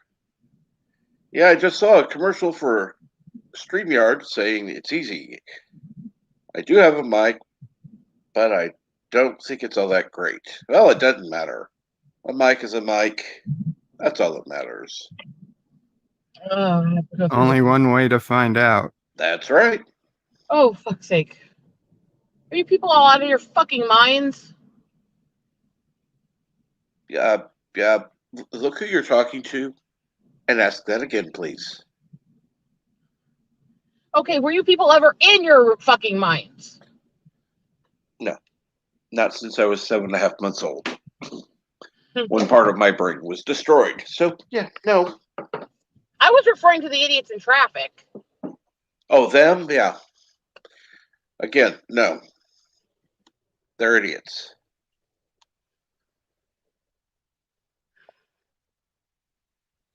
I hate being in construction, crammed into a tight line with these fuckwits on all sides of me.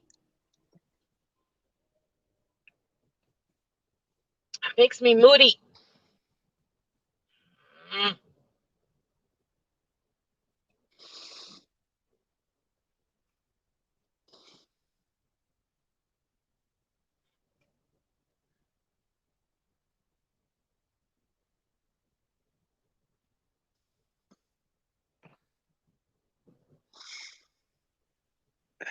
You can laugh at me because I'm moody as hell. No, I'm laughing at it's a What? made a fake. Okay, and fake. Yeah, thank you, Gitza. Carlos says I'm shattered because I've only had 2 hours sleep. Dear God. The window people came around and woke me up to say they were at the wrong house. They're meant to be here tomorrow. So glad they woke me up for that. And yeah, I would be like, why the fuck did you knock at the door or ring or whatever to say you came the wrong day and that you're coming back tomorrow? That makes no fucking sense.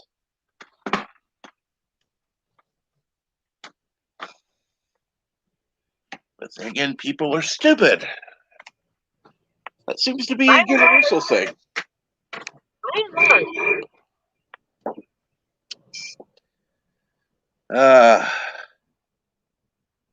And it just says, I must be speaking Dutch. Don't know. Because I don't know Dutch.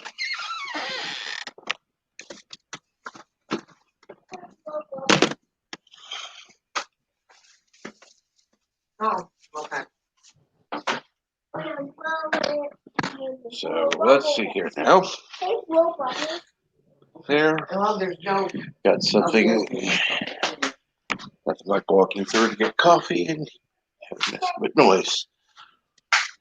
Thank God. I am surrounded by idiots, but I'm almost back to the Swans. You're surrounded by idiots. Well, yeah, you're in Iowa.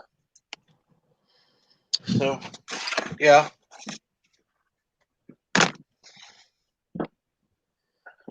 I'm surrounded by idiots here too, but they're Missourians.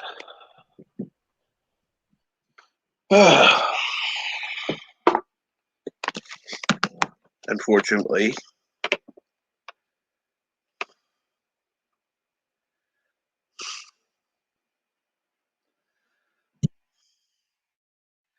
And here we go. Eagle Runner's Apparently back the in. signal dropped for a sec. I'm back. And we've got Star Trek Nitpickers. Can you guys hear me? Eagle Runner's Apparently back the in. signal dropped for a sec. Absolutely. And we've got We can hear you loud and clear. YouTube. Can you guys hear me? Mute the YouTube. Absolutely. And we've got Yeah, just close your YouTube or Can you guys hear me? mute it. YouTube. Okay. There you go. Okay, cool. Wow. How's everybody doing? Pretty good. How are you? Pretty good. Pretty early for me here. Mid-nature, so I'm good. All right, cool. This is really strange. I never did this before. Your first times always feel weird. I mean, Yes. So you can actually hear me well, though? Yeah. Yeah, you sound fine. Wow. Okay, cool. And now you can say you experienced your first time with Rosetta. hey, Wow. not me. And she likes to be bitten. No, but I do like to be paddled. Anyway, Oh. Yeah, this is easier than I thought it was going to be, I guess.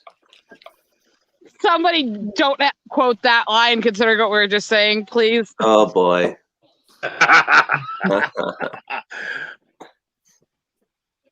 Yes, So- LG, feel free to make clips. That's fine.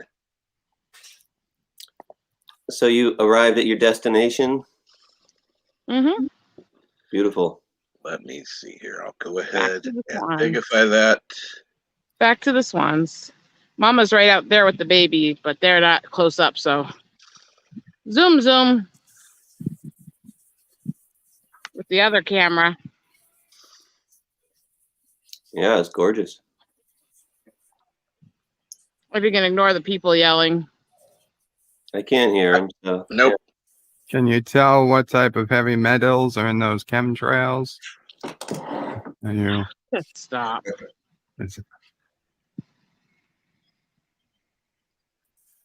All right. Carlo is going to be going now. Hopefully you can get some sleep. Let's see here now. Up to Rocky dinner's ready. 5. Going to see Rocky 5 with my son. Might see you all later on. Thanks for the stream. And have a wonderful night, everyone. Have a good one, Carlo.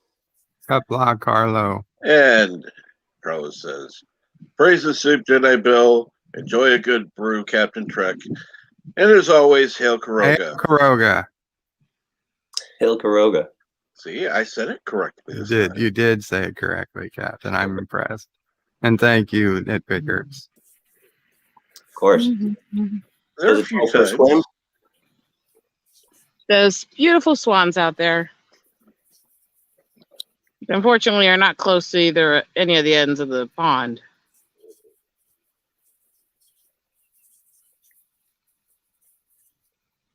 Yeah, I wish it was like that here today. It's raining here. That's what it's been the last couple days. But I am going to leave the stream so I can actually head home. Okay, well, that's good. So, bye-bye. Take care, Rosetta. And stay out of trouble, guys. Bye. We'll try. No, we won't. Yeah. Yeah, that was a lie. And Chester says, I swear that swan is looking at me. Yeah, probably. So you guys hear this rumor that Rian Johnson is getting his Star Wars trilogy after all? I did not. I just saw a headline. I couldn't bring myself to actually look into it. Was wondering if anybody knew.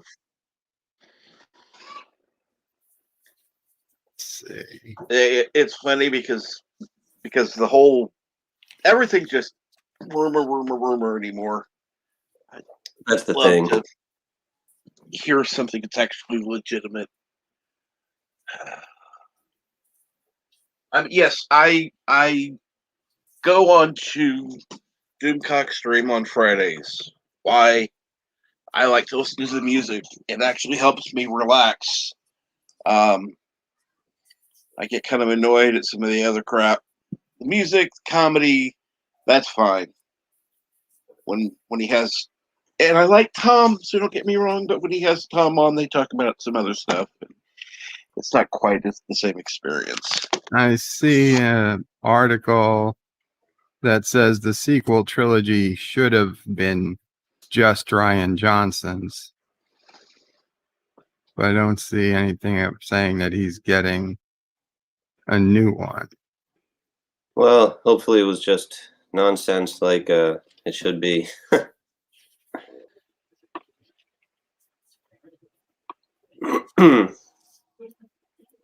Yeah, I mean, they were saying he was going to get it for a long time back when Last Jedi came out. And then, more and more people started to turn on The Last Jedi. And you just didn't hear anything else about him actually getting a whole other trilogy. But yeah, it's the kind of crazy thing that just might end up happening anyways, I guess. I don't know.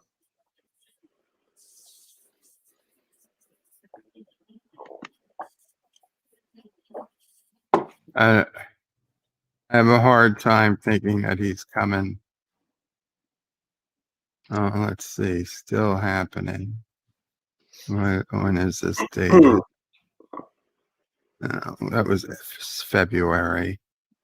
I have a hard time believing he's gonna have anything to do with it. No. It seems to come up every few months, but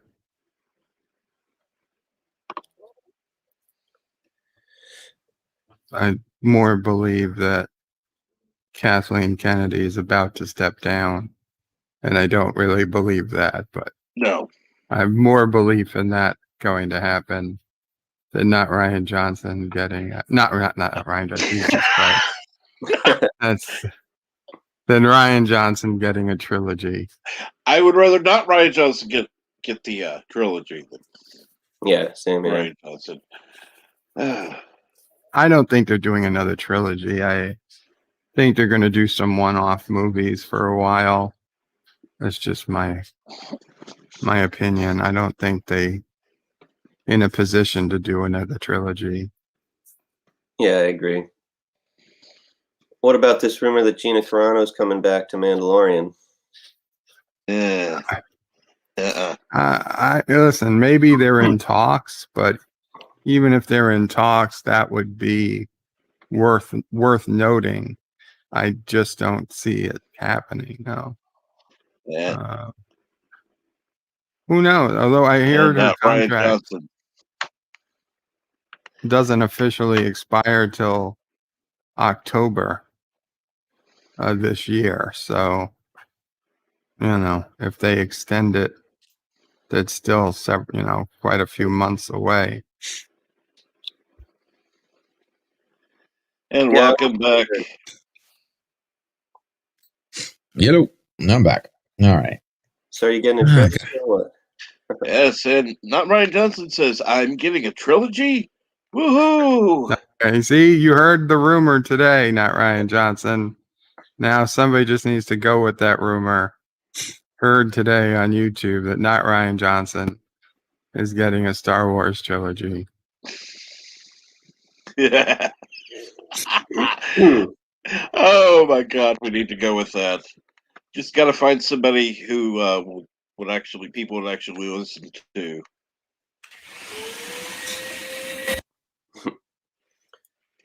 So you guys have a good Star Wars day?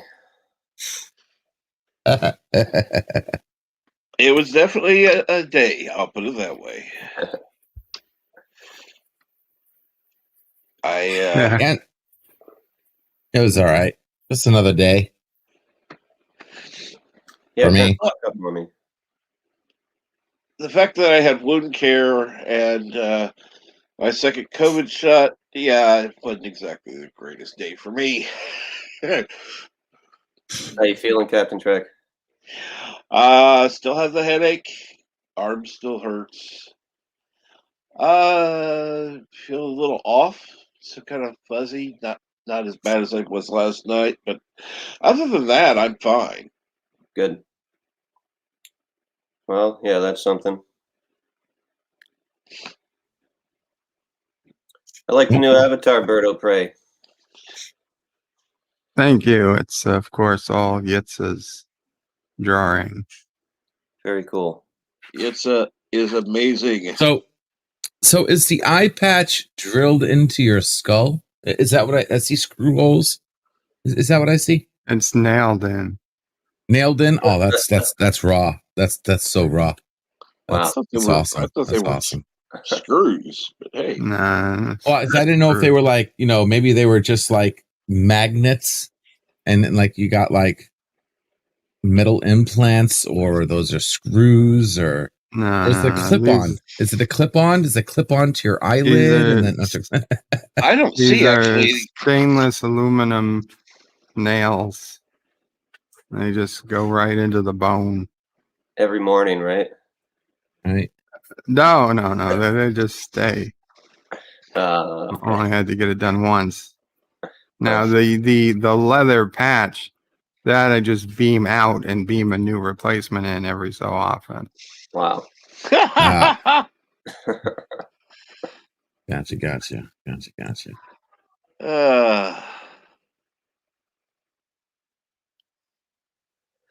Hail Karoga. Hail Karoga. Yeah. Hail and Karoga. Jester of Sin says he hopes Gina doesn't come back.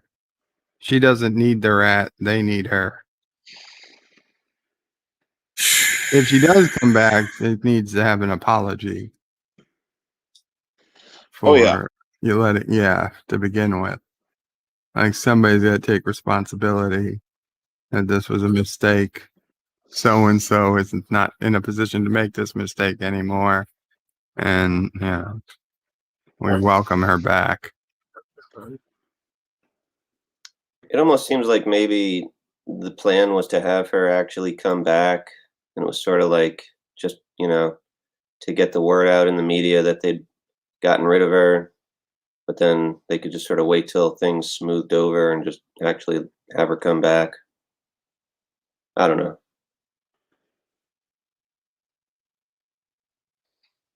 I mean, it's possible. I Yeah. don't see that being. If she comes back, it would require a lot. So I don't think they'd want her back. Yeah, there's that. I mean, be like, okay. First of all, we're going to have a truckload of money. Second of all, you're going to need to print a public apology in every paper. You're going to have to do interviews telling why, blah, blah, blah, blah, blah. And I mean, make ridiculous demands. Ridiculous. Just for the fact that they say no. Then she could say she tried, and then they said no. So, would you guys rather have a character replaced or just written out of the show? To be honest, I don't see myself watching it, so I really wouldn't care. You'd stop watching it because they fired her, or just because you're not into the show anymore? Honestly, I was never that into the show. The only reason I gave The Mandalorian a chance was because she was in it. Like, I didn't watch the first season at all. And I didn't start watching until I saw that, hey, they had Gina Carano and she had some, independent thoughts. And felt like I was punishing her by not watching the show because of the opinions of everyone else. So I said, you know what? Since they have her, she is a cast member. I'll go ahead and I'll watch the first 2 seasons, which is what I did. And I actually pretty well enjoyed them. And then just as I got finished watching them, seemed to be when, everything happened. I was like, well, this sucks. So I went to cancel Disney Plus at that point, only to find out that for the month or so I had it, my sister got used to using it for Nephew Opre. So, and I had to uncancel it, but I still don't really watch anything on it now. I don't know. I doubt I'd be watching future Star Wars stuff at this point on Disney, but who knows? I honestly just couldn't care. I barely cared about The Mandalorian to begin with. Gina was the only reason I watched, and now without her, and worse, not only without her, it's what they said about her. And it's like, well, that was just damn insulting. Yeah, it's a mess. Yeah, I like the show. I thought it was surprisingly good for how bad all the movies. Well, I mean, some of the movies are better than others, but by and large, the movies are really disappointing. So I thought it was a great change of pace or whatever. I thought it was okay. I mean, don't get me wrong, I enjoyed it, but it felt like after a while, like every episode was more or less the same formula. It is formulaic, yeah. More so than do a mission, get the baby, move on, and just repeat.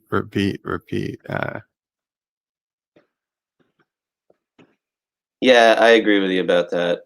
But some of the, I mean, again, obviously this is fantasy anyway, but some of the situations the ship was in, like moving through space, even though half of it was blown to bits and there shouldn't have been air, and the crash through the ice cave with those spiders.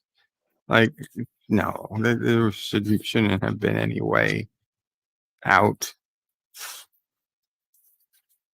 But whatever. Like I said, if for a Star Wars fan who didn't care about politics, yeah, I would recommend they watch it. They'd probably enjoy it. I'm not really that type of person. I watched the Star Wars movies. The first three, I liked them well enough. The second three, okay. But after that, it was like really hit or miss, mostly miss. And I never got into the extended universe or games or anything else. So I'm a very, very casual Star Wars fan. Which and as such, I just don't care. Which franchise do you think is more off track, Star Wars or Star Trek at this point? Well, Star Trek. I would say Star Trek because it's the only one I really care about. Yeah. Yeah, I'd have to agree. Yeah.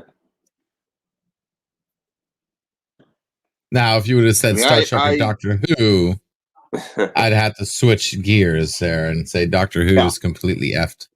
What is going on with that? Honestly, I think there's it would be an easier chance to fix Doctor Who than fixing Star Trek, because at least this could be an alternate reality. It could be a delusion, some kind of dream, some kind of whatever. You could make something up quite easily and just skip the entire fucking what's her face. Doctor What the Fuck. We got Q, so got Q. We got a way out. Q's not gonna fix everything. No, don't give me a Sith statement like that. Q could fix it, and there's nothing nobody can say that is incorrect statement. Q could, whether they're gonna do it or not, isn't the same as could Q do it. Now, I'm pretty sure we can all agree on that. No. He could do it. There's room for possibility. Remember, it's not about mapping stars. It's the possibilities of existence, right? Yeah, I just don't know. It's hard to say. Q could do it. And if they did it right, it could be awesome. Well, it is a new showrunner for Picard this season, but I've looked into him a lot, and he's not the most amazing guy in the world, but he's not bad. Terry Matalas. He was the showrunner for the 12 Monkeys show. He kind of created that show. He wrote that's the only thing on his if I remember correctly, that's the only good thing on his resume, isn't it?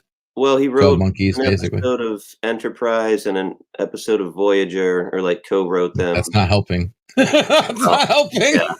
So there you go. Voyager is better than better than the new Trek. So yeah, still. Yeah. Okay, Move Along Home is better than any of the new Trek. Yeah.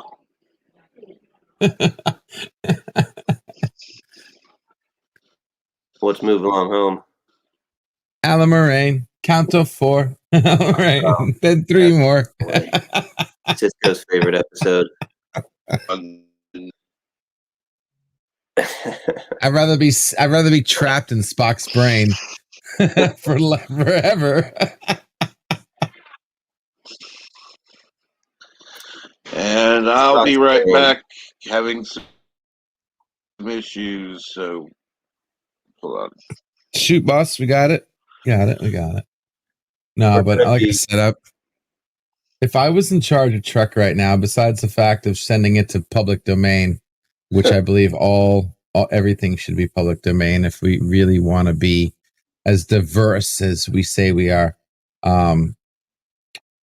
I would definitely do a Q series. I thought if they did a Q series, it would have been so interesting and diverse. And Star Trek without having to give us Star Trek.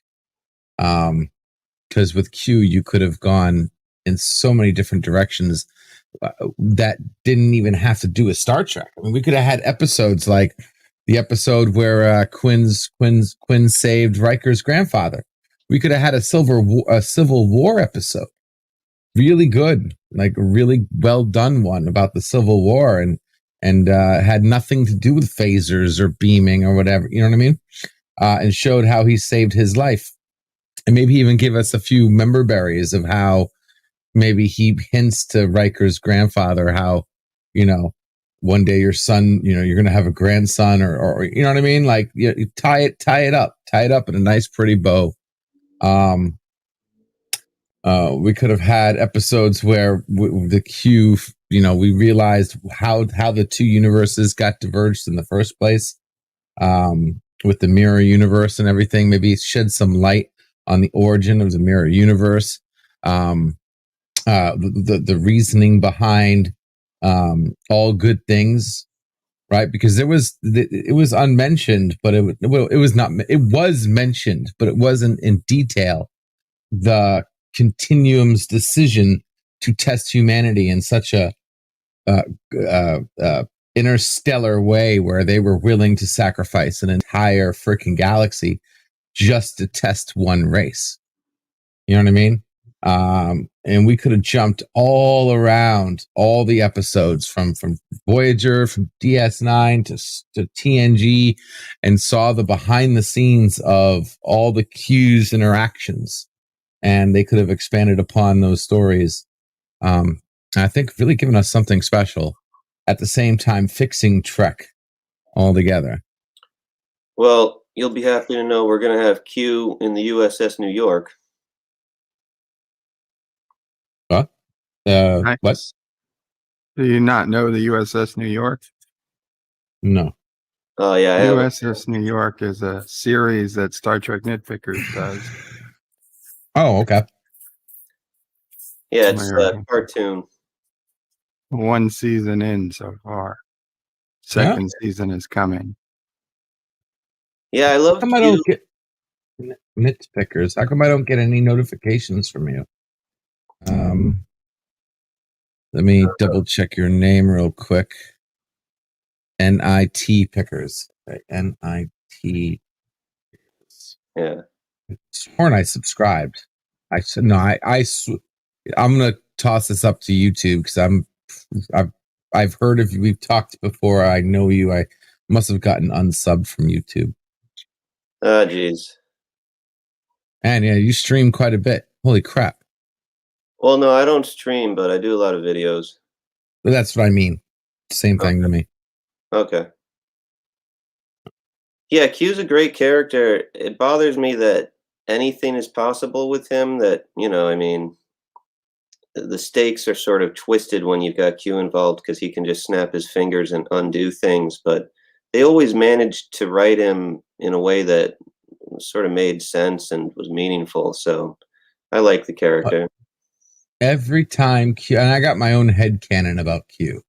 Just like that. This is why I tell people canon's what you make it, not what the original people said it was. Sure. They might have the first word, but you have the last, and your word is all that matters. Yeah, I have my own. Thank you. Finally, I love this guy. Finally, somebody who agrees with me. And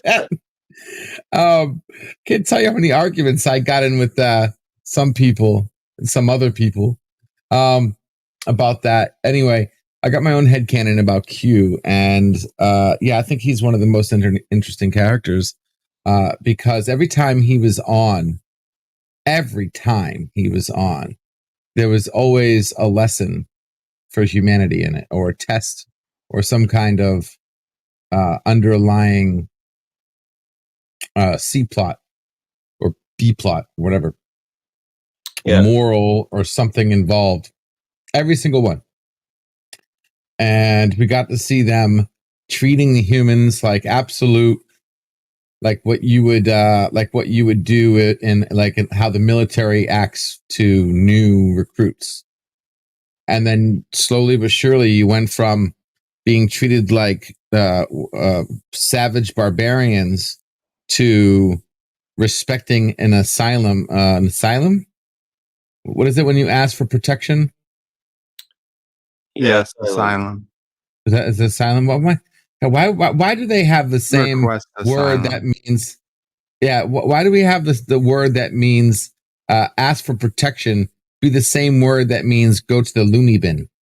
Right? Isn't the asylum where crazy you go when you're nuts? Well, I think it just seems like a safe place. So yeah, like if you're crazy, Okay. the mental asylum. I don't know. Yeah. Okay. So or Arkham Asylum, right? All right. Right. So going from being treated like savage barbarians to respecting a treaty that gives another Q an asylum in Death Wish when that was an effing joke. Like everybody thought, like, how did the Q doesn't need to respect an asylum with Janeway? What the hell is that about? But and then I made the connection. I'm like, what that is about is that now the Q is respecting the human race because they passed the test, the final test, and all good things. All good things was it. That was the turning point for the human race. That was when Q said, okay, we've done enough meddling. We've done enough testing. It's fight or fly time, fly or die time. If they pass this Doesn't test, he then we will specifically respect them as a... say in all good things that the test never ends? Well, yeah, that's like saying that, never ends. Yes, but that he didn't. He said that in a way that obviously the test never ends. Period. Like you're always being tested, right? Well, that's one way of looking at it. Yeah, I mean, he says that but at this, the end of the preview, new preview. Yeah, he says it in the new preview too. The test never ends. It was more of a blanket statement that was like an obvious, right? The test does never end, but at this point, you passed. Like we put you on the fucking line. Like it was, we're done with you. We don't even want to deal with you. You're not worth our time if you don't pass right now. And if you pass this test, then you have been initiated in a race that could possibly, because they even Q said that one day the human race will be even bigger than the Q. The whole point of the Q picking the human race is because they saw this trait in humanity that they could be the next Q. And they specifically said the next Q or even beyond. And then that was it. It was like, all right, these guys are either just like whatchamacallit, just like Stargate, the next race. You are the next race, the fifth race, right? And they got like an initiation into it, kind of, sorta. They were put up against challenges that they had to prove themselves in order to become the next race. And then finally they did, and they got called the fifth race or whatever it was. I believe it was the fifth. I think the same thing happened in Star Trek with the humans, and that's why I have this weird. Now this is less canon, but to me, I think it makes perfect sense that the mirror universe was the original outcome of the universe. The humans failed completely, and that the only difference between the mirror universe and the real mirror universe is one thing: Q interference. The Q didn't interfere, or we don't have any evidence that Q interfered at all in the mirror universe. If they're so omnipotent, they know the mirror universe is there. So what if that was what was? I was just thinking. You got me thinking. Is there a mirror universe version of Q? You know, it's possible, but I want to lean towards no. Right, because when you time travel, that would mean that Q's omnipresent, meaning he exists in all times. So if the Q time travels, does Q meet himself? No, he doesn't, because he's omnipresent. He's beyond the timeline. Interesting. You see what I'm saying? He exists outside of the timeline. Love it all. This also has been mentioned before. This is why when Janeway saw Q within 5 minutes, Q came back and said, it's already been decades. Like, it's already been 1,000 years. What are you talking about? It's been 5 minutes for you, but I've been, time isn't the same for me. I'm omnipresent. Or he is. Anywho, so I'm thinking that maybe the Prime Universe, the mirror universe, was originally the original universe in which the human race expanded to the point where they literally became corrupt and evil, and the Q said, "Okay, well, we can't have this. Let's try to do something," and that's when they interacted with the human race. Now, why they chose the human race, there's frog DNA possibilities here. I get it, but they could fill in those holes. They saw that the best potential was with the human race, right? Because they could see that. I'm sure the Q could see potential, alternate timelines, et cetera, et cetera. And then they interfered and created the mirror universe in which they nudged the human race towards a certain path. And then once they did that, then they wanted to see if they could fly. They passed the test, and then moving forward from all good things, they have been officially deemed even possibly worthy. Because there's no other race in Star Trek other than the humans that had like even I can't remember who was it in that episode, and I'm sure it's, another Trekkie can help me here. Remember that episode where the body snatchers took over Trip and Yoshi in season 4? Yeah, vaguely. Yeah, they were named, I think, in TOS too. There were some super powerful subconscious incorporeal beings that were super powerful, and they at the end of that episode they said, we haven't had first contact in like so fucking long, and that the humans were like the first race to even, maybe in 5,000 years, let's get ready for a first contact with this race. The humans have been the only entity in Star Trek that have been showing this much promise and in crossing so many boundaries with the Vulcans, with the Klingons, with the Romulans. I mean, everywhere they go, we've been passing the test left and right. And then, ultimately with the Q themselves, to get to the point where we come to Death Wish, where the Q could have just F you and took Quinn and trapped him in another asteroid or a black hole or whatever the hell. But they respected the asylum call. They respected their own citizens' call for asylum, and the humans accepting the asylum to protect Quinn, which ultimately left to Quinn killing himself, which ultimately left to reshaping of the Q itself later in Q the Gray, Q and the Gray, which I thought was a cool episode too. Maybe not the best, but I thought it was cool. I think they kind of overplayed the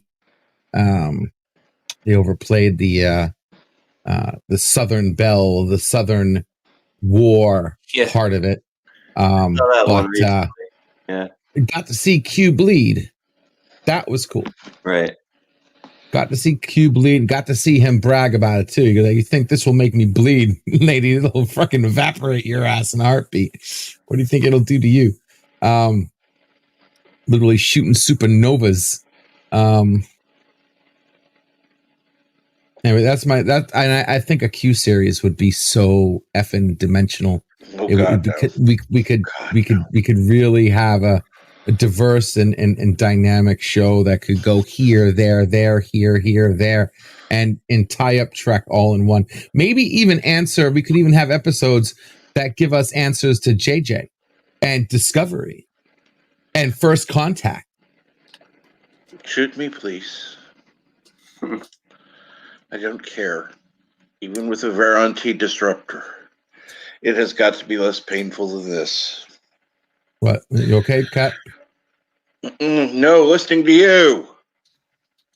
Hey, do we still have listeners? I don't know. 12 people. We got 12 people. Anybody saying LDG, shut up before Kurtzman starts punches TV screens and it turns? Well, it's cool that Q got to be on Voyager and Deep Space Nine, and we got to continue his story after Next Generation closed. It'll be interesting to see what they do with him. Hopefully it works. We'll see. Well, there's a screen someone was reading last night or whatever of a preview of a script, and I think it was fake because it just didn't make effing sense.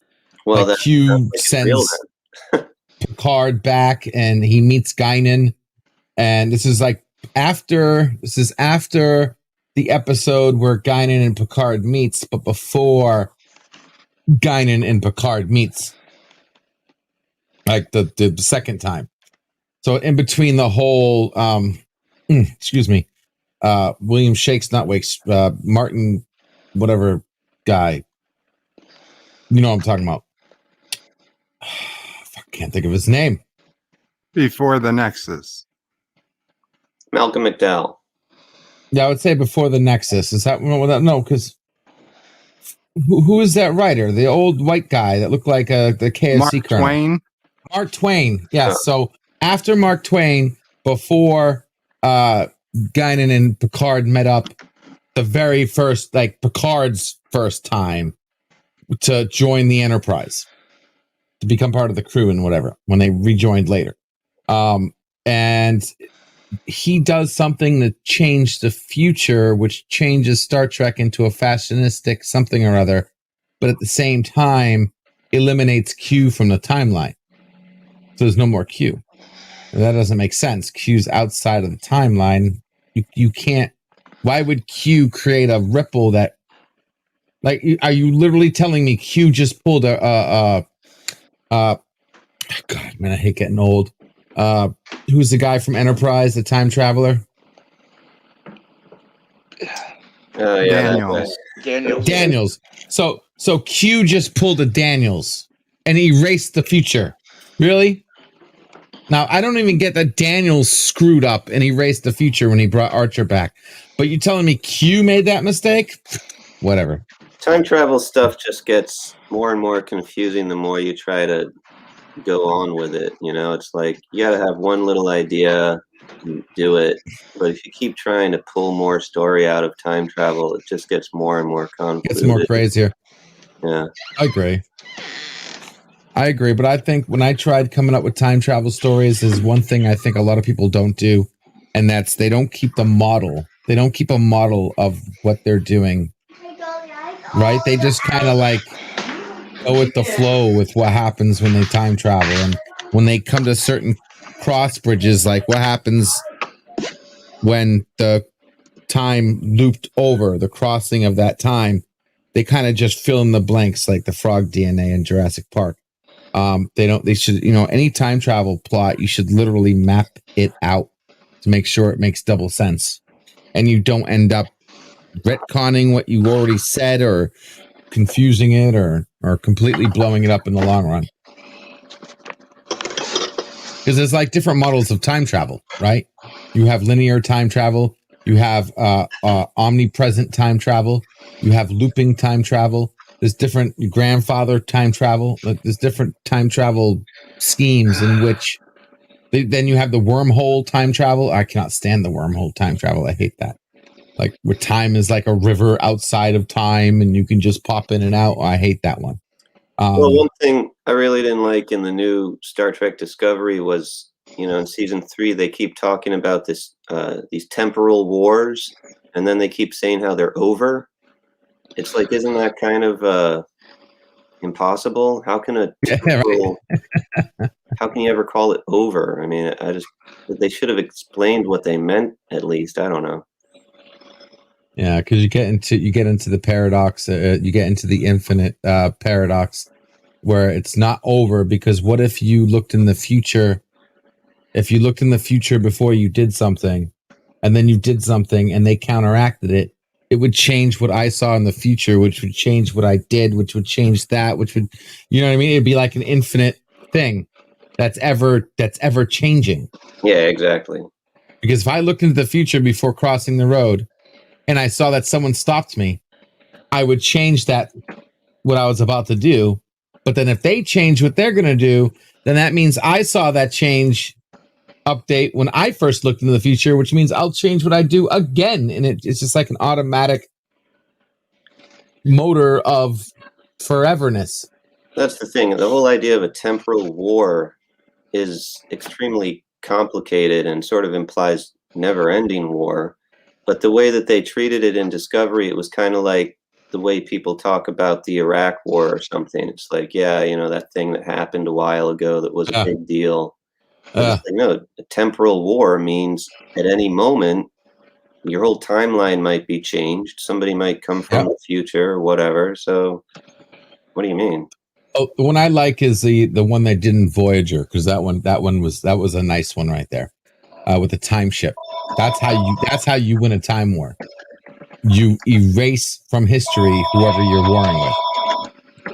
Yeah, and the old Star Trek shows like Deep Space Nine and Section 31, and they had ways of kind of making it line up and make sense for the story that they were telling at least. But in Discovery, it's just so all over the place. The time travel stuff, it's so hard to really make sense out of it at all.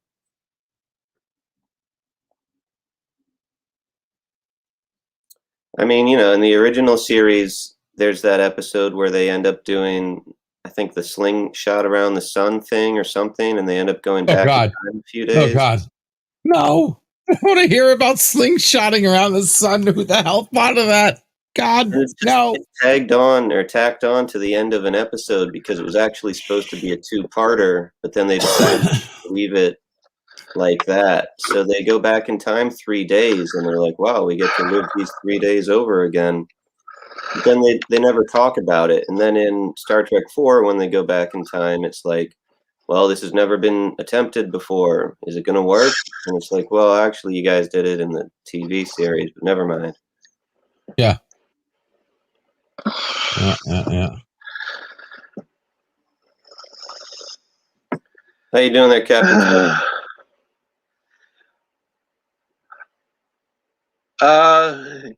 Other than winning somebody else other than LGG now, I'm doing okay. Oh dear God! Now my headache is even worse. Now, see, I would like a TV show that did real time travel.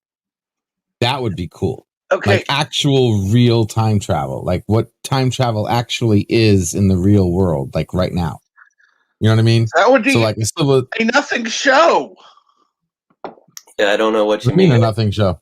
There is no time travel.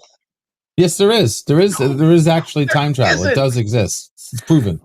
Well, we all move forward in time. You're correct. I'm not talking about that. I'm talking about that. You can time travel to the future. To one point of reference can time travel to another point of reference's future by traveling faster or gaining more mass. So if we went around the Earth at the speed of light for 10 years, when you stopped, it would be like 150 years into the future. Oh, the whole that's a fact. That is 100% fact. Okay, there is such thing as future time travel between two points of references. The problem with that is that during those whole 150 years, people would be seeing a strange ship orbiting Earth, and they'd probably look to intercept it before, it completed 150 years. But this is what I'm talking about. When you travel faster than the speed of light can't touch you. Nobody's traveling Nobody faster would than see the speed of anything. light. You're not traveling even faster than the speed of light. Even if you travel at the speed of light. Okay, you're not traveling. You can't travel at the speed of light or faster than the speed of light. For what you just suggested to work, you may be traveling at 90% the speed of light. Okay. 80, 90% the speed of light, time dilation becomes a big factor. So you could travel, for what to you felt like, an hour, and then for everyone else that could be a day. And so you travel for to you what feels like a week, and it's a year for the rest of the world. Yes, exactly. Okay, but you've got a whole year where people are looking up at the sky. And all they see is a ring. No, they don't see a ring. They see your ship moving fast. No. How do they see your ship? You're moving so fast, you literally look like a ring. You look like a blurred line. No, it's exactly what you don't look like. Hey, Yvette, can you please clarify? Yvette, if I'm not moving at the speed of light and the speed of light is moving at the speed of light, you're going to look like a beam of light. No, you don't. Only light looks like a beam of light. Anything slower than beam of you're gonna light look like a isn't. blurred. You're gonna look like your image because you're hitting multiple beams of light as you're traveling that fast. Like right now, if I go like this, right, I'm only hitting this. But if I'm traveling close to the speed of light, I'm hitting multiple beams of light almost at the same time. No, because reflecting back, I'm gonna look blurred. Those beams are moving at you at the speed of light, unlike sound. Okay, those lights, the other light beams are always coming at you at the speed of light. What is changing is their frequency, not their, not their speed.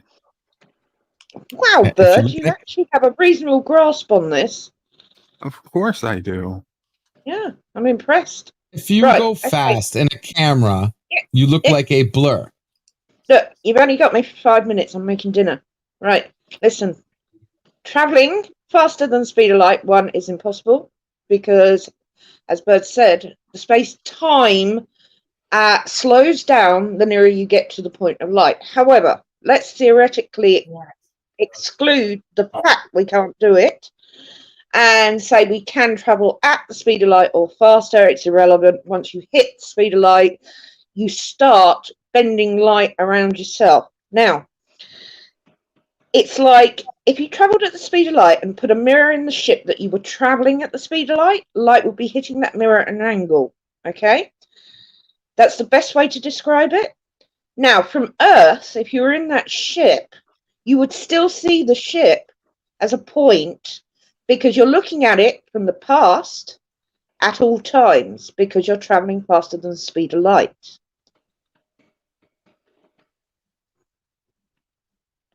I know I haven't clarified anything, have I? But that's the science. Just to be clear, he started this with if time travel was real like time travel we can do today, which to me means not faster than speed of light. No, time travel. Get the faster than speed of light. If you go 99.9%, the time dilation is enough to travel in the future. Okay, I understand 99.9% the speed of light. You'd also have affected the geometry, the shape, the length of what you were moving, and the mass of what you were moving. You would tear it apart. Traveling forward in time is easy. Every time you get in your car or walk, you're traveling faster than time. Okay? Yeah. So traveling forward in time is feasible as science. Traveling back in time is a non-starter. There are so many things that can unravel. However, you have to take into perspective, if you travel into the future, when you come back, you may have changed something in your present. So you're ineffectively doing the same thing as traveling into the past. You could erase your own. Okay, right. I put in a recommendation for everyone. There's a film called The History of Time Travel.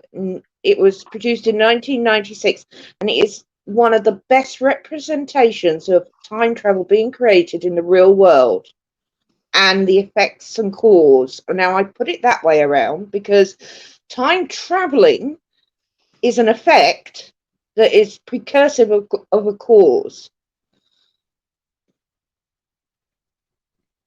No? I'm sorry. I tried. It's very complicated. Well, everything's cause and effect. I don't care. No, Everything is cause and effect. I said effect and cause. It's precursive. You affect something with time travel and it causes something. It's the reverse. You're actually affecting it and then causing a problem. And what's the problem we're causing? What would be the cause on that? What you've changed. You may not think you've changed something. Obviously, going back in the past, it is quite easy to unravel it. When you step on a bug and the dinosaurs don't exist, etc. Right? You travel forward in time to maybe help your kids because it. Just like in Back to the Future 2, okay, for instance. I mean, that whole plot line falls apart in my head. Love the film, but Yeah, right? Theoretically, the minute you enter the future and change it, it doesn't exist. You go back to your present, which is really the past, because your presence is in the future, and therefore you've changed your past. So when you go back, you could have changed your present. No, yeah, but you can't go back though. No, or forward, theoretically. Going forward causes the same mess in the present point as does the past. The past, I mean, traveling faster than light is not time travel for me. It's a goal. But time travel itself into the future from this, say I jump 10 years into the future right now. Into Okay? someone else's future. Yeah, I wouldn't. And again, let me clarify. I don't call it time travel. It's controlling your time dilation from one to another. I'm controlling my time dilation, and I'm stepping into. I am making your time dilation stays the same. Mine alters when I come out of what I'm doing. I find you in a different time. So it's not technically time travel. You don't see a flash of light and you break. You come out of 1999 and you're in 2000. Like that's time travel. So let me clarify. It isn't actually time travel. It's controlling your time dilation. Okay, so you're talking like the TARDIS in Doctor Who. No, I don't think so. Well, that's time dilation. That's removing yourself from space-time. Yeah, no, that's a wormhole. Yeah, no, that's not a wormhole. That is so not a wormhole. Whatever it is, it's a river of time. It's the TARDIS goes into another dimension of flowing time. Yeah, I don't believe that either. Dimension. No, no. Well, you have to have other dimensions if you want to use quantum physics on this level. Well, all dimensions exist at the same time, don't they? Yes. Okay. Alternate realities, parallel universes, whatever you want to call them, multi-universes have to exist for this to work. Yes. Okay, I didn't hear the beginning of the conversation. I wasn't sure, darling, what you were talking about. I know, because now that you're in here and clarifying certain things, I have to re-clarify because it isn't time travel. You don't just move so fast that you see a flash of light and you're just in the future. Okay, that it doesn't work that way. Your speed and mass controls your rate of time to my point of reference. If you alter those variables, you can change your time so time is moving faster or slower, but not always in a forward motion. You can never reverse it. You can't reverse time. You can only change your passage through it forward. Right? All right. And if I change mine faster or slower going forward compared to another object that's outside of the field that I'm, inside of my space-time field. You can only slow the time. You can't speed it up. Well, yes, you can, because you speed it up the second you slow back down. And in order to slow it down, you have to speed it back up to get to where you were. You can't slow time below down. That of me right now on Earth. Because, yes, I'm moving on. I'm on Earth, and Earth is moving around the sun, and the sun is moving around the galaxy. But if you were to slow down your time slower than me, you would speed away from me as Earth leaves you behind. Yes. Yeah. And that's so that's not a useful form of time travel. No, it isn't useful, but I'm saying it's possible. And there's only a certain percentage you could slow down, whereas you can speed it up to near infinite. So the beautiful thing about percentages are infinite. Between 1 and 0, there's an infinite number of numbers. So we're taking the beauty of math. Machine. Right, hang on. We're taking the time machine. Okay, so we're in one spot. We're in something with a lever that can control the speed of time. You're isolated from the rest of the planet, like on the time machine. Yeah? Yep. However, it doesn't go backwards. It only goes forwards, but you can actually slow time down. Yes. you'd have to slow time down at a rate that wouldn't affect you and passers-by, because they would see you disappearing, which would cause a major issue. All right. Yes. But that's traveling back in time. Slowing it down is still traveling back in time. Halving the speed would be time traveling backwards. I don't see that. It just means the other people are going faster. I wouldn't say it's we're going back. traveling through time at some set velocity right now, me and you and Yvette, because we're all on Earth. So we're all at ground level, more or less, moving at basically the same speed through time. Let's just say it's 100, llamas per minute for whatever a llama is. Llamas per minute. Okay. So you could slow down to presumably 0 llamas per minute if you could, find a way to stop the movement of Earth and the sun and the galaxy as a whole. That's what you could presumably go from 100 down to 0 at a max slowness. You can't go negative. You could only go to the stopping.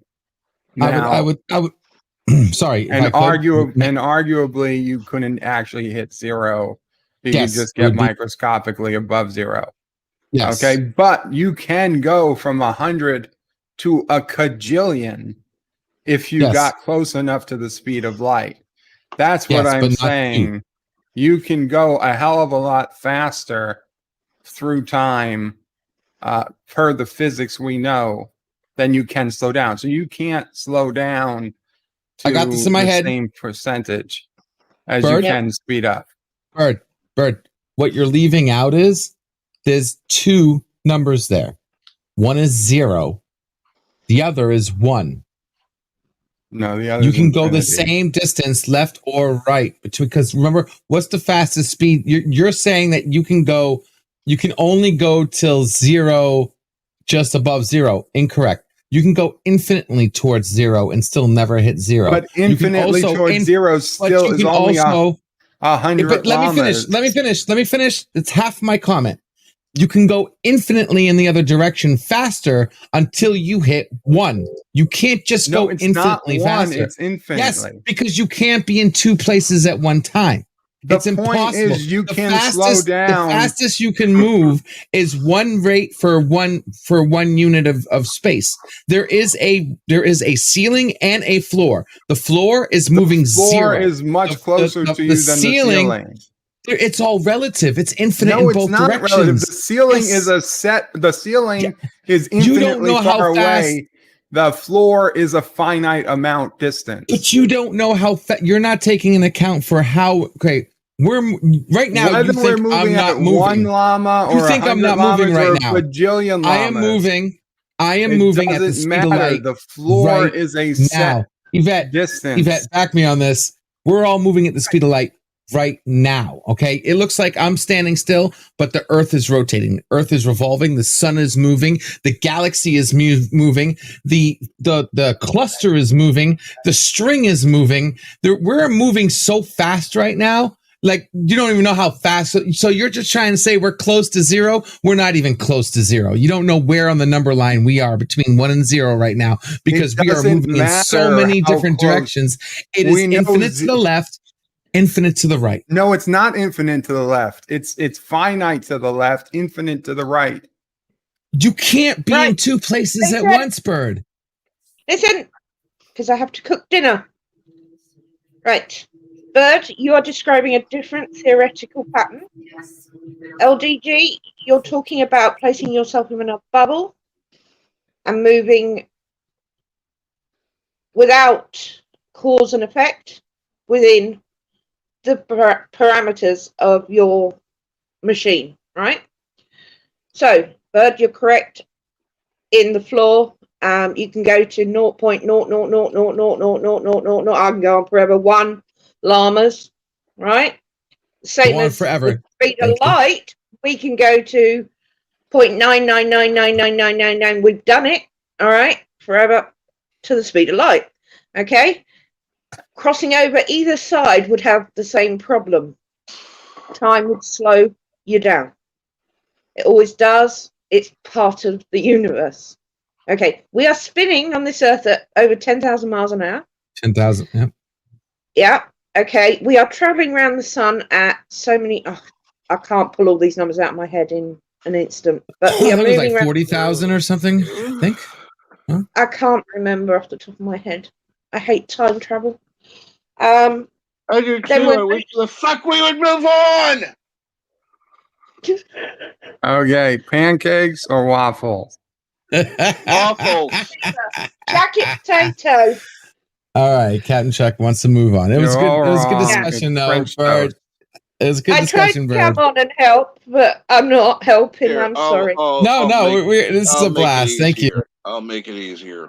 You don't have to make it easier. Don't have to make it easier. Also, I have a doctor's appointment in No. 20 minutes or 1 p.m. Eastern, so I have to Time be out of travel here in is a 20 tough minutes. subject. It's It a real is. tough It's fun. subject. It's fun to talk about, though. I enjoy it. It's I hope fun, other people and do. I can We still see got guys 12 all people day. watching, so. Not when I have a headache from getting the fucking shot. My Yeah, head is in sorry. a fog, All right. We're moving on. We're moving on, Captain Chuck. and I can Moving on. barely focus on one dinner. thing. And I got 3 different people talking about 3 or 4 different time travel theories. Oh, for fuck's sake!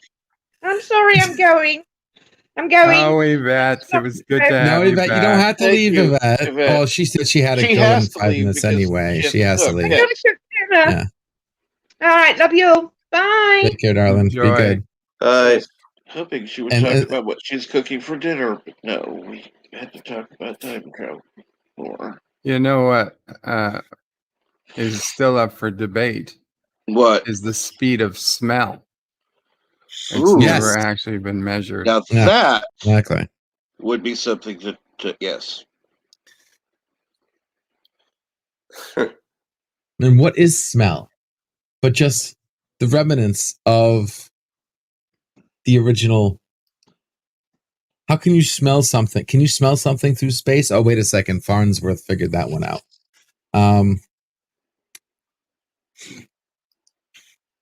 I always like the people who say, does the speed of shadow travel faster than the speed of light? Like, seriously? Really? The speed of dark.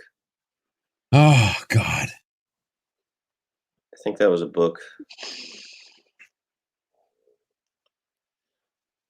All right. Well, I do need to Joloja, though, so I will be right back.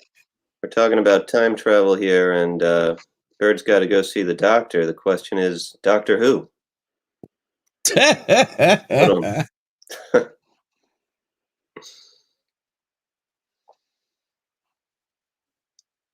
Yeah, well, there is that whole thing about the twins. You know, one goes into space. That's kind of the easiest way to wrap your head around that whole thing, I think. You know, the one twin who stays on Earth will age a little bit unnoticeably more than the one who's up in space.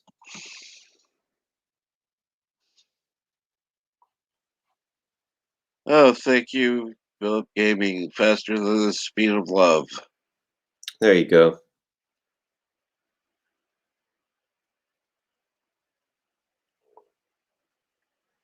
And yes, I'm going to say this, whereas live at the Low Shack when I need him.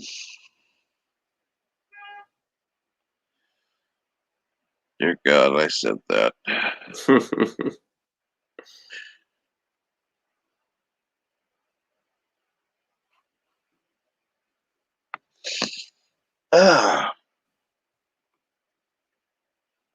I'm surprised you haven't been on live stream live streams before. Nitpickers. Yeah, I always thought it would be harder to get it set up, but not the case.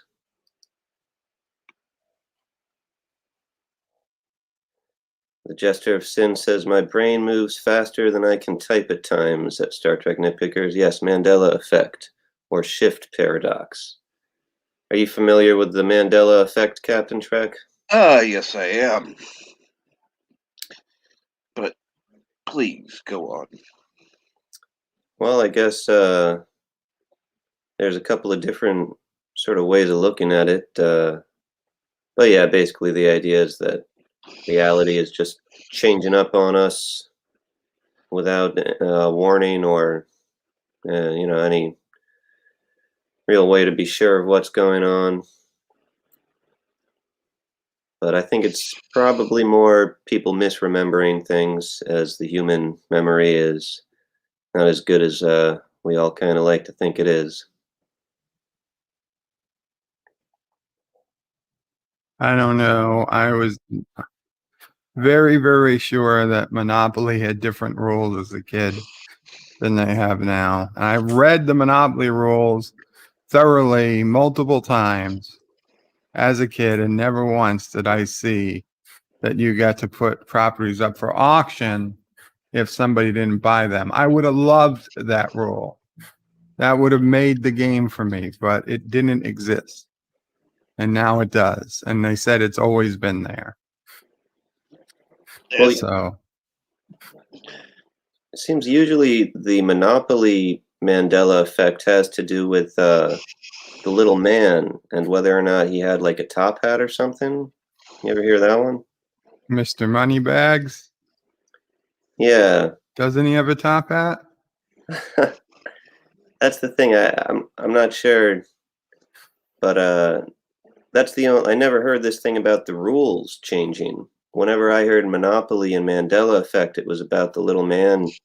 I'll be honest. If like the ones that like the appearance of Mr. Peanut or the pronunciation of Bernstein Bears or Oscar Mayer, yeah, those I could say, okay, just because it's spelled that way didn't mean I pronounced it that way. I mean, there are words to this day I pronounced wrong and didn't find out about it until somebody made fun of me for saying turret on YouTube.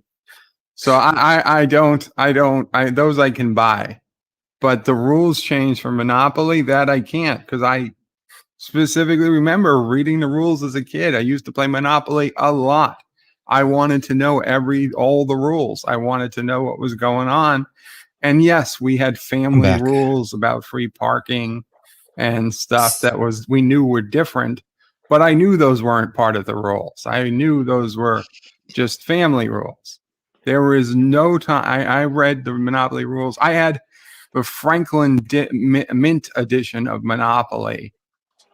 Beautiful, beautiful wooden board and gold plated and silver plated hotels and houses. And I mean, I opened that book and read it like it was a novel. And at no point did the rules ever say you could put properties to auction. If somebody didn't buy a property, they just left it and you kept going. That is, well, let me ask apparently you this, how people knew it. Does the Monopoly Moneybags man have a monocle? You see, I know Mr. Peanut has a monocle and a top hat. Maybe that's where the confusion arises. That's probably my confusion. But I'll be honest, I wouldn't stake my reputation on the fact, because obviously if you're asking, I think the answer is probably no. But do I kind of remember him with a monocle? Yes. But not enough that I would say that, that was definitely a Mandela effect. Whereas, like I said, the rules thing is something I would legit say, and I don't know how to explain it, changed. Yeah, well, yeah. I mean, and I tell you, you don't need to have a lot of confirmed things that kind of blows your whole sensation of reality. If it can happen to one thing, God only knows. Yeah, well, there are a lot of people who swear to have something like that.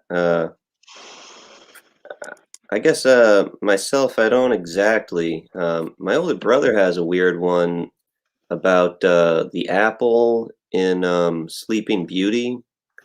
You remember the witch has this poison apple that she gives Sleeping Beauty, right? Right.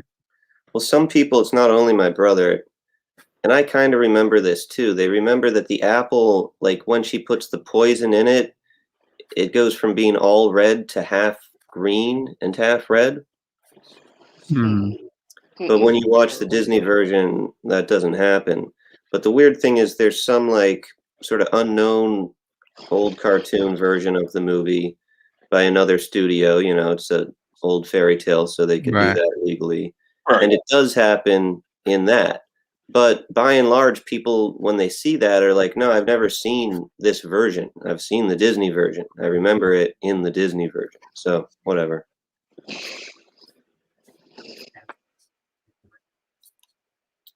Yeah, I mean, I don't know. Reality is weird enough that maybe it is happening. But most of them are probably just people misremembering. I would agree, the 95%, but it's that last few percent that really gets you. Yeah, that worries you. Yeah, the other one was I could have sworn the guy was killed in Tiananmen Square. I mean, what the hell would we have even known about it if the protester wasn't killed by the tank in Tiananmen Square? He wasn't killed? No, not anymore. If you check it out, he stopped the tank and he was he was, I don't know whether he was arrested or what, but he wasn't killed by the tank. The tank did not run that guy over. Okay, that's weird.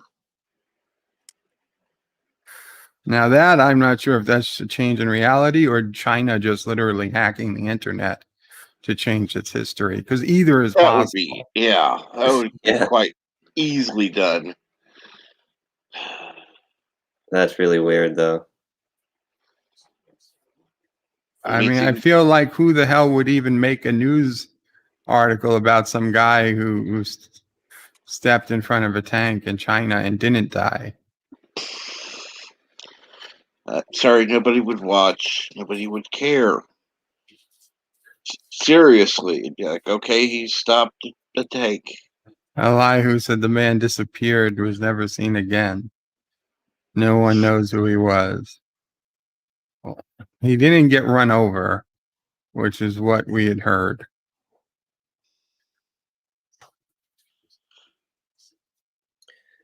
Well, yeah, I mean, the namesake, Nelson Mandela, it's like, I always heard that the way that the history books have it now. So I was a little surprised to find a lot of people thought that he died in jail, because I always heard that wasn't the case. Yeah, he was let free finally and then became president. Yeah, it was pretty... South Africa. That's always the way I learned it too. Yeah. Yeah, and it's easy to see there how, people that were young and not really paying attention would only get, the sort of scary side of the story, a guy thrown in jail, and then just sort of exaggerate it,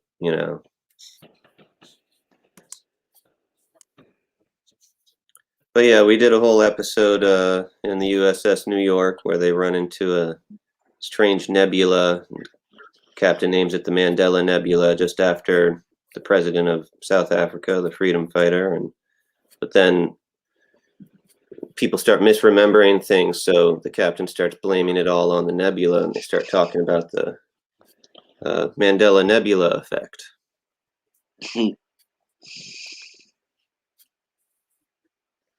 Interesting.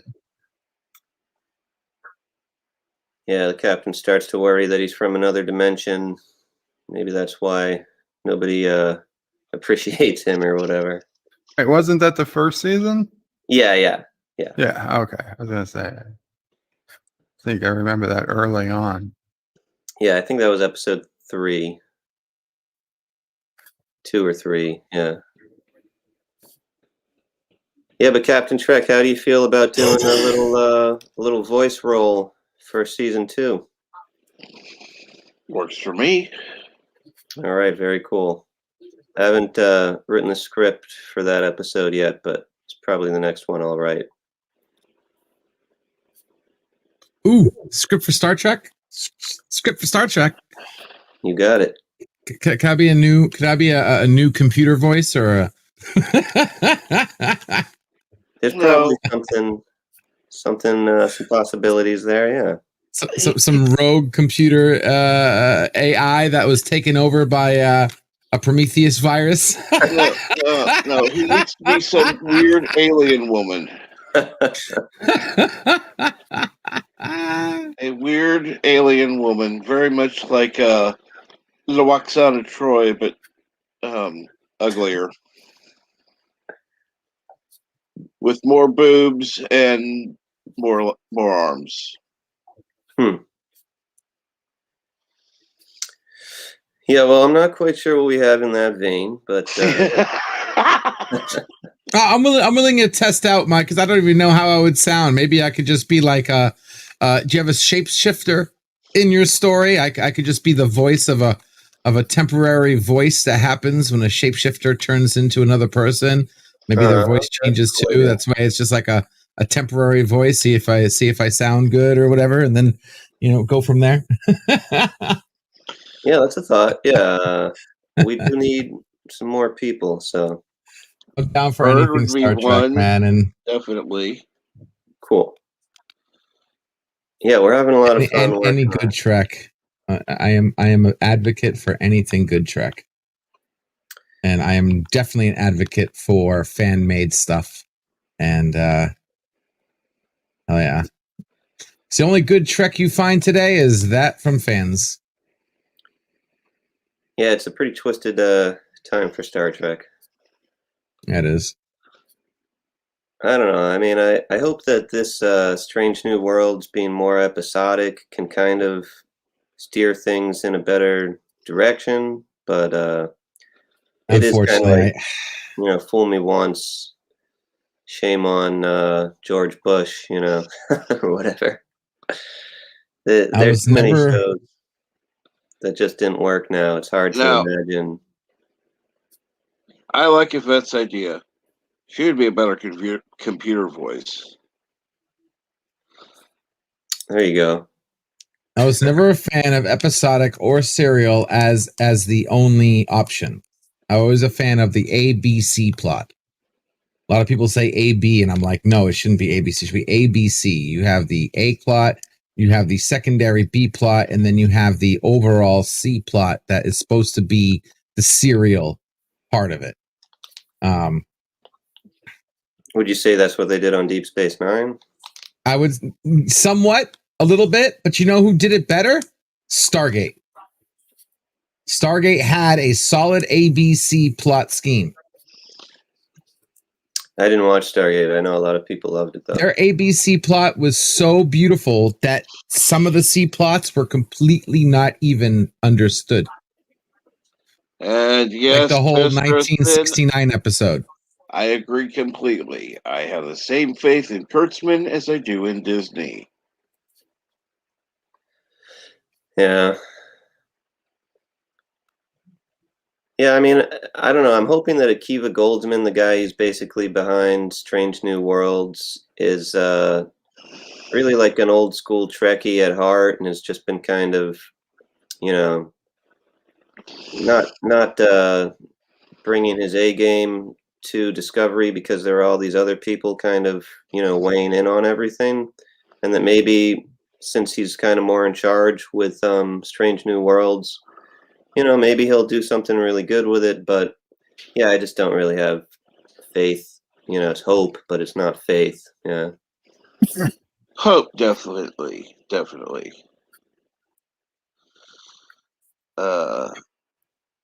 Yeah. Yeah, Akiva Goldsman, guys, he's the guy that wrote the script for Batman Forever. So, or Batman and Robin, I think.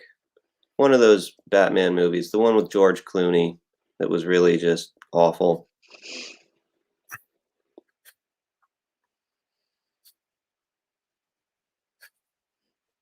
But, that was a long time ago, and I guess, they were telling him what kind of a movie they wanted. But that's the thing, it's just like, well, hard to forget about that. Cap, I gotta get going. Oh yeah, I understand you got a doctor's appointment. Kapla, Berto Prey. Kapla, guys. I'll talk to you later. Have a good one. Absolutely. Okay, Bert. Very good. We got any We Batman got fans here? DS9 today, right? Yes, we have DS9 today. Oh, nice.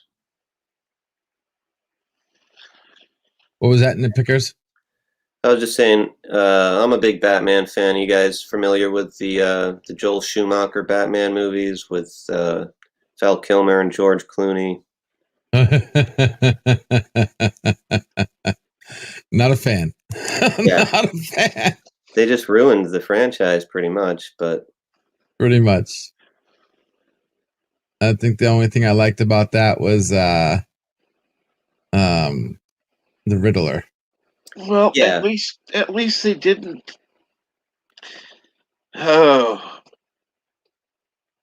Make Batman or any of the others effeminate.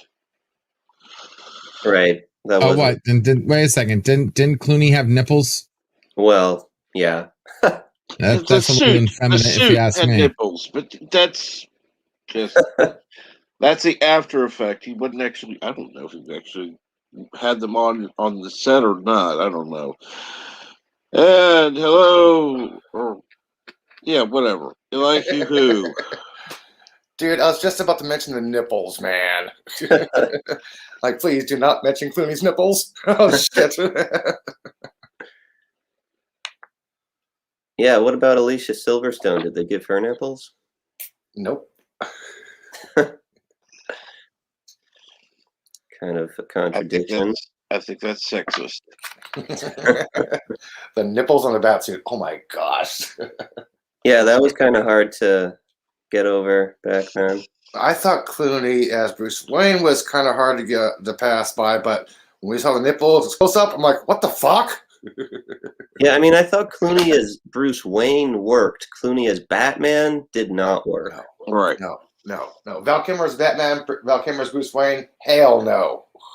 Right, yeah. With Val Kilmer, it was the other way around, right? Like, he worked as Batman a little more than as Bruce Wayne. It really... Mm-hmm. Yeah, he sucked as Bruce Wayne. It's like one of the worst incarnations ever. But when he put on the Batsuit, I'm like, okay, I believe he's Batman now. I wonder if anyone's ever tried to edit those two together. If it could make a cohesive story, it'd be fun. Good idea. Yeah, Clooney, Bruce Wayne, and a Val Kilmer Batman. Hey, nice action scenes with Val. I'm excited for this new Batman movie. I mean, it might Patterson? not be any good. Patterson, the Batman. Yeah. I'm hearing mixed reviews so far. I'm Batman. There's a lot of mixed stuff coming out. I mean, it looks kind of cool from the trailer or whatever they released a while back, but looks can be deceiving. Yeah, look at the trailer for Picard. Yeah. The new trailer for Picard looks so much like the old trailers for Picard. It almost seems like they used the same footage of the wine, the vineyard. There's a couple of scenes that are new in that, especially the new John DeLance voiceover. It's like when he posted on Twitter, his little quote tag was, "The trial never ended." Right. And he posted the trailer. I'm like, okay, that's a clue. Yeah, I got a bad feeling about that. I think that the time, the sands going backwards, and the fact he's talking about second chances. We're going to be looking at a complete QCon of the first season. Oh, I so hope they do that. They wouldn't. It almost seems like it might be like a Tapestry type story. Tapestry. Yeah, I had a huge problem with Tapestry because Tapestry tried to give us a lesson that if you change something, everything fucks up. And there's a difference between having the optimal outcome and butterflying affect yourself into non-existence. Well, the real moral was to do the brash thing and not to second guess yourself or whatever, not to play it safe all the time, but to play it safe. Yes. And I think that was undone by the whole you can't, because people are saying that now. They're like, well, you can't, you're going to screw everything. No, it had to do with the fact that he didn't optimize the outcome, right? If I would have redid that whole stabbing in the heart, I would have done it so I started the fight and won, not ignored the fight the whole way, changing my personality, turning me into a yes man, 50, 40 years in the future or whatever, 20 years in the future, whatever the hell. A 50-year-old ensign, yeah. Yeah, exactly. I would have changed the outcome, so I would have whooped that ass, and I still would have been me, but I would have been a better me that had a real heart. That's what I didn't like about that episode.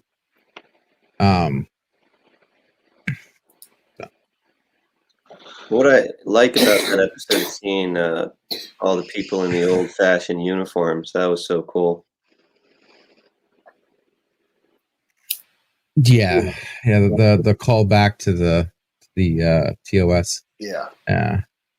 Yeah, back in the day, I used to love it whenever they would connect, the Star Trek, the old show or the movies to the next generation, because it was like, okay, I guess, this is the same universe, but it seems so different. So whenever they would really underline the fact that it was the same universe, it was like, okay, cool. Yeah, when the TNG came out, who did they have introduced Next Generation? They had somebody from the original series, McCoy. Right. When DS9 came out, who did they have to introduce that? Picard. When Voyager came out, who did they have to introduce that? Quark. It's like, hey, it's the same universe. Come on. Enterprise came out, they had a video of Cochrane. Hello. They introduced from the same past generation to the next. They've done it in every single Star Trek except for Discovery. Yeah. Yeah, and I just saw your porn comment there, Elihu. Very funny. My what comment? Your porn comment earlier. He highlighted that one. I just read that. Yeah, I didn't. Well, I'm doing three things. I'm actually working here, Chief. I'm not staring at the StreamYards 24/7 here. An exocomp. I could do a voiceover for an exocomp. You gotta. Yeah, that would work.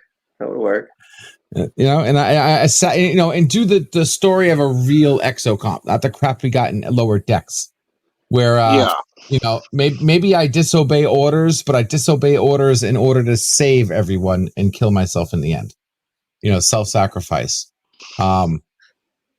Or even better, I do that, but in the end, I made it out alive by doing something outside the bounds, and they were like, "Well, we thought you were dead." Something we think I'm stupid. I'm not going to kill myself, and then make a small joke like that, which I would have thought would have been funnier if they did that in Lower Decks, where they made it look like the exocomp was sacrificing himself or herself, whoever that one, and then in the end found out that she survived, and everybody made a comment that we thought you were dead, and the exocomp was, "You think I'm stupid?" Yeah, I don't know. I might watch Lower Decks again. I wasn't really into it, so I haven't rewatched it like I usually do Star Trek shows. Yeah, they leveled out. They stuck their landing, I think. Now, whether they keep sticking their landing is going to be another story. Does anybody know anybody who's in New Jersey? No. Well, yes, I do. Probably Tommy. Okay, there's supposed to be a New Jersey pub crawl going on this weekend because about 20 bars are offering a free beer for whoever has their COVID vaccine card. So there's going to be this pub crawl going on. Wow. That shit I'm not liking. I'm not liking this. Get free stuff when you get your COVID vaccine. Oh my God. I'm reading this on Twitter. I want my free stuff. Yeah. I mean, pretty soon you won't even have to have an ID. You just got to show your third leg. Oh yeah, you got the vaccine. Yep, no need for an ID. Show me your deformity. Was offering a free beer for show your vaccine card. Krispy Kreme donuts, I think, is a free donut with your vaccine card. This is a time in history where people are allowing the government or other corporate entities to rewrite your DNA in other means than natural. Yep. Any other means but natural. You're literally allowing a company to rewrite your genes and have access to your genes other than anything that would have happened naturally. They only have access when they did that in the 60s and 70s when they did the polio vaccination. They actually admitted that.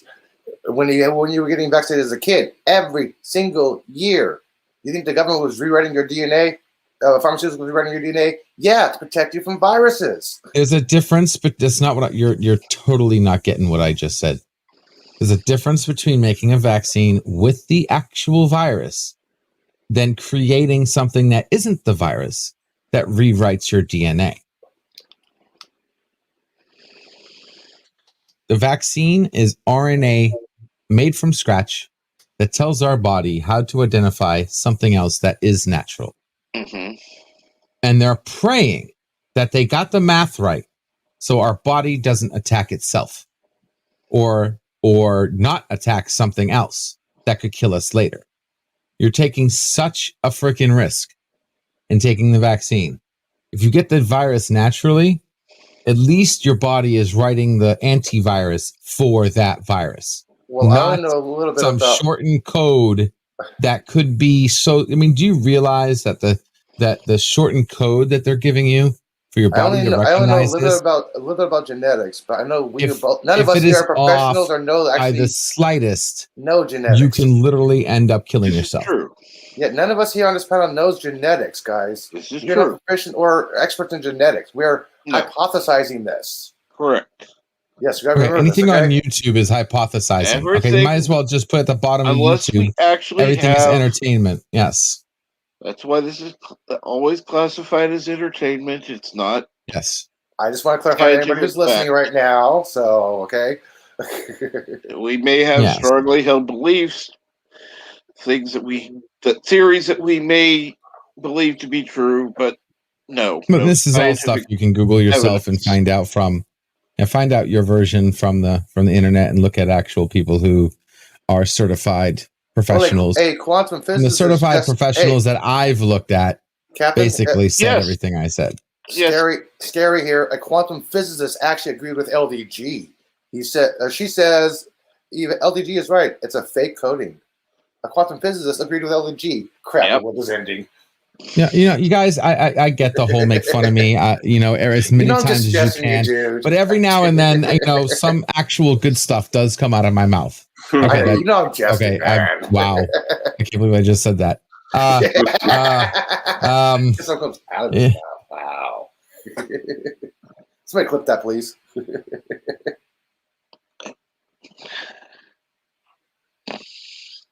Well, let's put it this way. For most viruses, it is a one-time shot. You get it, you're covered. You may need a booster in X number of years. Like a tetanus. Like tetanus and things like that. However, this is more like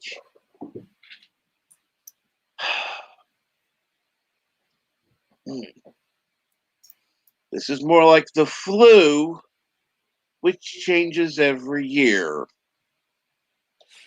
How did your second shot go, Captain? I still have a fucking headache. Oh, okay. I told you, some people will experience. Are you things, drinking some enough people water, won't. Captain Chuck? Yeah, they say to hydrate, right? Are you? I need to get some more to drink. I just take a pause, get some water, man. I will. Lots of water, Captain Chuck, but Yeah, not when they- more than a liter per hour. Yeah, when they mean hydrate, they mean hydrate. Yes, dear. Damn Skippy. Swear to God, if you go and die on us and I have to freaking take over the morning brew, I am going to fucking haunt you in your own, wherever the hell you are. Yeah, he doesn't drink that much coffee. I'm on my 5th cup right now.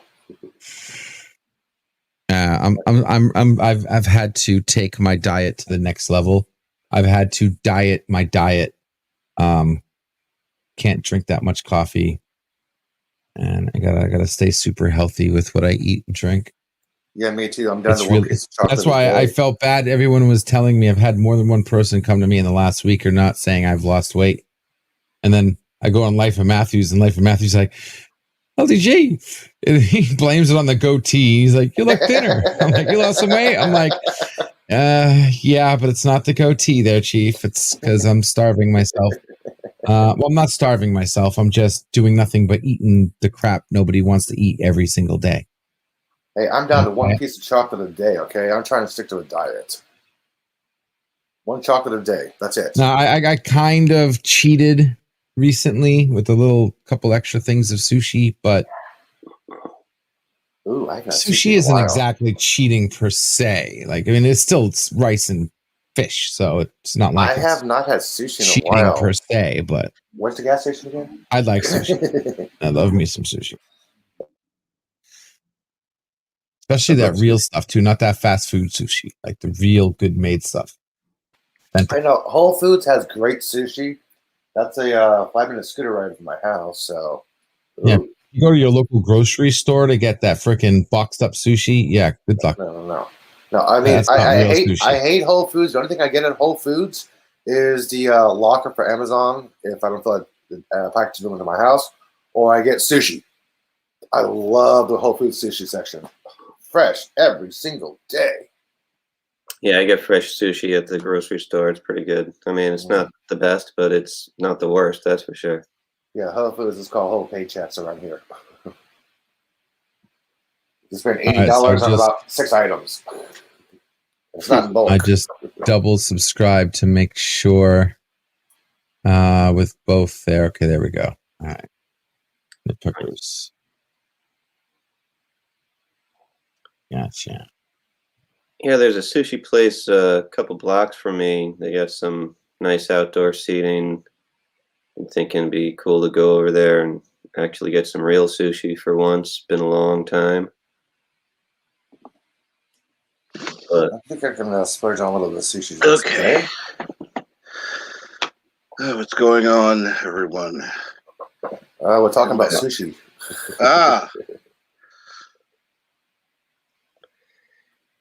So yeah, I think I actually got to go get something to eat, guys. But oh, hey, it was nice having you on. Thank you. Yeah, absolutely. Hey, real quick, nitpickers. Yeah. How often do you usually come out with like fan script? Well, so I'm working on season 2 and just taking as much time as it needs because I've never done a project this big. When we did season 1, I put out an episode every 2 weeks and just threw them together. But now I'm trying to polish them before releasing them. So it's just sort of an ongoing process right now. Of course. Yeah. Let me, I don't know if you have this. So before you leave, let me give you my backstage link. Sure. I'm putting it in private chat right now. Okay. So you can favorite, you can bookmark this or whatever, call it LDG's backstage.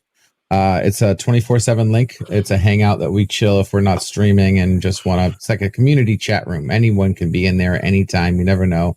It's offline. Nothing's recorded, at least not on my end. It's just a hangout chat room. Okay, cool. And if you ever want to bounce off ideas, you're bored, you want to hang out or question, or you have a computer problem, obviously I can help you. Or anything you need help with. Ramble, you know, hey. Yeah. It is not a place where you hear me rant. Matter of fact, I'm usually the most quiet one in that room. Everyone else is talking up a storm and having fun. Yeah, sorry, dude. I got distracted yesterday. I was going to hop in, but I got distracted, man. Yeah, I think you said you had a computer issue for me too. So yeah, whenever you're ready, just hit me up. Yeah, anytime you're more than welcome. Wait a minute. And Are you telling me that Elihu Who finally got a computer? Yeah, I thought he had a Mac. I do. Well, you actually have a PC now? No, I have a Mac. Oh, okay. Yeah. Good. Yeah, I got a Mac. I still got a Mac. Yeah, thanks, LDG. But this damn Windows update, I recently did this Windows update yesterday, and every time I click on a new tab, the whole entire window just minimizes. I have to reopen up the window. I'm like, what the hell? I hate this. I have that problem too. Okay, it's not just me. Good. That's why Mac spelled backward is crap. But hey, if it works for you, it works for you. That's fine. You know, the paperweight is good for something, you know, besides holding a door open and keeping it. Well, thank you, Star Trek nitpickers. I thought that was my problem. If you look at the screen, LDG, you will see. Oh my God. Okay. At least the intelligent people are on the top. The back people are on the bottom. All right. At least, hey, take it well, easy. I've got my camera on. Later, Shit. Star Trek nitpickers. I've got Oh, my it's camera. awesome Damn to it. get to actually Oh, talk to There we hear go. your voice. and here's the smart guy who wears a green shirt with green screen. Yeah. Oh, you're going for that effect. My bad. He's dematerializing. Yes, because look, we came in like a wrecking ball, man. That's great. It's actually my turtle shirt, so hang That's on, funny. let me show you. I'll tell them the green's gonna show it. I'm not showing weed, so. All right, guys. Well, thanks so much for having See, me on. I'm wearing a turtle shirt. Oh, Nice. Ah. Wait, how I'm did gonna it go get from somebody, green to blue? so I'll see you guys Because tomorrow. I don't know how it went from definitely green. looking Later, forward to it. pickers. Ah, there we go. There, that's better. Yeah, talk to you later. Thank you. Kapla. Absolutely. There we go. You are. Now my eyes are black. You are so weird, Eli. Yeah, I am. It looks like he has. It almost looks like he's got. Look at the screen again. Little Morpheus glasses on. The way they hover, the black spots hover. Oh God.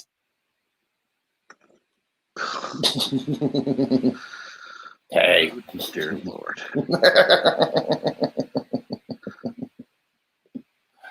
What the hell? Actually, that's the way he should appear on most live streams. This guy up there, and that guy up there. Yeah. Although you need to make your headset green. I know. I was thinking about using green plastic and wrapping it around it, but then I would have a green spot on top of my head. Just get one of those. Just get one of those things they put when they do your hair, so it like elastics around the front of your face and then just drapes down. That way, you'll just be a floating face. Period. No neck. I mean, it might be uncomfortable having that thing wrapped around the front of your face, but I could find a green scarf and wrap it around my head, but nah. Well, one would be more flat. That's what I'm saying, because rubber band tightness and whatever. Okay, talking about tightness and things coming out of my mouth. I think I've on that cue. I think I've outstayed my welcome. What's on the plan today, there, Cap? You got anything else planned up today? Not really. Let's see here. Crap, now I can't remember. I think Bert said about 4 Eastern today is, or later. 1 o'clock Pacific time is DS9. Yeah. And let's see here. Who wants to be a floating face? That's a good question. Jester Sin, I can see into his soul. He has no soul. Oh no, I have no soul. How?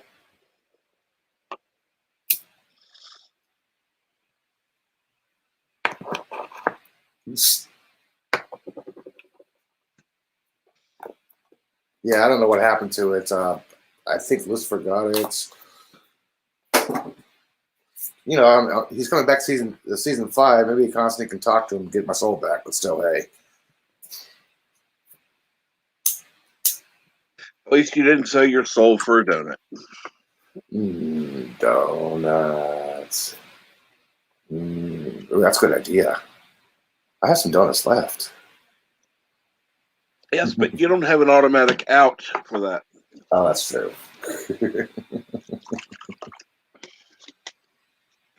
That better have been water pouring, not alcohol.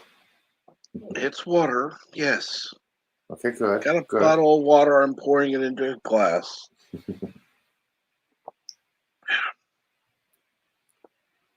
It tastes better. First of all, I rarely drink alcohol. Secondly, I don't have any alcohol here. And third, I sure as hell wouldn't be drinking something that would dehydrate me when I'm thirsty. Good points. Good points. So, like, no. I'm smarter than that. Smarter than the average bear? Water, and I prefer drinking it out of a glass. I hate paying for bottled water. I'm like, why do we got to pay for the world's most natural resource? Come on. Because if you taste the bottle out of the tap where I live, it tastes like shit. Yeah, and Arizona and Phoenix tastes like shit as well. The hard water, the fluoride. Oh my gosh, I grew up in that crap.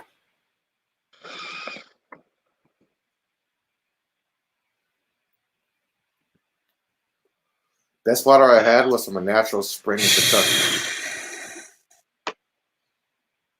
Of course, let's see here. And Yvette says, "Oh my God, Elihu." And let's see here. Big brain. And Jester Sin says, "I'll drink to that." Well, trust me.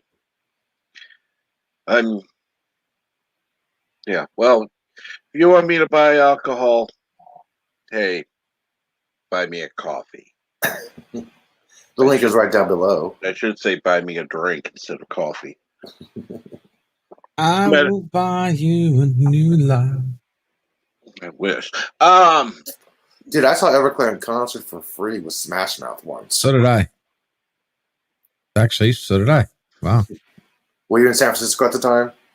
No. Okay. Orlando. Green Day. Earth Day. Birthday. It was a radio station promo. They had one day of free concerts, 3 different stages, and I found out Smash Mouth was on one of them. I was like 3 rows down. Everclear came out. I was front row. I'm like, oh, fuck yeah. Oh, dude, we had the main event was Seven Dust. Oh.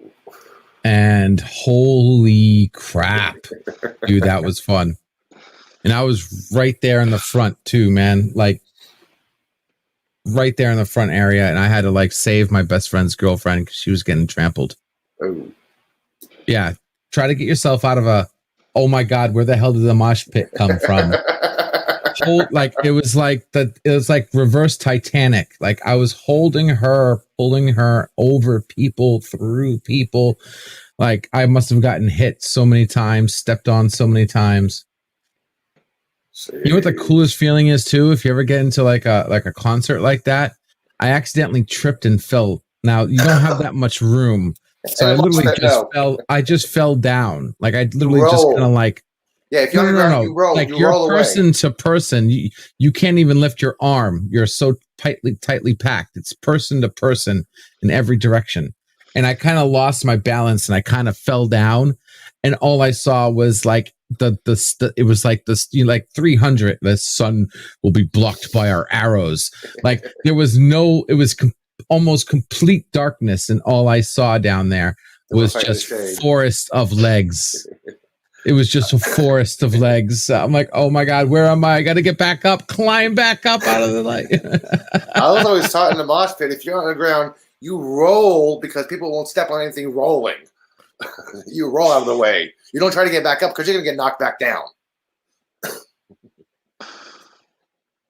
I've seen it done before. That was fun.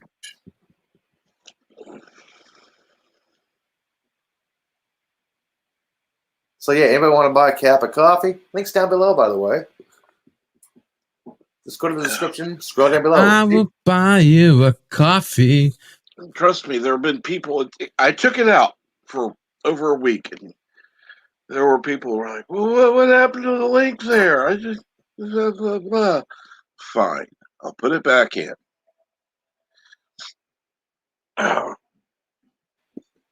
And yes, a few people have been very kind and have given, and trust me, I appreciate that. And by you people, he means the people who are you. Yes, $5 will buy you a nice small cup of coffee at Starbucks.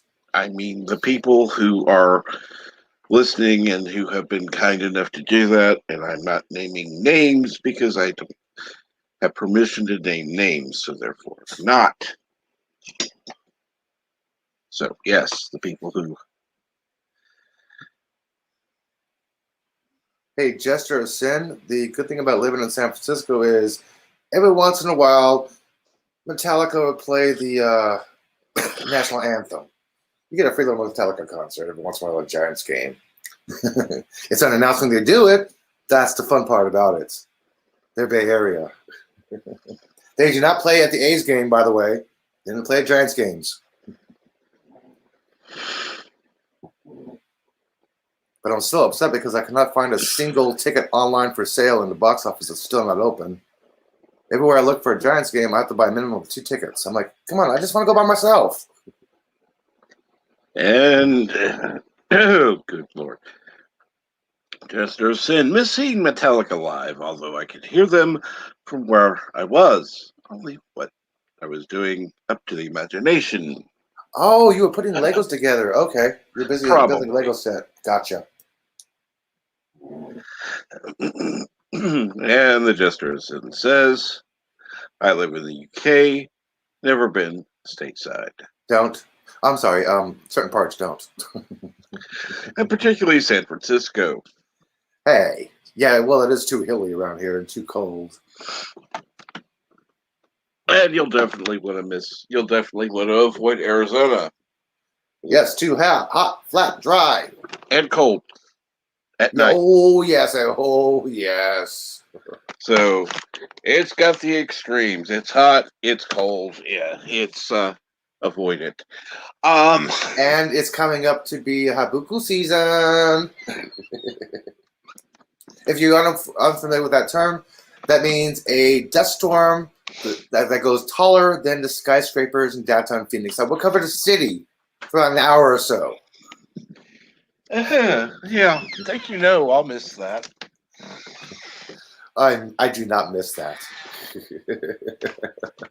I will never get to the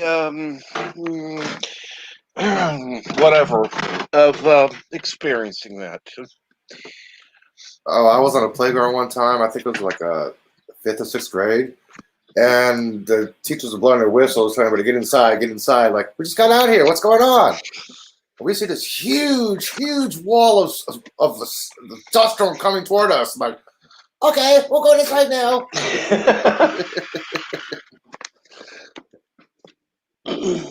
I do not miss those.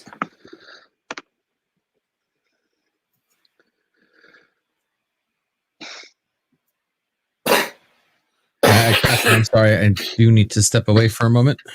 Of course. And refill my coffee cup. And good morning, Geeks with Cash. Hey, Geeks with Cash. Ooh, I have an Amazon wish list on my Twitter page. Yeah. Let's see here. I could get my Amazon wish list up, but I won't. I only have 2 things on my wish list. That's a carry bag for my telescope and a optical camera for my telescope. It's only 2 things. It's on my wish list. I would add a couple other things if I were you, just to add them. No, I can easily get a moon scope and a sun filter. I can easily get those, but what I really need is a carry case because I'm using an old bag. It's like those old projector screens people used to have. Mm-hmm. Okay, I got one of those bags for my stand, and I put my scope itself in my backpack. So I'm like, I need an all-in-one carry case. And what I have on my Amazon wish list will fit everything in that carrying case. It's actually for the telescope. They didn't have it available when I ordered my telescope. Now it's available on the market. I'm like, shit. Well, see, I I would also add, like I said, any other accessories you would need for that. Yeah, just the bag.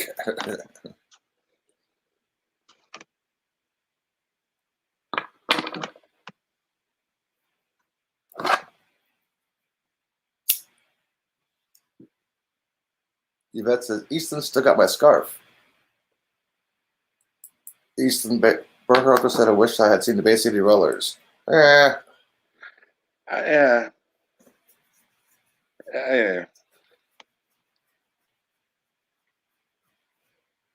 You gotta be careful rolling down these hills. You don't have proper brakes. Well, enjoy your visit at General Hospital. I've seen people wipe out on going down hills before. On bikes, on skateboards, on scooters. Oy.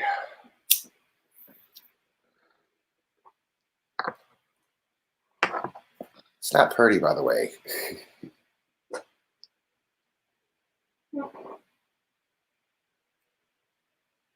And where did Pickles go? He had to go somewhere. I don't know. Ah. Yeah, because before I popped in, I typed in It's kind of odd. LDG is on the stream, and he hasn't said anything. And all of a sudden, he talked. I'm like, oh shit, never mind.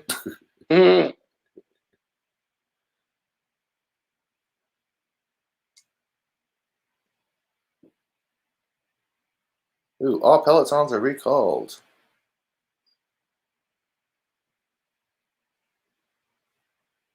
Huh. All what? All Pelotons are recalled. Huh. Not certain models, all Pelotons. Wow. Wonder why. A kid died. That's what I heard.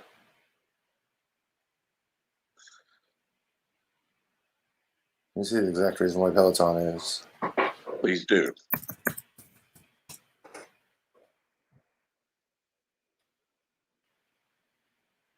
Okay, Peloton is recalling 125,000 treadmills after Washington Post reporting about the company's battle with federal regulators to avoid a recall.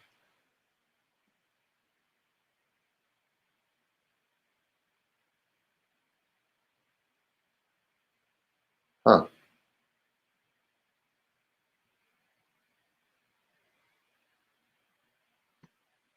Okay. Let's see what's on this news feed here.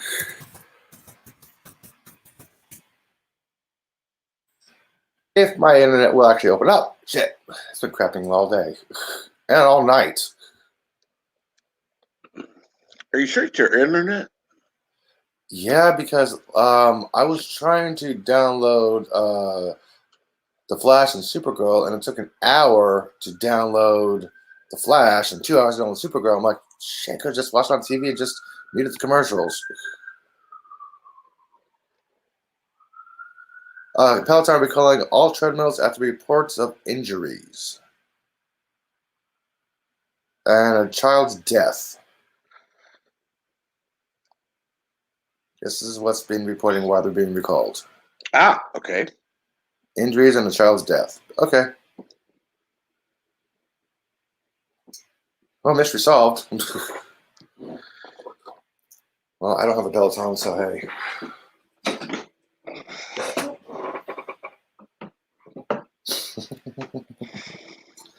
Yep, I know. I need cheese. Surprised the mouse that comes with the app Mac is not called cheese.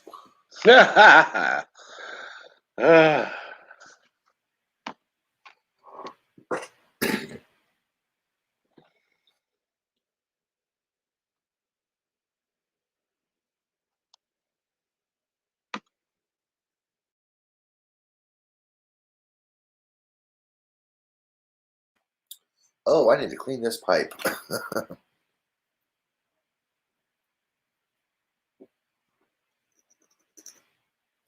So what you got planned for the day, Captain? What do I have?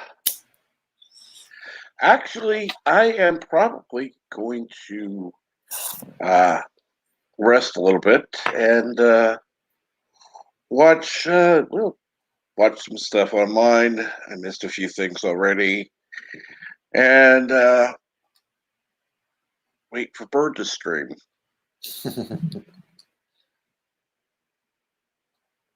Yeah, I got some errands to run this afternoon. Last minute errands, so.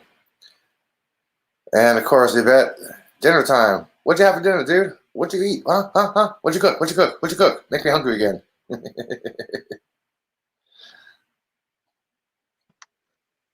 Charles cooks good food.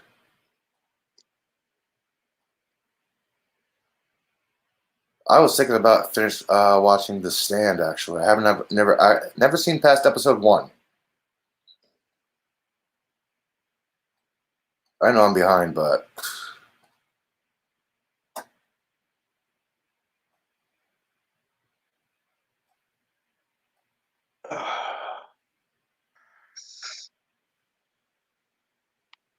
There are a lot of things I need to watch, but I just haven't had the time or the patience.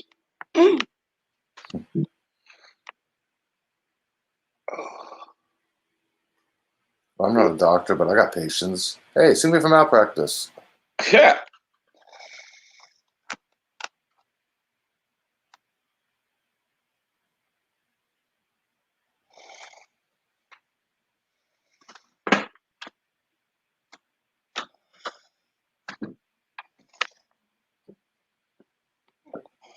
Oh, excuse me, sorry.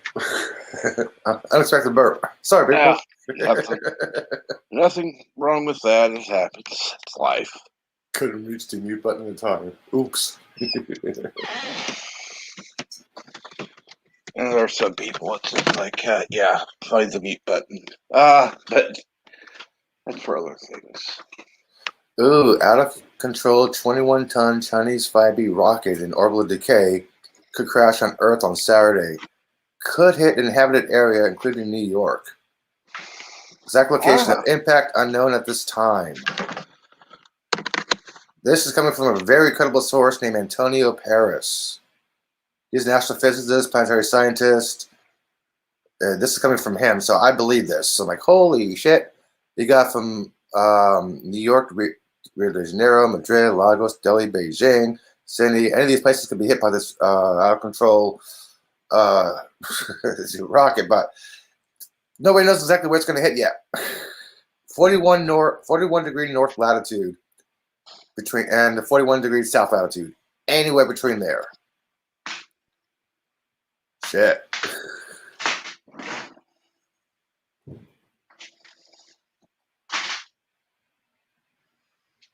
I'm kind of glad I don't live in New York.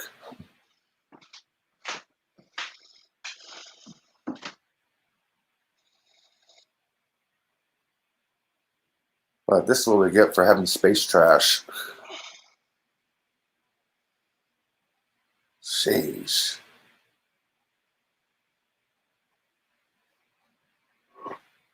Ooh, good news. Yvette's dinner. Spicy chicken jacket potato twice done with onion and salad cream. Ooh. And I'm back. Okay, sorry, I had to take care of some chores. No problem. Oh, you missed the news I just read. What was it? Between 41 degree north latitude and 41 degree south latitude, which is Florida, an out of control 21-ton Chinese 5B rocket is in orbital decay and can crash on Earth Saturday and can hit impacted areas. The location of impact is unknown.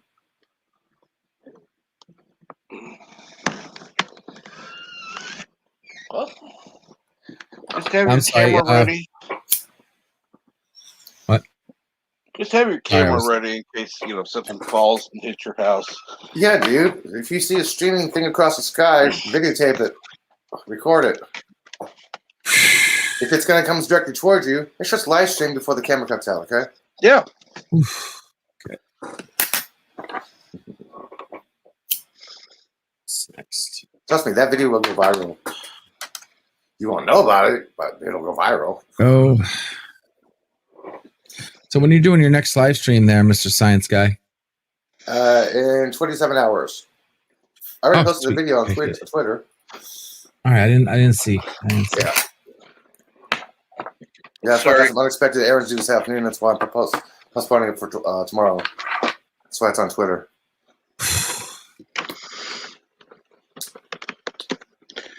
Badly like you who? Badly like you who? Why did you postpone it? Because I have some unexpected errands to run. Okay. I'm disappointed. I tweeted it. It's going to be tomorrow. I'm disappointed. You like you who? This is. You're slacking. Exactly. You haven't been This as. is Wednesday. You need to keep on schedule. It's Wednesday. Consistency. I know. Consistency. I know. Foolish consistency is the hobgoblin of little minds. Ralph Waldo Emerson. I know. You got to stay as consistent as your dealer. Yeah, did I actually quote somebody? Oh, dear Lord. It's actually a line from my favorite movie, so that's why I know that. What movie? Next Stop, Wonderland. Ah.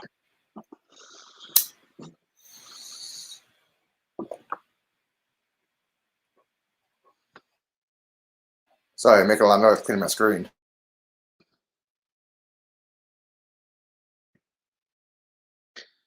Okay, let's see here. Party in the UK. Yvette doesn't have to stay up.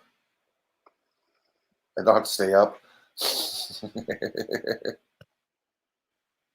you're actually gonna party and stay awake? Oh, dear Or are you Lord. actually gonna go to sleep?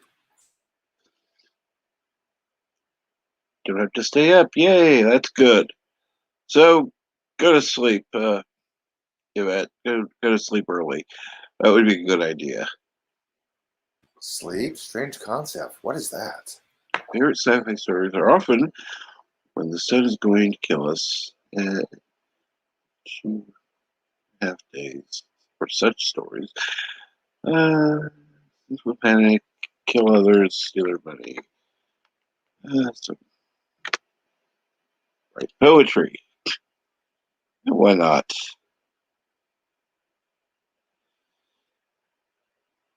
Some will go watch it, and some will hide. Yeah, it's a point in hiding.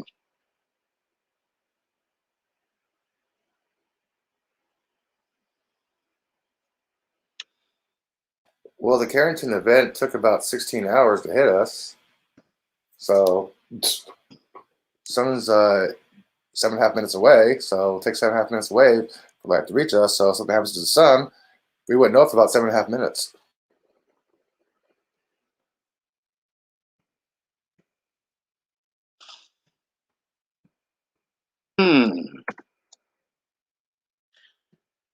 Are you sure? It takes light 7.5 minutes to reach the sun to Earth. So if the sun was to instantly disappear, we wouldn't know it for 7.5 minutes. I mean, gravity wouldn't be affected. We would still be there. We wouldn't shaking the Earth. We just noticed, boom, all of a sudden it got black. 7.5 minutes. Actually, I think we would know. Actually, I think the instant loss of gravity, I think, would be affected because gravity travels faster than light. No, it does not travel faster than light. Or travels. Does it? Doesn't the field? Because it doesn't actually travel.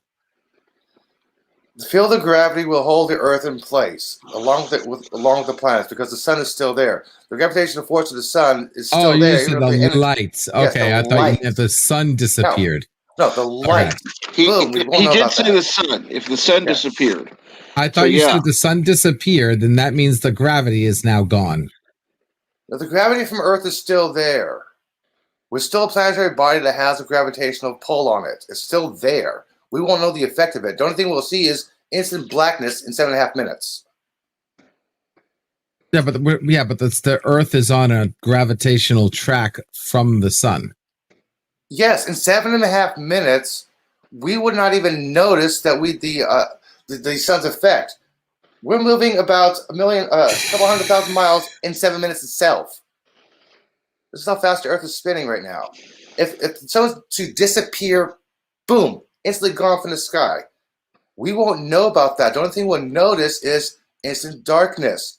Then our planet will slowly drift.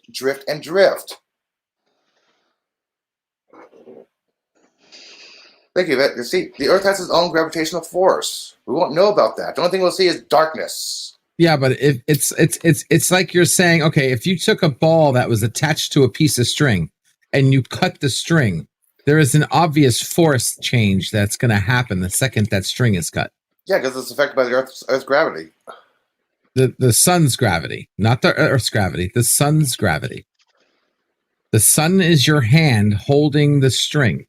If you cut the string, the ball is immediately going to change, have a difference in force. Because that ball has no gravitational force. Yeah, everything has a gravitational force. Oh, dear Lord. Oh, dear Lord.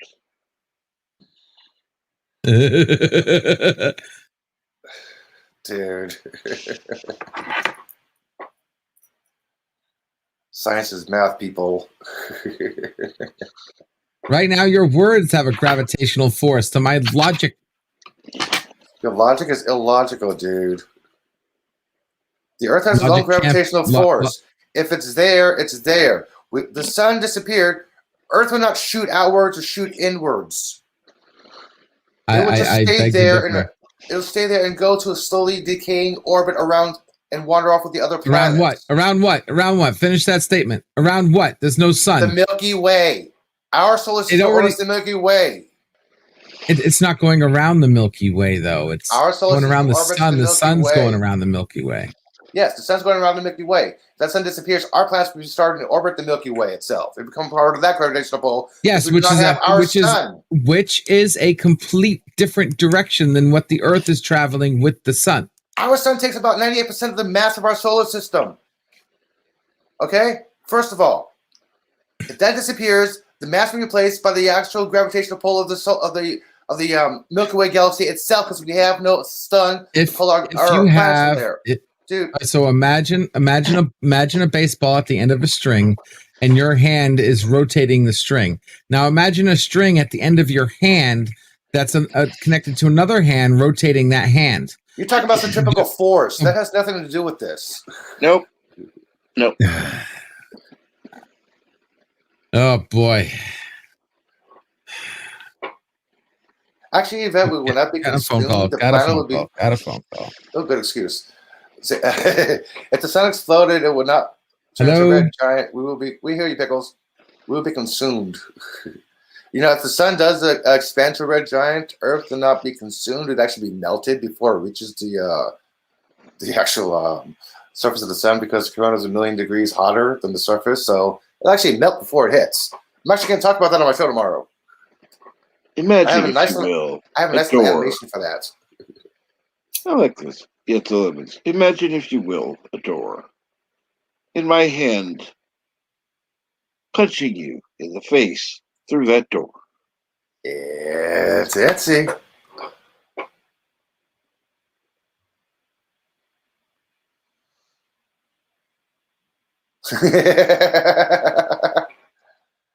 Isla Burkholder, I love this sci-fi show that the Earth had shattered, but there was an intact pickup truck in outer space. What show was that again?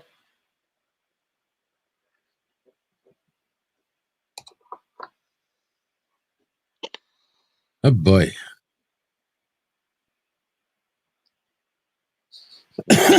Hey, does Venus what's the next planet before Earth? Venus. Does it have a molten core? Yes. Oh, cool. All right, someone's at my door. Exterminators here. One moment.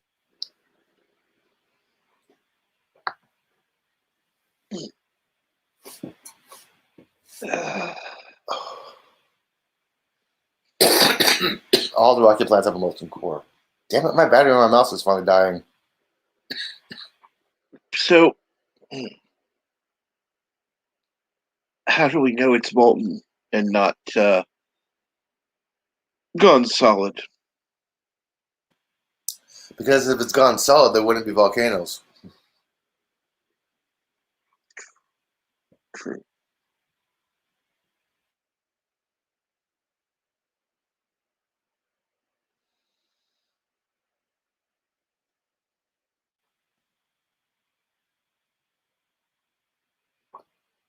He says, cannot remember the name. The premise was shuttle astronauts witnessed the destruction on Earth, but then tried to prevent it after being sent back in time. Huh. Okay, I have no idea.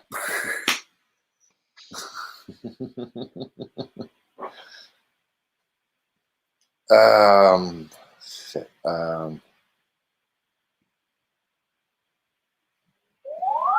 Let me see if I can actually search this. Okay. And that better not be my appointment. Reminder. Is it not of this earth?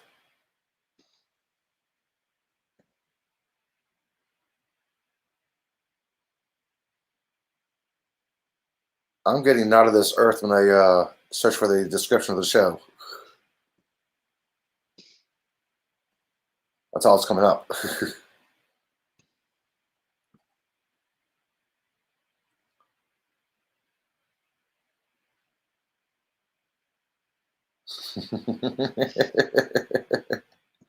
About to, Mountains. About to.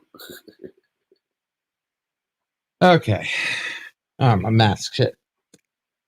Okay. What about it? I forgot to take my mask off. I put my helmet. Guy just had to come and spray for a minute. Oh, yeah, you got to do that. Safety reasons. Oh, let's see here now. Oh, the Mountains Elysium, oh dear Lord, I'm about to agree somewhat with LDG. If the sun disappears, Jupiter would become the center of mass, and the Earth would start to orbit it. It would be very dark. Well, if that's the case, couldn't we then take some of our nuclear weapons, fire it at Jupiter, and take our chances? Nah. Well, if we did that, then Uranus would become the center of gravity.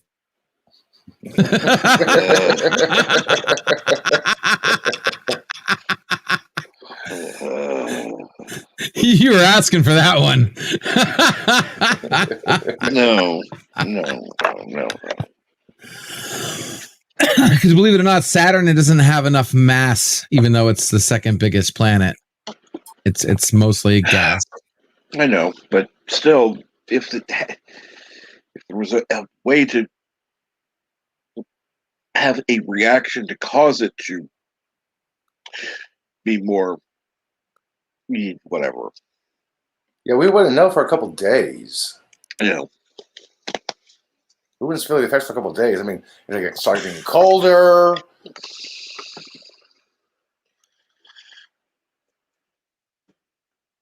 Not instantly. Won't be flung away instantly if the sun disappears. No.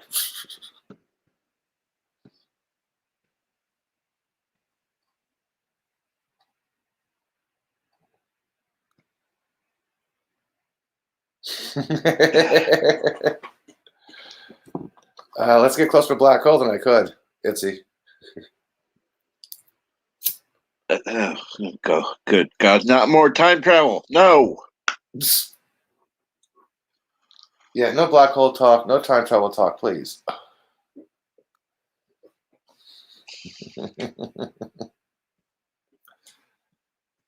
Yvette's not here to argue.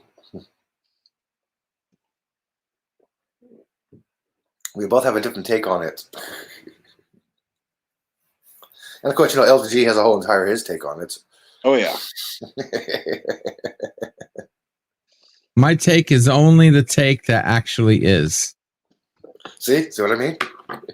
Exactly. I only care about what actually is.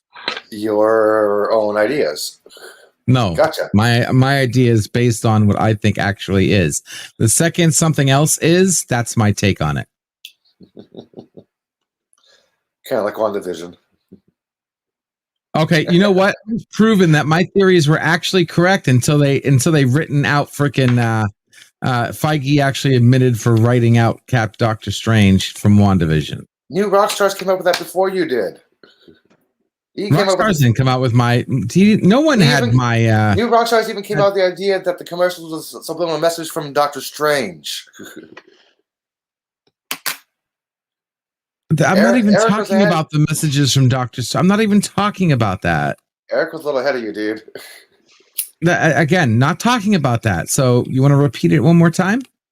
Yeah, New Rockstars came up with the theory that Doctor Strange. A theory that had nothing to do with my theory. Their theory was completely different than my theory.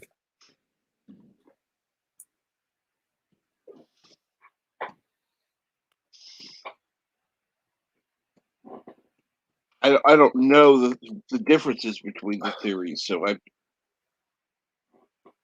can't speak to my that. theory would have made WandaVision the best TV show ever. We would be rewatching it multiple times. It would have been awesome and would have been an excellent freaking prelude to the multiverse of madness. Yeah, his theory was same thing that Kevin Feige confirmed that Doctor Strange was supposed to be doing this with commercials and he was supposed to be the key to snap her out of it. But that storyline changed. The commercials things was one part of it. God. That wasn't the entire thing. Hey, Darren, insanity. Well, did I say that out loud? Holy shit! What's wrong with me? Oh, here we go. Great God, Darren. Yes.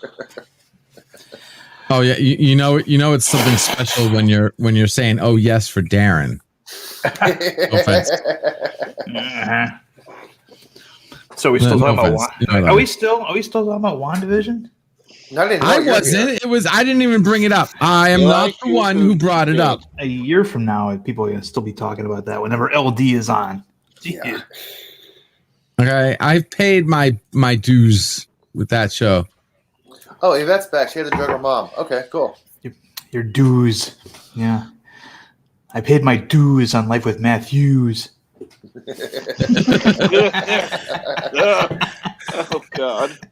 Well, hey, at least Eli, who finally has somebody on the panel who agrees with his freaking with his his sun disappearing theory. What now? Yeah. I guess only certain people got what I just said, but anyway. Oh, did David Blaine make the sun disappear? Yeah, well, yeah, because the gravity doesn't exist in your model, correct? If the sun disappeared, we wouldn't feel a change in gravimetric anything. No, that's true. Gravity travels the same speed as light. Okay, we would not feel a difference. We will only feel the difference of coldness as we drift through space. We will not feel a sudden jolt of the planet being moved away. We will not feel that. Gravity does not work like that. How does it work then? Because last time I checked, I don't think we actually have. Dude, all your ideas and models are talking about in Earth gravity. You're talking about centrifugal force. That's what you're talking about. You're not describing gravity. You're describing centrifugal force. Caused by the gravity. Oh, Yvette, can you hop up here and help me out? We're not talking about a ping pong that's caught in a frying pan. We're talking about a string, a connected force that isn't a force but is a force at the same time, connected between two celestial bodies.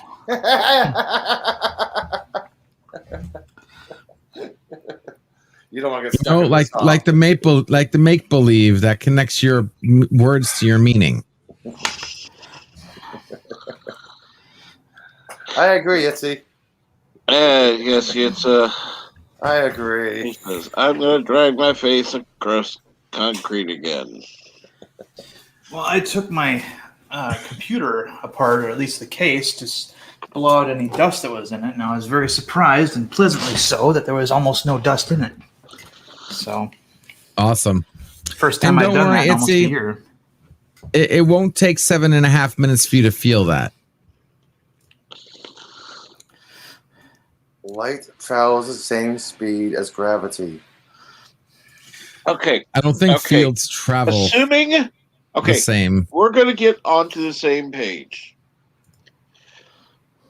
Assuming that what they're saying is correct. The Earth goes around the sun, blah, blah, blah, blah. Would we know that the sun disappeared before we saw it? No, we won't know for 7.5 minutes. I say we would know it before. No, because it takes light 7.5 minutes for it to reach Earth. The sun disappeared. Yeah, but that means that you're correct. Hey, you're correct. But that means you only won't see it for 7.5 minutes. But there are other things that can happen that will tell us the sun is gone, besides just seeing it go out. According to Einstein's theory of relativity, gravity travels at the same speed of light. So if the sun disappears automatically, we won't know anything for 7.5 minutes. Okay. Now, are you just putting words together, or no? Yvette's comment no is for your response, Pickles, not mine. I don't think Einstein's theory of relativity states that gravity travels at the same speed of light. Okay, one second, Pickles. 1 second. Look in the private chat. Look in the private chat, Pickles. There's a link for you. Okay. There's a link for you. Thank you. Okay. Hey, if you can enlighten me, I will change my mind. Absolutely. Thank you. This is how you have a nerd argument. This is how you do it. First speed of gravity measurement revealed. I knew you were Here we say go. that. The speed of gravity has been measured for the first time. Landmark experience shows that it travels at the speed of light, meaning that Einstein's general theory of relativity has passed another test with flying colors. All right, so let's see what they actually did. Yvette says, nothing travels faster than light. See?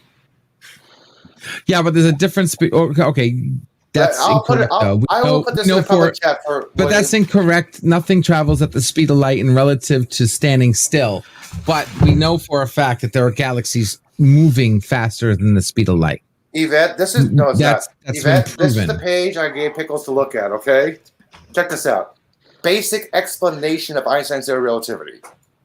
As a quantum physicist, you can understand the problem is you can't measure it. You can't measure it from a point of reference that's not traveling at the speed of light. That's the problem, because there are so many decimal points past Thank zero. you, Josh Street.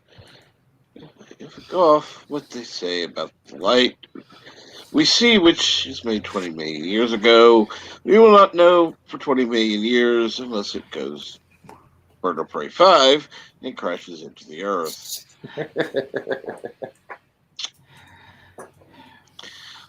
Yeah, sure. Why not? Oh, good Lord. Yes, I think that's So what was the actual experiment though? Let me find it.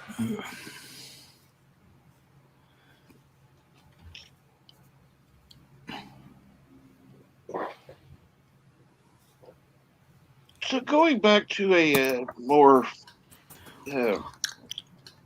Okay, so technically I am correct. No, you're I not still correct. could be correct. Gravity Because they goes used no, you're not Jupiter. correct. Listen, I'm looking at the experiment right now. They tested the electromagnetic interference that Jupiter's gravitational pull has on electromagnetic waves when Earth passed Jupiter on the opposite side of quasar. So the radio waves from a quasar passing Jupiter's gravitational pull affected the radio waves coming from the quasar. That we were able to measure the changes that Jupiter had on the quasar's waves. But if Jupiter were to disappear, the gravity field would break. Gravity would no longer be turning back around. If gravity is a field, that means it works like a magnet. It has to come out and in. If Jupiter were to disappear all of a sudden, the gravity would no longer be pulling. Thank you, Yvette. Gravity is still a theory. It's not a full explanation for it yet. Yeah, Yes. that's why there is no theory of everything yet. Exactly. That's why this is what I believe. Exactly. It makes sense until it's disproven. Check out the latest link I put in. Everything's possibly to be true unless it's disproven. Check out the latest link I put in. Read The up way it on works. that, and you'll say, "Oh, well, he was right." You're making it sound like gravity exists what's after going the on mass there? disappears is impossible. I don't know. Just listen to a bunch of bullshit. That's all. Thank you. I agree. So Oh, let do me you- ask do you you have something. your mic on? Do you have your mic on monitor or something? Do I have my mic on wasn't as monitor? that wasn't as funny as it came out of my mind. Okay, never mind. Sorry. I know you know that stuff. But I'm trying to let Pickles read this stuff. Let him know this stuff.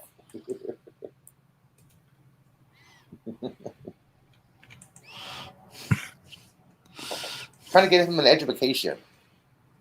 Oh, you need to do so like effectively. I have. I put a couple links in there that can educate you. You actually read them. I just read it.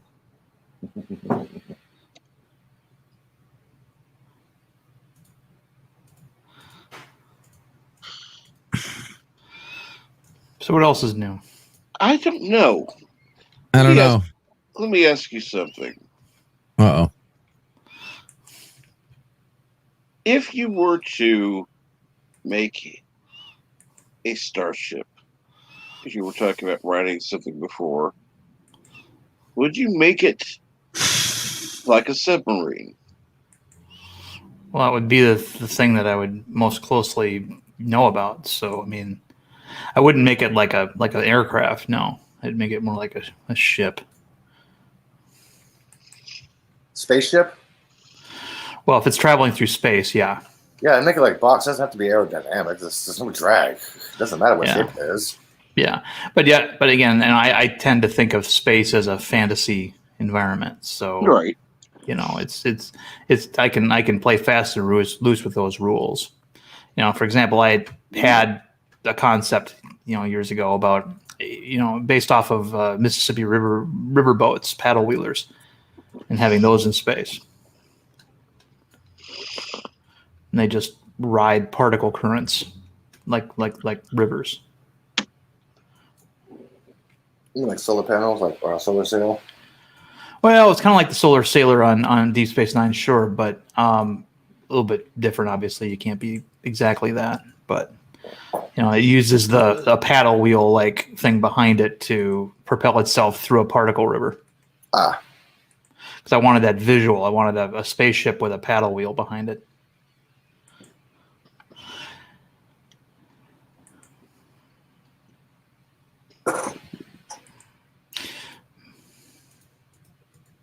I still think the flying saucer is the perfect spaceship. Yeah, those design. hubcaps. I agree. I mean, especially if you're having a ship that's going to be in space and in atmosphere, it's probably the best one to use in terms of mainly basic because shapes. yes, typical force is the key of levitation in any environment. Yeah. And you can only get that centripetal force in a saucer type design. Like you don't need thrusters to leave the Earth atmosphere. All you have to do is spin fast enough and you could literally blow a ship. Like literally like kickball a ship out in orbit. Okay, let me put it to you this way. There have been reports, and I'm not saying that they're accurate, but of cigar-shaped ships Yeah. in the sky. Why would it necessarily have to be saucer-shaped as long as it could spin? well, in order to leave you're- the Earth's you're gravity, you have to travel 7 miles a second. So it doesn't You matter are- what propulsion you are system correct. you use. The problem is with if any object spins, yes, you get the same force. But a sphere, a disc is the same. It's the same all around, no matter what diameter. In a sausage type ship that just spins in the center, you have more of a propeller, which changes the mathematical formula of the propulsion of that design. A disc would more simplify it. So with a triangle. Triangle. I like that idea. A triangle or a wing shape. That's hence the stealth. The triangle is not symmetrical, though. You want to stay Triangle is symmetrical. When you're dealing symmetrical. with math, A triangle. Did you guys hear this? A triangle is not symmetrical. What? triangle You got is basic not shapes, a disc. Triangle, circle, square. A triangle is symmetrical. It's even on all three sides. Okay, just calm down for a second. Let me make it very simple for you, Elihu. Okay, a triangle. Okay, I'm assuming you meant pyramid, right? No, triangle. Triangle shape. not Triangle pyramid what? shape. But what's the top and bottom? Like a saucer is a 3-dimensional object. You just gave me a 2-dimensional object. What do you mean by triangle? Elaborate, because now I'm trying to talk Google to you about Belgium something. wave. I have no clue what you're talking about. Google Belgium wave. I have to agree with LDG on this one. Google Belgium wave. You'll understand what I'm talking about. So I'm waiting for the keyboard. Otherwise, I'd do it for you. I'm looking at it right now. 1 second.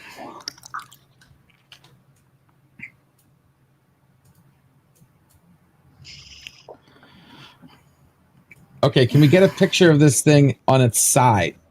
Can I not see this thing from a 2-dimensional angle? Still have. That's picture from the ground. Yes, looking up. Yeah. You want the guy to float in the air to take a picture, or And it looks like take a picture? it looks like it has thrusters too. So I don't know what. Now I can look at the chat. Okay. Let's go with this. We still have 9 people watching for some goddamn reason. Yvette says equilateral triangle. Yeah, that's what I meant. Yeah. Sorry, thank you, Yvette. Yeah, like a right I triangle. said it before, but I was not looking at the chat. Okay, that could work. Yetza said before that jumped. That could work, a straight up equilibrium triangle. But here's the problem with that: in atmospheres, you lose aerodynamics. A disc would still be better.